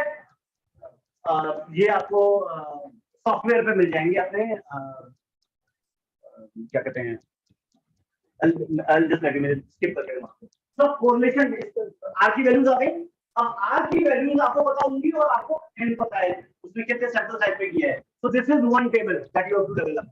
ये टेबल आपको मिल गई, पुराने रिजल्ट्स को आपने रिकॉर्ड कर दिया, ठीक है। तो हमने क्या किया, फर्स्ट एसएलआर किया। एसएलआर के बाद वो पेपर जो आइडेंटिफाई हुए उनके हमने रिकॉर्ड के लिए ऐसे उनके जो भी रिजल्ट्स है उनको लिख लिया। थोड़ा सा टास्क रहेगा क्योंकि लिखना, ये टेबल से निकालना आसान नहीं है। फिर क्योंकि हम यहाँ पे सिर्फ कोरिलेशन को ले रहे हैं, मैंने यहाँ पे मेंशन भी किया हुआ है, in other studies with other taste like regression हुआ होगा, किसी में टी टेस्ट हुआ होगा, किसी में सैम लगा होगा, किसी में काई स्क्वायर लगा होगा, किसी में एनोवा होगा। We can convert all of them into correlational data. There are formulas to do it. System software भी करता है उसको, ठीक है। And then finally what we do, we measure the magnitude of the effect. जो हमारा इसका टास्क है मेटा एनालिसिस का, मैग्नीट्यूड ऑफ, नाउ जितनी ज्यादा होगी दैट इज गुड। कैसे कैसे आपने सारी स्टडीज ली, मैग्नीट्यूड पहले तो आप देखो कि रिलेशनशिप है या नहीं, तो पी वैल्यू निकालोगे तो आप सिंपल निकाल सकते हो। सिंपल जो आपने अपनी क्वांटिटेटिव स्टडीज में जो करते हैं, सिंपल आप पी वैल्यू देखो, सिग्निफिकेंस है नहीं, तो यहाँ पे p values are less than 0.05, so there is exists a significant relationship। मतलब ये कि अगर ये स्टडी मोटिवेशन और क्वालिटी ऑफ सर्विस के ऊपर हो रही थी, मतलब सिग्निफिकेंट रिलेशनशिप है मोटिवेशन का क्वालिटी ऑफ सर्विस के लिए, कल तुमने ये प्रूव कर दिया। अब आ गया इफेक्ट साइज। ये इफेक्ट साइज आपने कोहेरेंस डी वगैरह सुना होगा, है ना। ये effect size basically sample size के ऊपर कभी डिपेंड है, क्योंकि मैंने यहाँ पे फिक्स्ड इफेक्ट लिया हुआ है which is on the basis of sample, the variation is on the basis of sample। ये जो इफेक्ट साइज है ये टेक्निकली आपको सॉफ्टवेयर निकाल के देता है, और इसी टेबुलर फॉर्म में ये जो रिजल्ट होता है ये आपके मेटा एनालिसिस का रिजल्ट होता है। यही होती है मेटा एनालिसिस। आर पे कर सकते हो, इस सारी चीज को आर पे कर सकते हो। तो अगर आप आर ऑपरेट करो तो ये सारी चीज इफेक्ट बता देगा आपको। कई बार वो रैंडम इफेक्ट बोलता है, कई बार इसको फिक्स्ड इफेक्ट बोलता है। मैंने यहाँ पे फिक्स्ड इफेक्ट इसलिए लिया है क्योंकि हम सिंपल कोरिलेशन वाला देख रहे थे। कोरिलेशन वाला नहीं देख रहे होते तो हमें रैंडम इफेक्ट को भी लेना पड़ सकता है। आई थिंक मैंने शायद रखा हुआ है, नहीं रखा नहीं, ये लिखा भी हुआ है। जैसे हमने क्या ले रहे हैं, तो we are taking weighted average of previous studies. हमने वेटेड एवरेज के लिए थे और वी हैव ये इसमें अज्यूम किया है हमने that all of these studies were conducted on same set of population, same variables, which probably will not be the case। unrealistic scenario होता है, इसलिए हम रैंडम इफेक्ट्स को कैलकुलेट करते हैं फिक्स्ड इफेक्ट की बजाय। ये जो इफेक्ट्स हैं ये आपका, जैसे आप वैल्यूज डालोगे आर में तो ये वाली वैल्यू आएगी ना, ये वैल्यूज आएंगी तो आपका इफेक्ट साइज कैलकुलेट करके दे देगा। इनफैक्ट एक्सेल से भी आप कर सकते हो, सिंपल क्वांटिटेटिव रिसर्च में जो होता है इफेक्ट साइज, और यही मेटा एनालिसिस का पार्ट है। पुराना लिटरेचर लिया, एसएलआर किया, लिटरेचर आपके पास आ गया, 50 पेपर उठाए अगर लिटरेचर में आए हैं, 50 पेपर को स्टडी किया, देखा उनका सैंपल साइज क्या है, उनका कोरिलेशन कोएफिशिएंट क्या है, टेबल की फॉर्म में लिखा। टेबल की फॉर्म में लिखने के बाद आपने सिंपल उस पर टेस्ट लगाया कि सिग्निफिकेंट रिलेशनशिप, हाइपोथेसिस हो गई ना आपकी, सिग्निफिकेंट रिलेशनशिप है या नहीं। आप हाइपोथेसिस चेक करोगे उसमें सिग्निफिकेंट रिलेशनशिप है या नहीं। आप किसी से भी कर लो, एक्सेल से करना चाहो एक्सेल से करो, एसपीएसएस से करना चाहो, जिससे भी सॉफ्टवेयर से आप करना चाहो, तो सिंपल रिलेशनशिप चेक करना है। तो रिलेशनशिप आपकी चेक होगी। रिलेशनशिप अगर यहाँ पे जैसे सिग्निफिकेंट आ रही है, उसके बाद आपने इफेक्ट देखना है।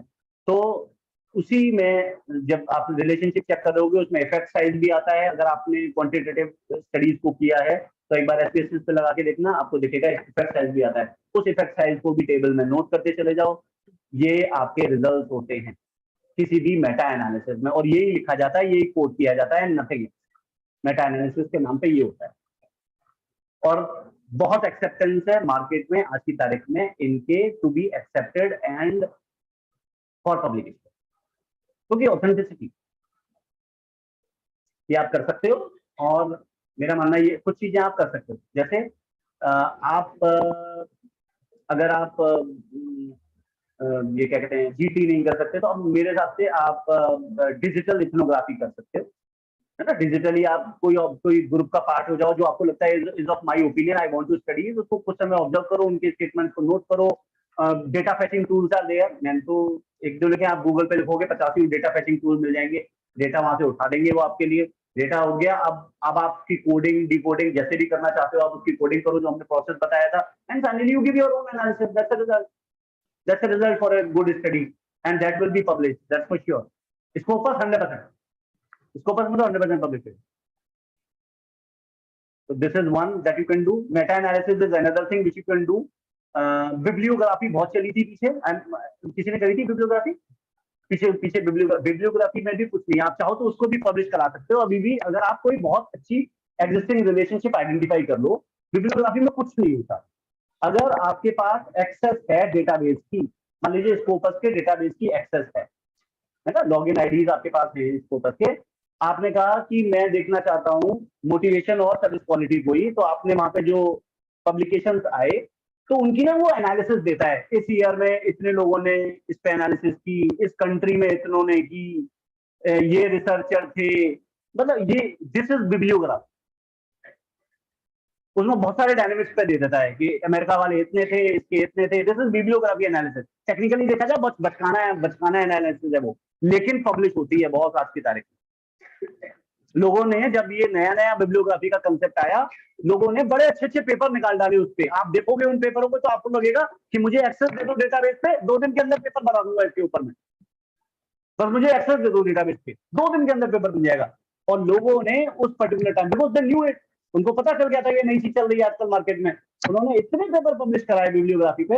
आप देखना कोई पेपर बिब्लियोग्राफी का जो आप बच्चों को देते हो ना प्रोजेक्ट, उनको बस टेबुलर फॉर्म में होते हैं, इतने लोगों ने ये कहा, इतने पब्लिशर थे, इस पब्लिशर के अंडर पब्लिश हुए, इस कंट्री के थे, 3 थे या 4 थे, ऐसे बिब्लियोग्राफी पब्लिश। तो अगर आपको लगता है कि कोई एक बहुत ही इंटरेस्टिंग टॉपिक के ऊपर मैं कर सकता हूँ या कर सकती हूँ बिब्लियोग्राफी, स्टिल देयर इज इसको कोई इंटरेस्टिंग चीज होनी चाहिए बस, ठीक है। एक्सेस होना चाहिए लेकिन डेटाबेस का, वो एक्सेस है, लॉगिन नहीं है। Are you part of group where there is a community of researchers, where there is community of teachers? Are you part of those groups? You should be. You should try to get into such communities. ठीक है। Anyways आपको ये access अगर चाहिए होगा कोई database का, आप मुझे व्हाट्सएप करना। ऑथेंटिक सोर्स नहीं है लेकिन एक्सेस जरूर मिल जाएगी।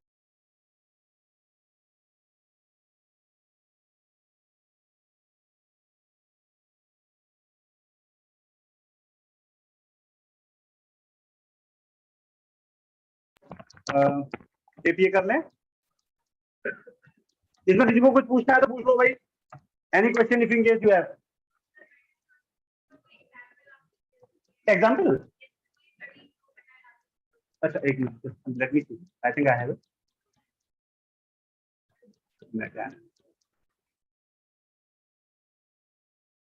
And I'm not carrying it right now. I'll just forward it to you. I'll forward 2-3 studies on meta-analysis which are good. और आप भी गूगल करोगे, you'll find so many of them. There's so many. I'll forward it to you. नहीं, किसी के question है?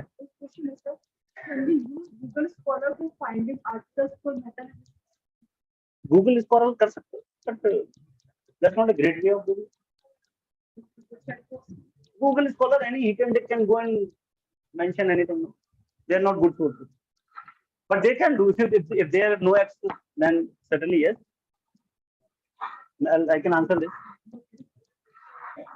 So maybe somebody asked that whether we can use Google Scholar. use some good indexing data. That's a better way. Okay, because Google Scholar will not give you access to all the articles which are published in the area. It will have only few of them. Not many of them. Access will not be there. So it's not a good way of doing it through Google Access. Rather, use some indexing data. और कुछ समझ में ना आए तो spend 150 rupees, I believe, or 100 rupees, go to MDI. सुबह जाइए early in the morning. Early in the morning नहीं जाएंगे, आपका नंबर नहीं लगेगा, आपको कोई कंप्यूटर पे बैठने नहीं मिलेगा. Go in the morning in the library, pen drive लेके जाइए, and then download as many papers as possible in the entire day. Utilize your 100 rupees. पहले से सोच के जाओ, टाइटल पहले से ढूंढ के जाओ, एमएलएल में, एल्सवेयर में, सब में जो भी पेपर चाहिए, सारे टाइटल को पहले लिख के जाओ, कॉपी में, वर्ड में कॉपी कर जाओ, और वहां पर डायरेक्ट सिर्फ टाइटल लिखो, डाउनलोड करो. MDI, MDI will give you that access. MDI location, MDI NH पे, जयपुर हाईवे पे. आप जैसे इफ्को चौक से आगे, इफ्को चौक के आसपास पहुंचेंगे, आपको राइट हैंड साइड में MDI दिख जाएगा. Gurgaon, MDI is Gurgaon, management development institute.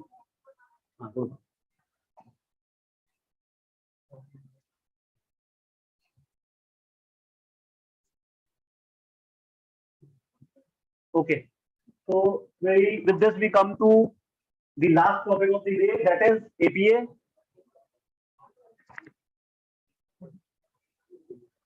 So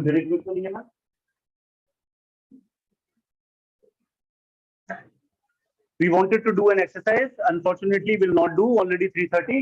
So APA format, very quickly I'll forward a sample APA formatted article.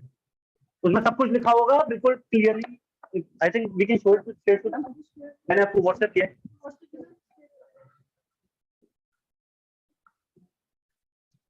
APA sample आ गया हो.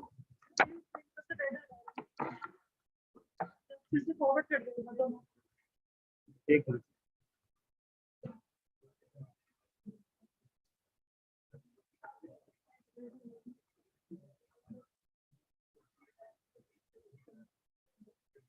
आपको किया नहीं, आपका नंबर 448 वाला है ना? अच्छा, इस पे आया ही नहीं है. 448.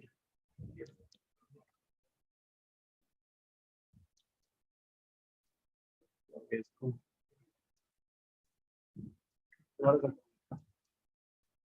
अच्छा, ओके, नेट नहीं आ रहा ना. इसका IPM का ये वो बताइए, पासवर्ड है, पासवर्ड IPM जी. कैपिटल में IPM 1 2 3 IPM 1 2 3 4.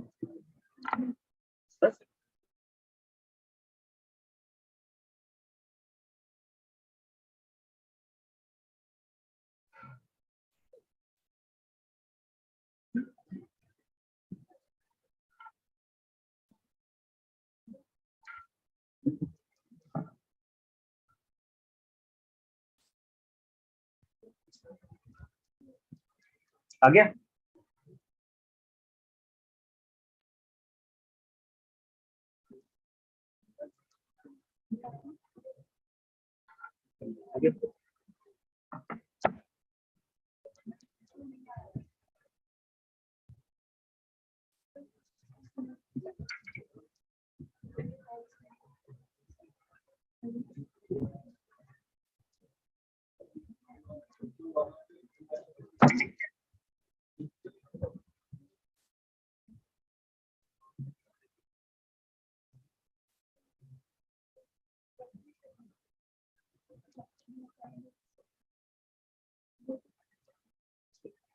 आया नहीं सर, मैं आपके नाम नेट पा रहा हूँ.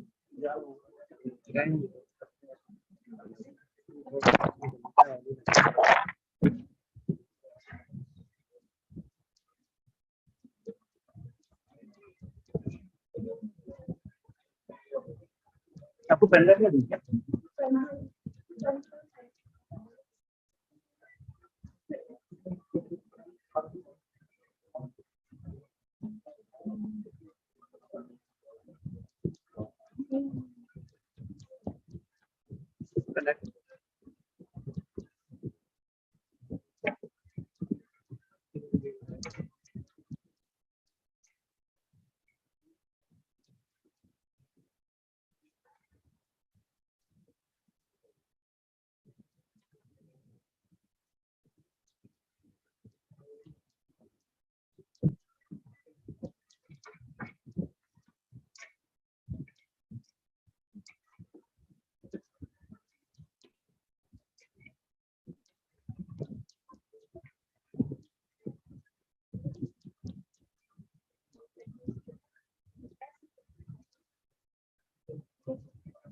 आ गया?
और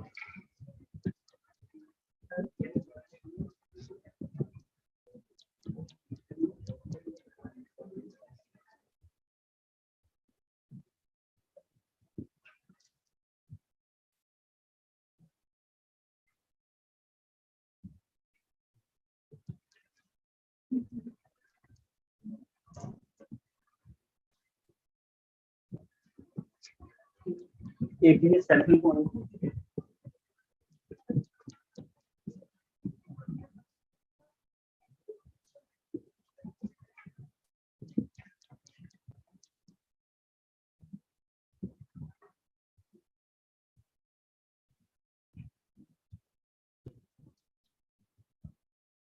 Okay, so this is one paper.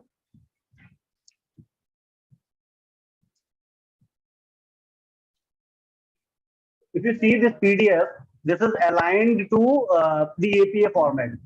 Title कैसे आएगा, क्या font होगा, जो authors है उसकी information कैसे आएगी, credentials कैसे आएंगे, and the details are also being mentioned. For example, title page. So if it is title page, I'll also provide you the supporting PPT. So title page, वहाँ पे go to title page here and look for कि ये किस form में आएगा. ठीक है, the entire information would be there. I will let you know also. नीचे आओ और abstract है, तो abstract किस form में आएगा. कीवर्ड्स है तो किस कीवर्ड्स किस फॉर्म में आएंगे, इंडेंटेशन क्या होगा, क्या साइज होगा, एवरीथिंग. रनिंग हेड्स कैसे आएंगे, टाइटल सब टाइटल्स कैसे आएंगे, पैरेंथेसिस में साइटेशन कैसे होगा, everything this information is available है. ठीक है, so you keep this sample with you. So whenever you write paper, utilise this sample in order to develop it there and then. इसी तरीके से आप अपना उसको डेवलप कर लेना. This sample would be available with you. अब ये है क्या, मैं थोड़ा सा आपको पीपीटी में समझा. ठीक है ना, I think we can see the sample just giving that reference. आप इसको बंद कर दो पीपीटी से.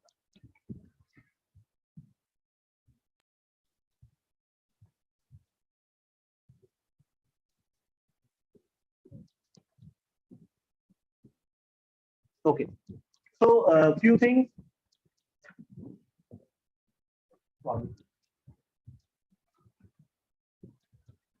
So when we write an APA styled paper, this is the order that we have to follow.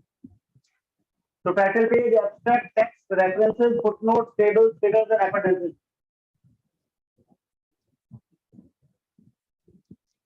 However, if we talk about the order of pages, in certain cases there can be certain flexibility. For example, in case of tables and figures, there is flexibility allowed. In case of footnotes, there is some flexibility allowed. What is allowed, I've written it here. So whenever you write, just keep incorporating the changes. I don't think this requires much of an explanation. Now, paper title, there is some description that has also been written. With paper title, place the title 3 to 4 lines down from the top of the title page. Each line, the entire description is mentioned. So जब आप लिखो, just read It has to be center aligned. It has to be in bold. Capitalize major word of the title. All the words need not to be capitalized. Only major word needs to be capitalized. So APA format, APA has already given us the full description, everything that is to be there. Most of the time you will see when you write the paper, and what happens is that थोड़ा सा देखो ये जितने भी reviewers हैं technically, reviewers क्या है कि they are also hard pressed, compressed. Lot many articles are reaching to them each day. Publisher is also pressing them hard. So they are also finding ways and means to reject the paper, to send it back to the people. They also want to buy time. So what will happen is वो अगर supervision ही देखेंगे formatted भी ठीक नहीं है, अंदर के content पे भी नहीं जाएंगे, जो ये ठीक नहीं है. So it's better कि किसी को force करना so that he or she must read it, ensure that paper is properly formatted. So these are the guidelines which are there. So place the main title and the subtitle on separate double space. Follow ditto. If they say double space, it has to be double space. कोई इसमें deviation allowed नहीं है. Author name, place one double space blank line between the paper title and the author name. If it is required, put it there. Format में आप देखोगे उसमें वो clearly आपको दिखता भी जाएगा. उसी form में चाहिए. I was trying to search some template also जहाँ पे आप सिर्फ अपने पेपर के word fit कर दो और वो पेपर बन जाए आपका. तो मैं जैसे मुझे मेरे पास था I had once but मुझे मैं forgotten कि वो इस समय कहाँ है मेरे पास. जैसे मुझे मिलता है I'll forward it to you.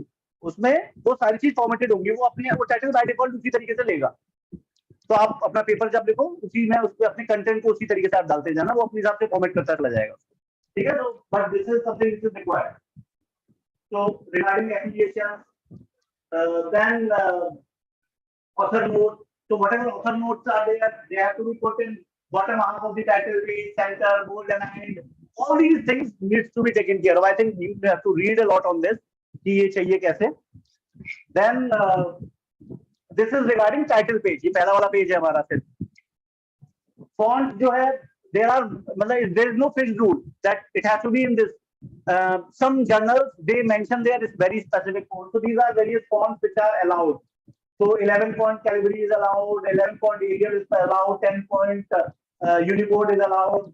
Then we have 12 point Times Roman is allowed. So these are allowed, which are basically APA has no objection with them. Whatever font that you are using, it has to be used throughout. ऐसा नहीं है कहीं Times है कहीं Calibri है, that deviations are not allowed.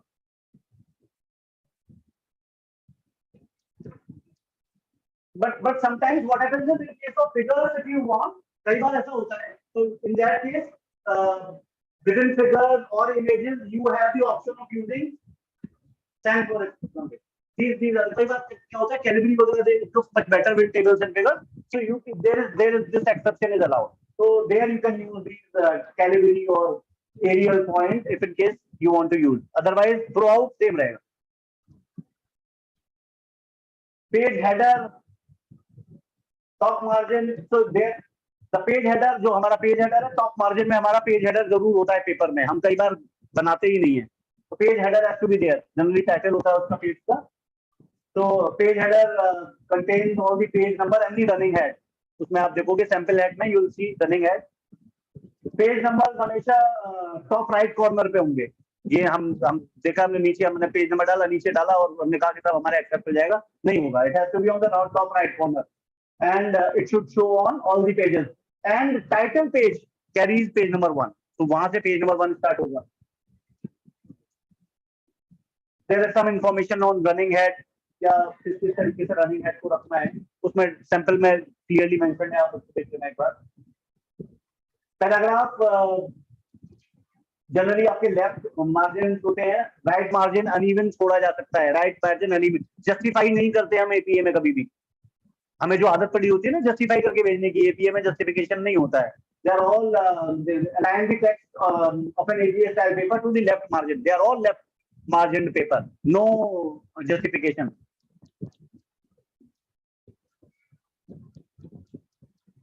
कुछ कुछ conditions हैं वो भी देख लेना। Hyphens in the words at the end, हम कई बार हाइफन्स लगा देते हैं in the words at the end कि यहाँ से भी वो आगे जा रहा है, कंटिन्यू कर रहा है, अलाउड नहीं है एपीए में, we do not allow. Indentation, so the first line has to be indented. आप सैंपल एक बार आप सैंपल खोलो ना। अच्छा आपको उधर भी दिखा रहे हैं, ये दिखा दो तो यही वाले इसको दिखा।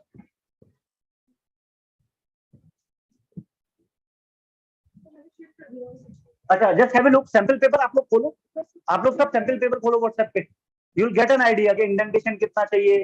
जस्ट चेक, ठीक है सबके पास है, then it's okay. All of you please sample paper open कर लीजिए।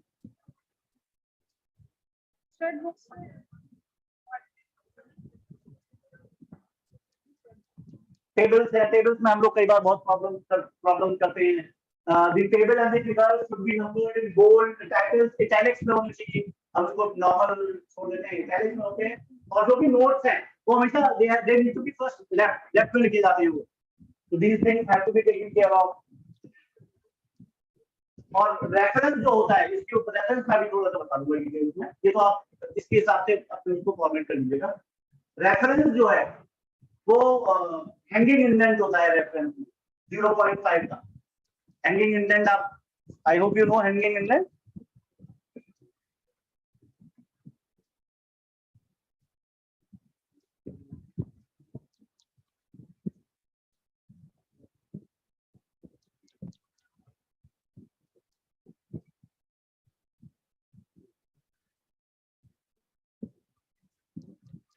Different types of headings are there. अगर फर्स्ट हेडिंग है या उसके सब हेडिंग्स हैं, तो फर्स्ट हेडिंग है तो वो कैसे आएगा, फर्स्ट हेडिंग की अपनी कंडीशन है, it should be centred, it should be bold, title case heading होगी। सब हेडिंग है तो वो कैसे आएगा, it should be first left. So these conditions are there, और उसमें आप देखोगे 1 2 3 4 करके सैंपल में लिखा भी होगा। तो treat them as sub headings, main headings, and then do it like this, the format that is being given to you।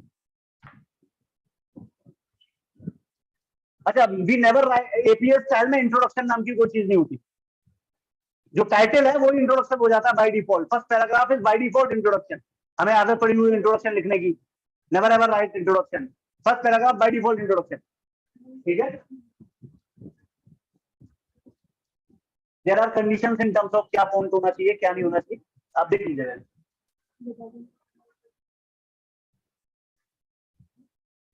Mandalay use कर सकते हैं आप चाहें तो, are you aware about Mendeley? हाँ मैंडले यूज करो, अब आप रेफरेंसिंग के लिए यूज करना चाहते हो। अदरवाइज मैं एक इजी तरीका और बता देता हूँ अभी आपको रेफरेंसिंग के लिए। एक रेफरेंसिंग वाला मैडम ऊपर खोलेंगे हम, रेफरेंसिंग ठीक है। अच्छा वो कुछ और, अच्छा रेफरेंसिंग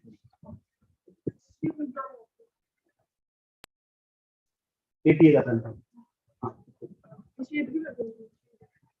आप लोग रेफरेंसिंग देख लीजिए एक बार।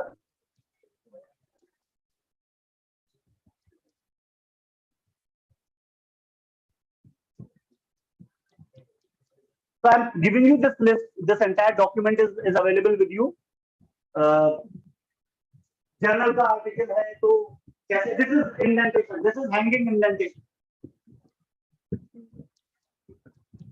Hanging indentation है, वर्ड पे आप जाएंगे,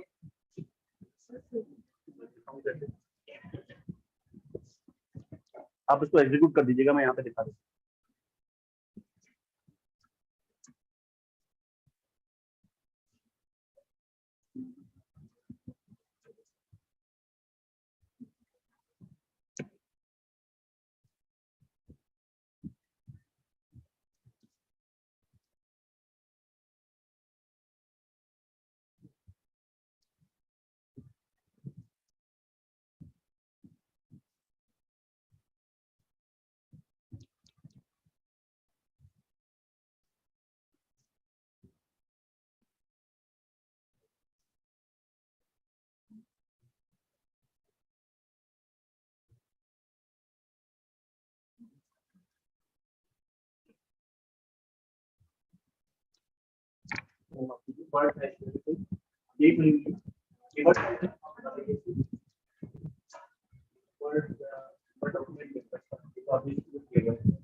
एक्टिवेट किया हुआ है। आप वर्ड पे जाएंगे, वर्ड में लेआउट, लेआउट पे पैराग्राफ, पैराग्राफ में इंडेंटेशन होता है। तो आप टेक्स्ट को सेलेक्ट कीजिए, जाइए, वो अपने आप हैंगिंग इंडेंट बना देगा जितना भी चाहते हैं आप। 0.5 चाहते हैं 0.5 आ जाएगा, ठीक है। वर्ड में इंडेंटेशन आ जाएगा, रहने दीजिए, रहने।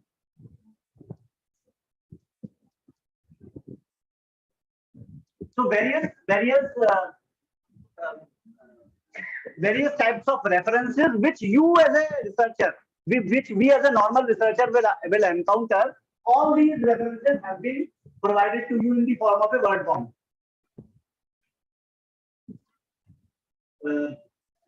जर्नल आर्टिकल है तो कैसे आएगा, पैरेंथेसिस में कैसे लिखना है और नैरेटिव में कैसे लिखना है। पैरेंथेसिस में उसको कैसे लिखना है और उसको नैरेटिव में कैसे लिखना है। Gladi 2019 mentioned, this was mentioned, Gladi parenthesis and citation. किस तरीके से आएंगे, the entire format is given. If you have more than 2 authors, then ये जो पीरियड है ये भी लगना चाहिए, ये भी उसको तुरंत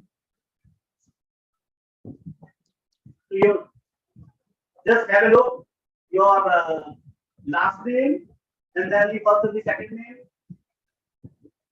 how periods have been mentioned, the journal has to be in italics.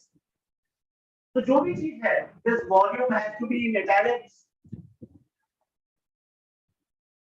When we talk about journal article, similarly for other,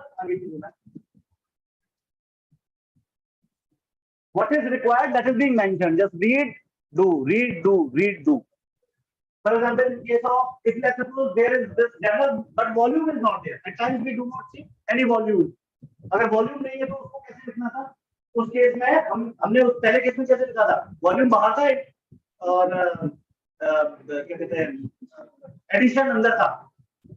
ये ब्रैकेट में आ जाएगा 231, नो इटैलिक्स, वहां पे इटैलिक्स में था, है ना। तो जो जो जिस तरीके से लिख रहा है आप उसी तरीके से अपनी रेफरेंस को बना लीजिए। Follow this.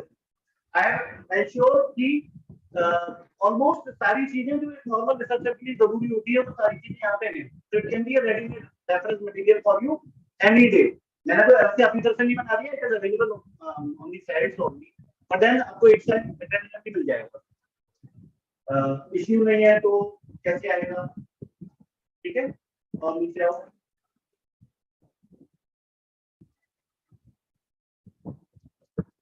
अब कई बार क्या होता है कि हम किसी इंडेक्सिंग डेटाबेस से उठा लेते हैं, एब्स्ट्रैक्ट इज ओनली अवेलेबल, तो कैसे इंडेक्सिंग, मतलब how do we put it in the reference there, will do like this.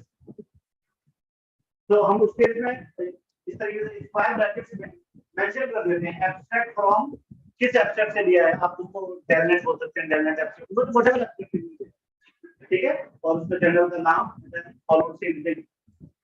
Parenthesis में हमेशा ध्यान रखना, एक चीज मैं डायरेक्ट से कर दिया है, हमेशा ध्यान रखना अगर दो है एंड जो है वो पैरेंथेसिस में ए एंड डी नहीं आता कभी भी, और नैरेटिव में ए एंड डी आता है। ये छोटी छोटी चीजें हैं लेकिन गलत हो जाती है, हम नहीं ध्यान देते, ठीक है।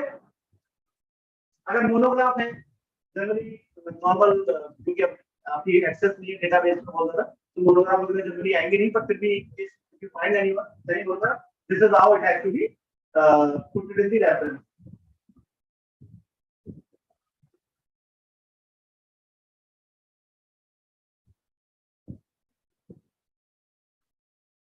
अच्छा, कई बार क्या होता है, this can be one case, one author but multiple works आते हैं, एक ही ऑथर ने कई काम किए, देन इन दैट केस हम क्या करते हैं, हम एडीसी कर देते हैं। क्लियर? फॉर एग्जांपल हमने सिस्टम ऑफ 2011 ए और सिस्टम ऑफ 2011 बी, तो जो भी है उसका भी एबीसी करके हम भी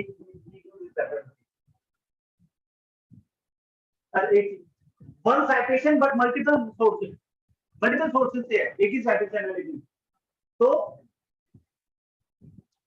आप ब्रैकेट में सारे सोर्सेज को ये सेमीकोलन के साथ बीच में मतलब डिमार्केट करके right out of them. When customer satisfaction is linked to employee motivation bracket सबके बारे में उसमें करती ये लिटरेचर रिव्यू में काम आएगा.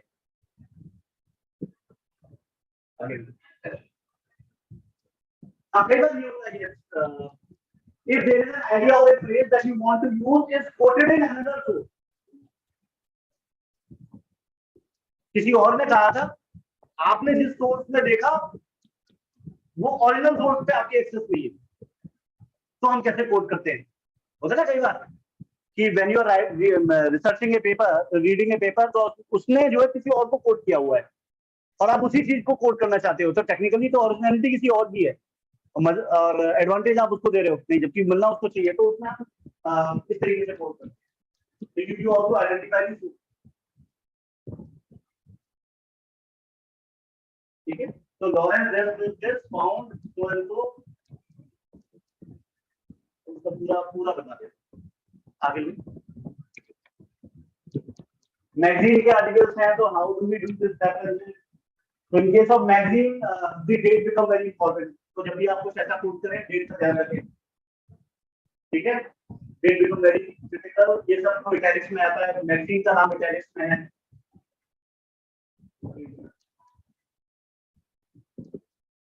न्यूज़पेपर का अगर आर्टिकल है, how do we quote it?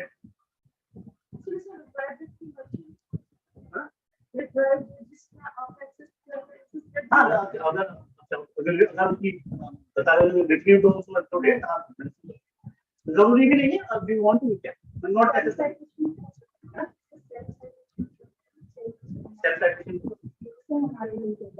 हाँ, क्यों नहीं करना चाहिए. ये टेक्निक होती है अपने साइट्स को बनाने के लिए. तो व्हेनेवर हम ये एकेडमिक कम्युनिटी की प्रॉब्लम है वो ये कि वी डू नॉट, हम कहते जरूर हैं इससे रिव्यू कराओ उससे रिव्यू कराओ. मैं अपना पेपर किसी ऐसे को दे दूंगा जो अजनबी है, लेकिन किसी ऐसे को नहीं दूंगा जो मेरा पेपर जल्दी रिव्यू करके दे सकता था. क्यों? क्योंकि वो मेरे बारे में समझ जाएगा कि मुझे तो कुछ नहीं आता. हम कभी नहीं दिखाते अपने पेपर्स को अपने कलीग्स को. आइडियली क्या होना चाहिए? सबसे पहले दिखाओ उसको. क्यों दिखाओ? क्योंकि जब वो पेपर लिखे तो एंश्योर करो कि वो तुम्हारे पेपर को अपने पेपर में जरूर रेफर करे. That is what site score is all about. तभी तो बढ़ेगा कैसे? अपने बच्चों को एंश्योर करो कि वो जब भी कुछ लिखे तुम्हारा जरूर लिखे, तब बढ़ेगा. अपनी जो भी पेपर लिख रहे हो एंश्योर करो पुराने पेपर का रेफरेंस आ सके. These are strategies. People इसके पैसे चार्ज करते हैं इन चीजों के लिए कि ये हम कर देंगे आपके लिए. वो क्या करते हैं, 10 लोग 100 लोगों से मिले हुए हैं, हर एक को बोल दिया. आप बहुत सारे पब्लिकेशंस हैं हमारे यहाँ पे, वो क्या करेंगे, आपका नया पेपर एक्सेप्ट ही नहीं करेंगे अगर आप उन्हीं के कुछ पब्लिकेशन को अगर साइट ना करो. वो कहेंगे हमारे इस पेपर को साइट कर दो sir, then only will do it. तो ये स्ट्रेटजीज हैं, धीरे धीरे आ जाएंगे आपको भी समझने. आगे चलो, ब्लॉग की अगर यू आर कोटिंग, जनरली हम लोग कोट नहीं करते, but blog if you want how to quote it, that information is there. अगर बुक है, आपने completely you have written that book, how to quote that book. अगर एडिटेड है, completely edited है, तो how to quote that edited book. If you have written some chapter in some edited book, how to quote that book.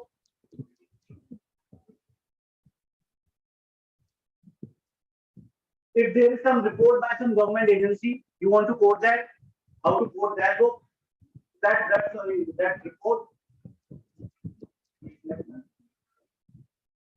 If there is some report by some individual authors, how to quote that book. They are also author in report, history report. You can always quote them, how to do it. If there is some press release, how to quote that. If there is some white paper, how to quote that.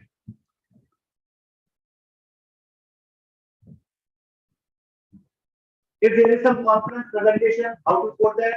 If there is some extract in a conference presentation, how to quote that. Okay.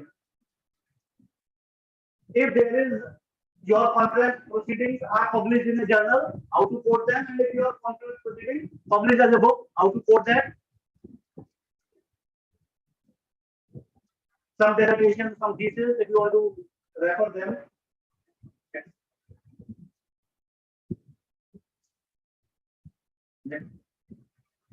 If you want to post some online MOOC course, then yes, you can mention. If you want to mention some lecture from some online MOOC course, you want to refer to it, that can be done. References pattern is available. Podcast, if in case you want to refer, how to refer a podcast. Radio broadcast, if you want to refer something you heard. YouTube, some people have started referring YouTube.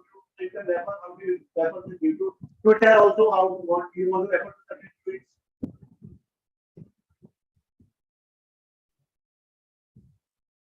Some web page, we generally refer web page, how to refer a web page.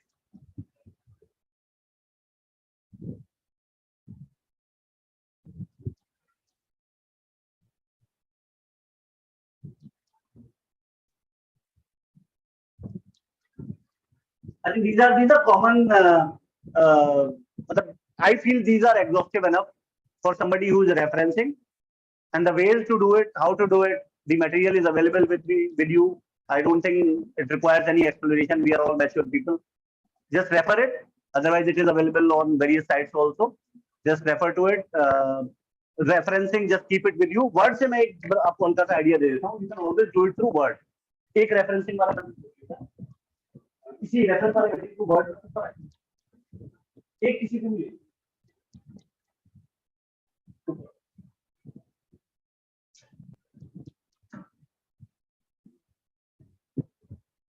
हम कुछ stop share कर दीजिए इनको बता दीजिए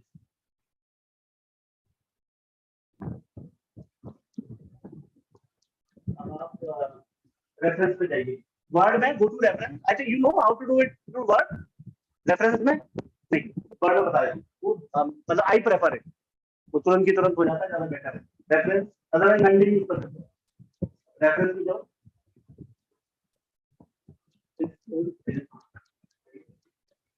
add use code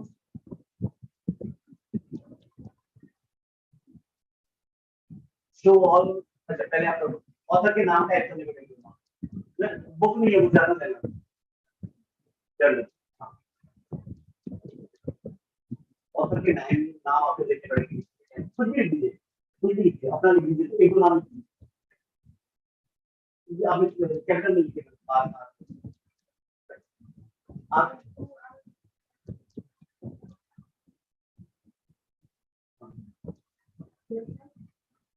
edit कीजिए अभी काम कीजिए एडिट लास्ट में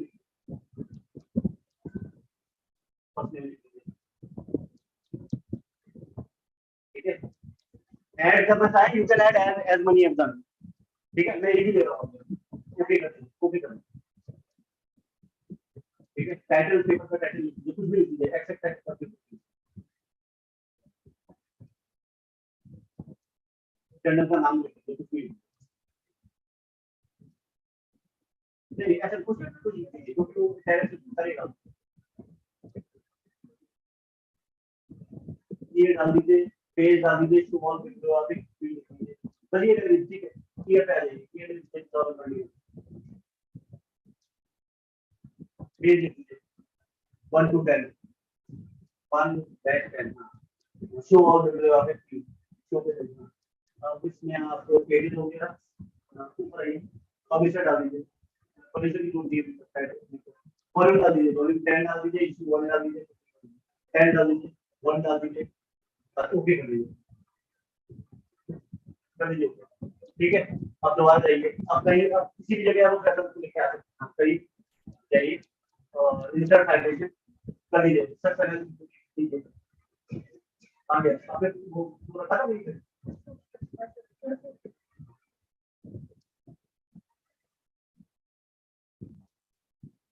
ये आ गया ये हमने साइटेशन दिया है मतलब टेक्स्ट में जो साइटेशन है वो ऐसे आएगा बाय डिफॉल्ट कर देगा वो अपने आप ठीक है अब उसकी रेफरेंस नहीं करनी तो उसी का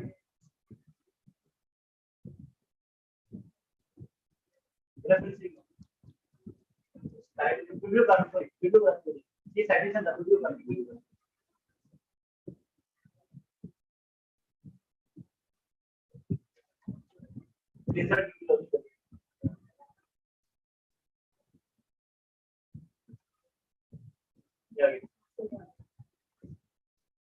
देखा अभी कर सकते हैं वर्ड ठीक है एटलीस्ट सेव कर लीजिए वैसे मैंडले बहुत अच्छा टूल है ठीक है बट ये है कि आप वर्ड पे ही काम कर रहे हैं उसी समय उसको सेव कर लेंगे ज्यादा बेटर ठीक है so and from my side anything from your side you are free to ask otherwise I have stopped on time 4 o'clock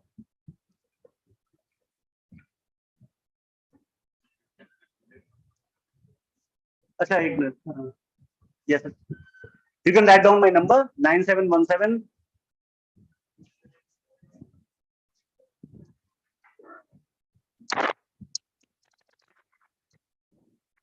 9717 348855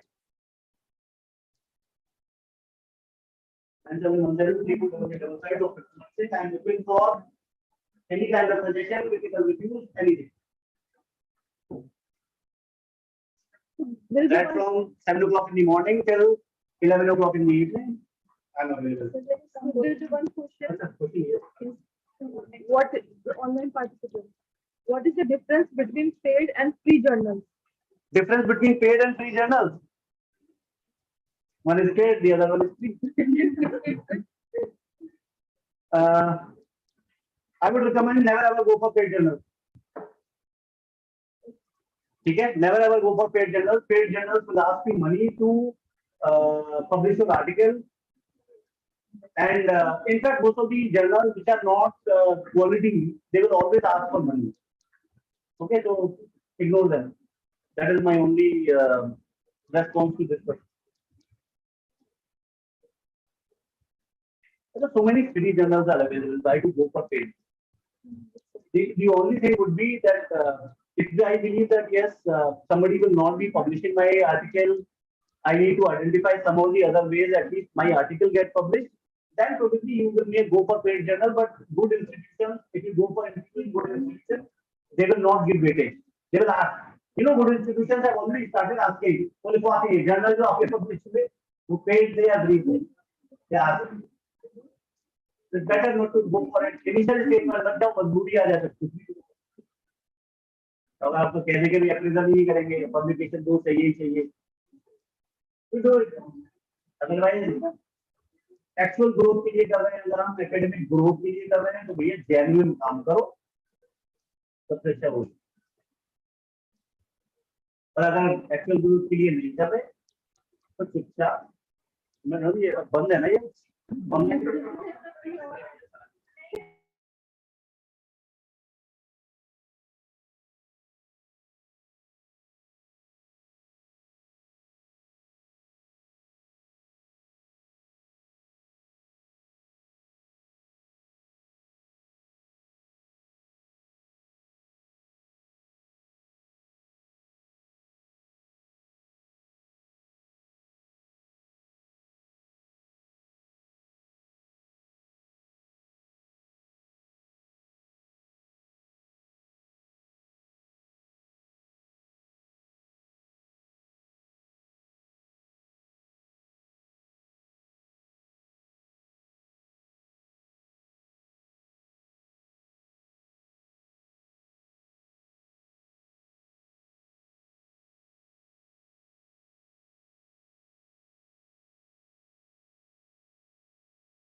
Thank you so much, sir, for such an informative session.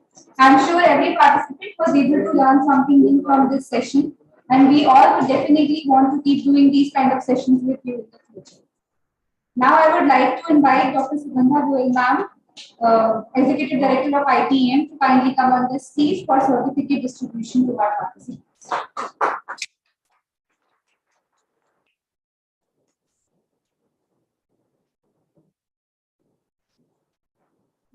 Neha ma'am, could you please come on? चलो बहुत पीछे बैठे थोड़ा सा आगे आ जाओ Covid protocol काफी कम हो चुका है क्योंकि ma'am I will call all the participants one by one, so kindly come on the stage to collect your certificate. Mr. Anil Kumar from Annamalai University, Social Organization, Delhi.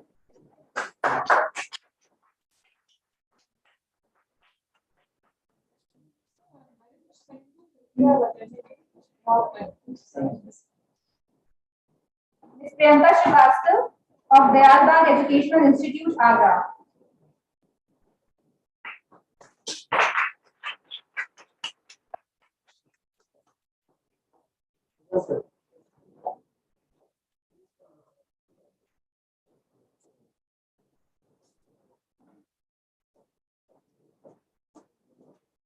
Thank you so much. Really, I'm very much thankful the person who is attending. Ms. Prachi Rana of Dayalbagh Educational Institute, Agra. Oh, what is a student or the faculty?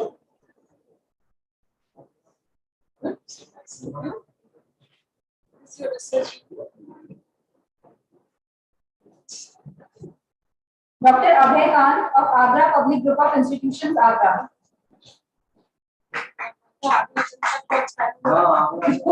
That's your doctor's certificate.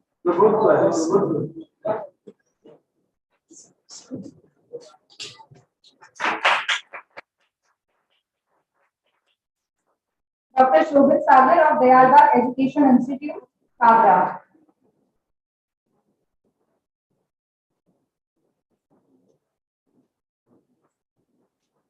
So, is this research scholar?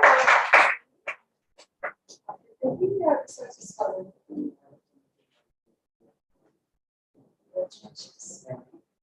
Ms. Vishali Singh of Dayalbagh Education Institute, Agra.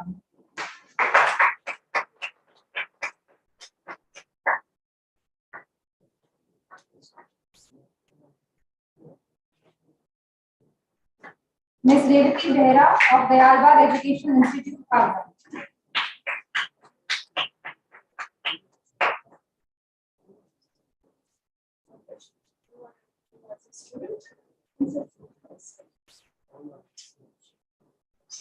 You must give some thanks letter to the Alba University. Ms. Adima Jain of Dayalbagh Education Institute, Agra. Some of same universities sending so many persons.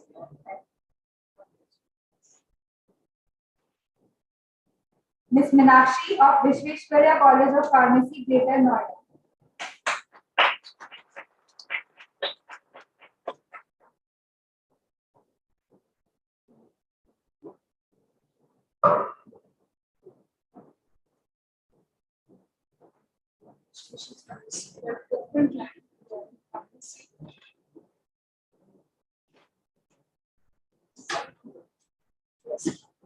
Ms. Samiksha Shodria of Dayalbagh Education Institute, Agra.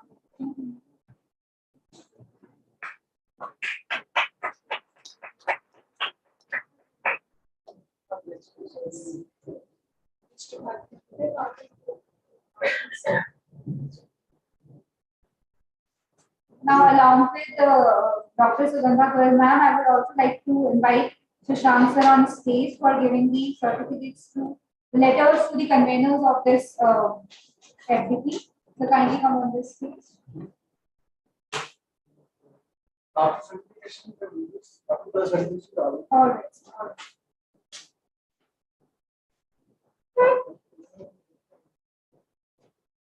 Dr. Rajesh Kumar Dev, IPM Group of Institutions, Ghaziabad.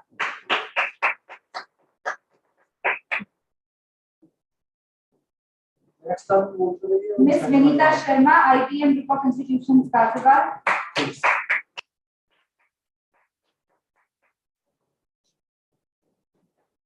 Dr. Radhika Bansal.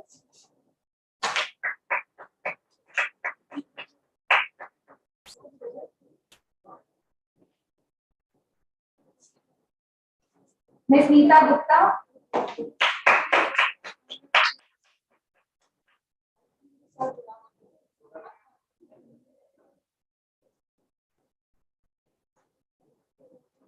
Dr. Rajesh Kumar Sharma.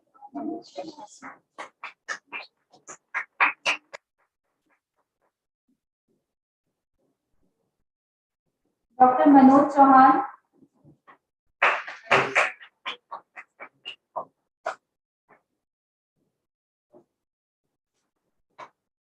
Mr. Mohit Kumar Bharti.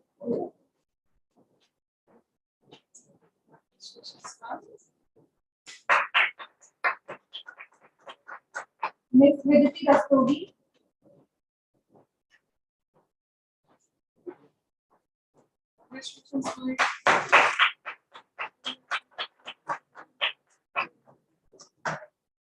Dr. Neeta Garg.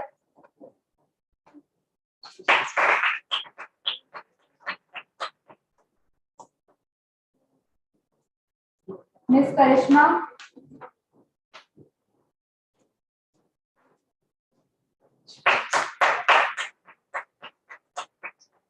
Ms. Shweta Sharma.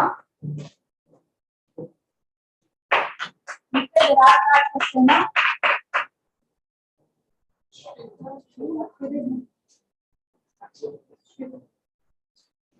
So Radha Saxena is a student friend of Raji. Ms. Supriya Kaushik. It's small. World is such a small place. Yeah?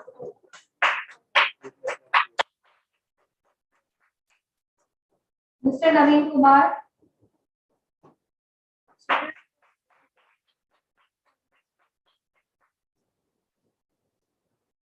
Dr. Preeti Varshni.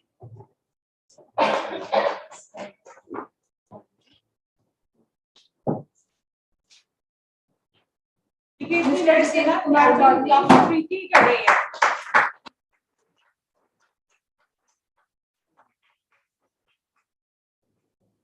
Ms. Manisha Grover.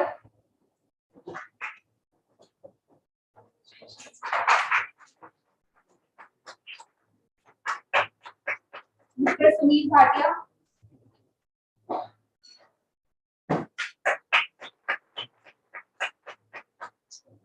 Dr. Divya Rana.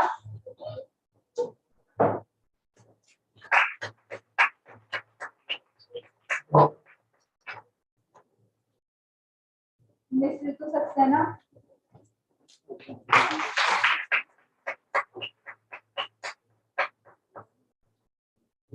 Ms. Sukriti Verma.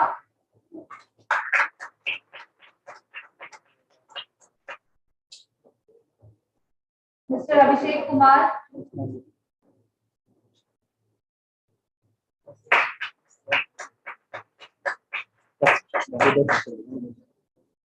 Mr. Amit Agarwal.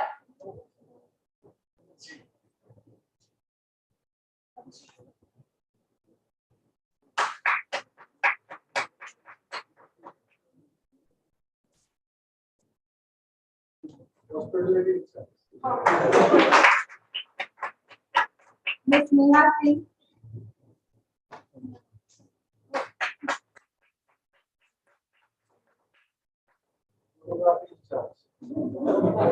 Anupa Gautam.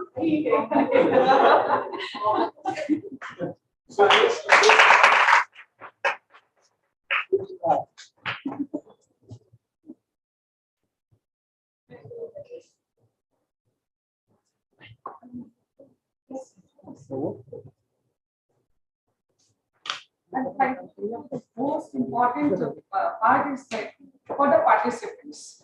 We are thankful to the person who has conducted this activity, but the most important part is that the participants. हम लोग के पास बहुत अच्छे speakers होते हैं, सब हैं, और अगर उनको सुनने वाला ना बैठे यहाँ पर तो हमारी काबिलियत सब खराब। समर जी, मैं आपका बहुत बहुत धन्यवाद करती हूँ, आप यहाँ का हिस्सा बने। और देखिए कितनी छोटी सी दुनिया है कि आपको अपने पुराने मित्र भी यहाँ मिल गए, और उम्मीद करती हूँ यहाँ बैठे सभी लोगों को इस एफडीपी से कुछ ना कुछ जरूर सीखने को मिला होगा। और साथ ही साथ हम लोग, मैं ये भी एक आप रिक्वेस्ट भी करूंगी, if you find any point कि आपको ऐसा लगता है कि हम कुछ पूछना चाहते हैं, उस टाइम नहीं पूछ पाए हैं, तो आप जो कन्वीनर हैं उनके थ्रू आप अपनी क्वेरी डाल करके पता कर सकते हैं। कभी कभी हम लोग जैसे ग्रुप में बैठे हैं, हमें लगता है कि अभी नहीं पूछेंगे, पता नहीं कैसा क्वेश्चन लगेगा। आई होप समर जी हमें उसमें हेल्प करेंगे। मैंने ऑलरेडी नंबर दे दिया था। Oh, that's such a nice person you sir. इससे तो बड़ी कोई बात ही नहीं है कि अगर रिसोर्स पर्सन आपको डायरेक्ट कांटेक्ट अपना नंबर दे, तो प्लीज यूटिलाइज दिस एफटीपी से। अगर आप लोगों ने इसको अटेंड करा है तो this shows you really wants to be a teacher only. अभी क्या होता है, यंग जनरेशन कई बार सोचती चलो कोई बात नहीं, जब तक कहीं और जॉब नहीं लगती हम यही कर लेते हैं। But since you have attended this FDP and topic is very important, that is quantitative research tools and techniques. Qualitative.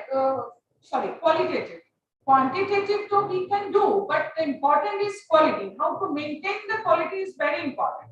बहुत सारी चीजें बन रही है, लेकिन जो बेस्ट क्वालिटी है वही सस्टेन कर पाती है।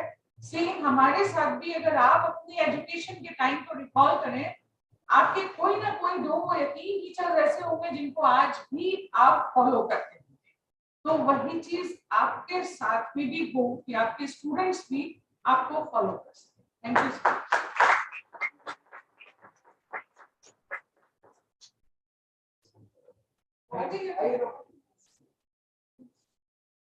Now for letter of felicitation, I would like to invite Mr. Shashank Chaudhary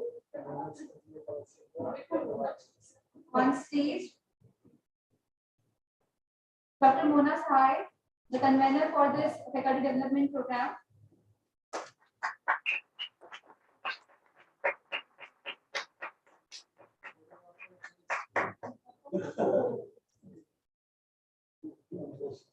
Another convener, Dr. Suruchi Satsang.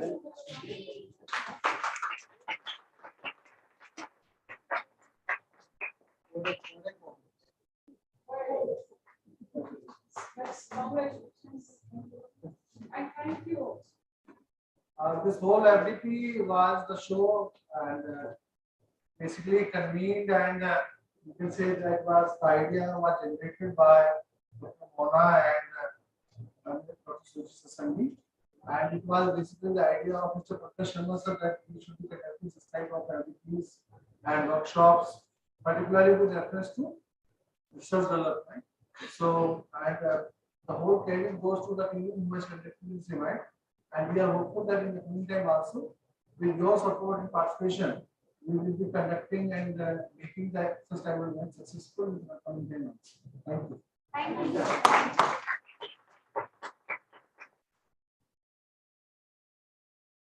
Group photograph. Group photograph.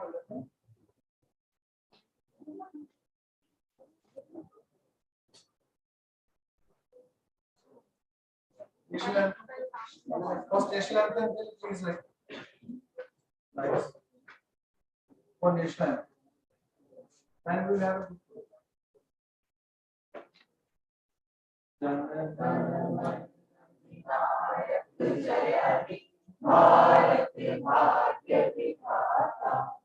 Punjab, Sindh, Gujarat, Himachal,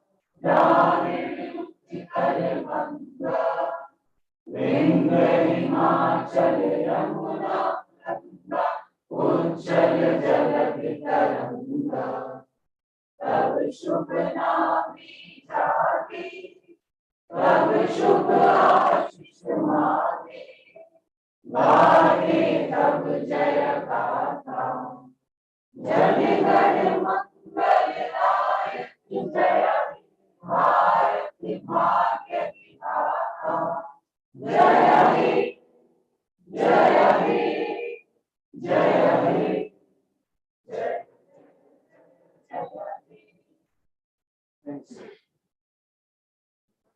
Particularly on one announcement, you can come for the group. Aligning the lights. Certificate के साथ. और ये certificate के नहीं over area जो full time employee. So there might be certain people who are there but they have not received the certificate. So that is only for the full time.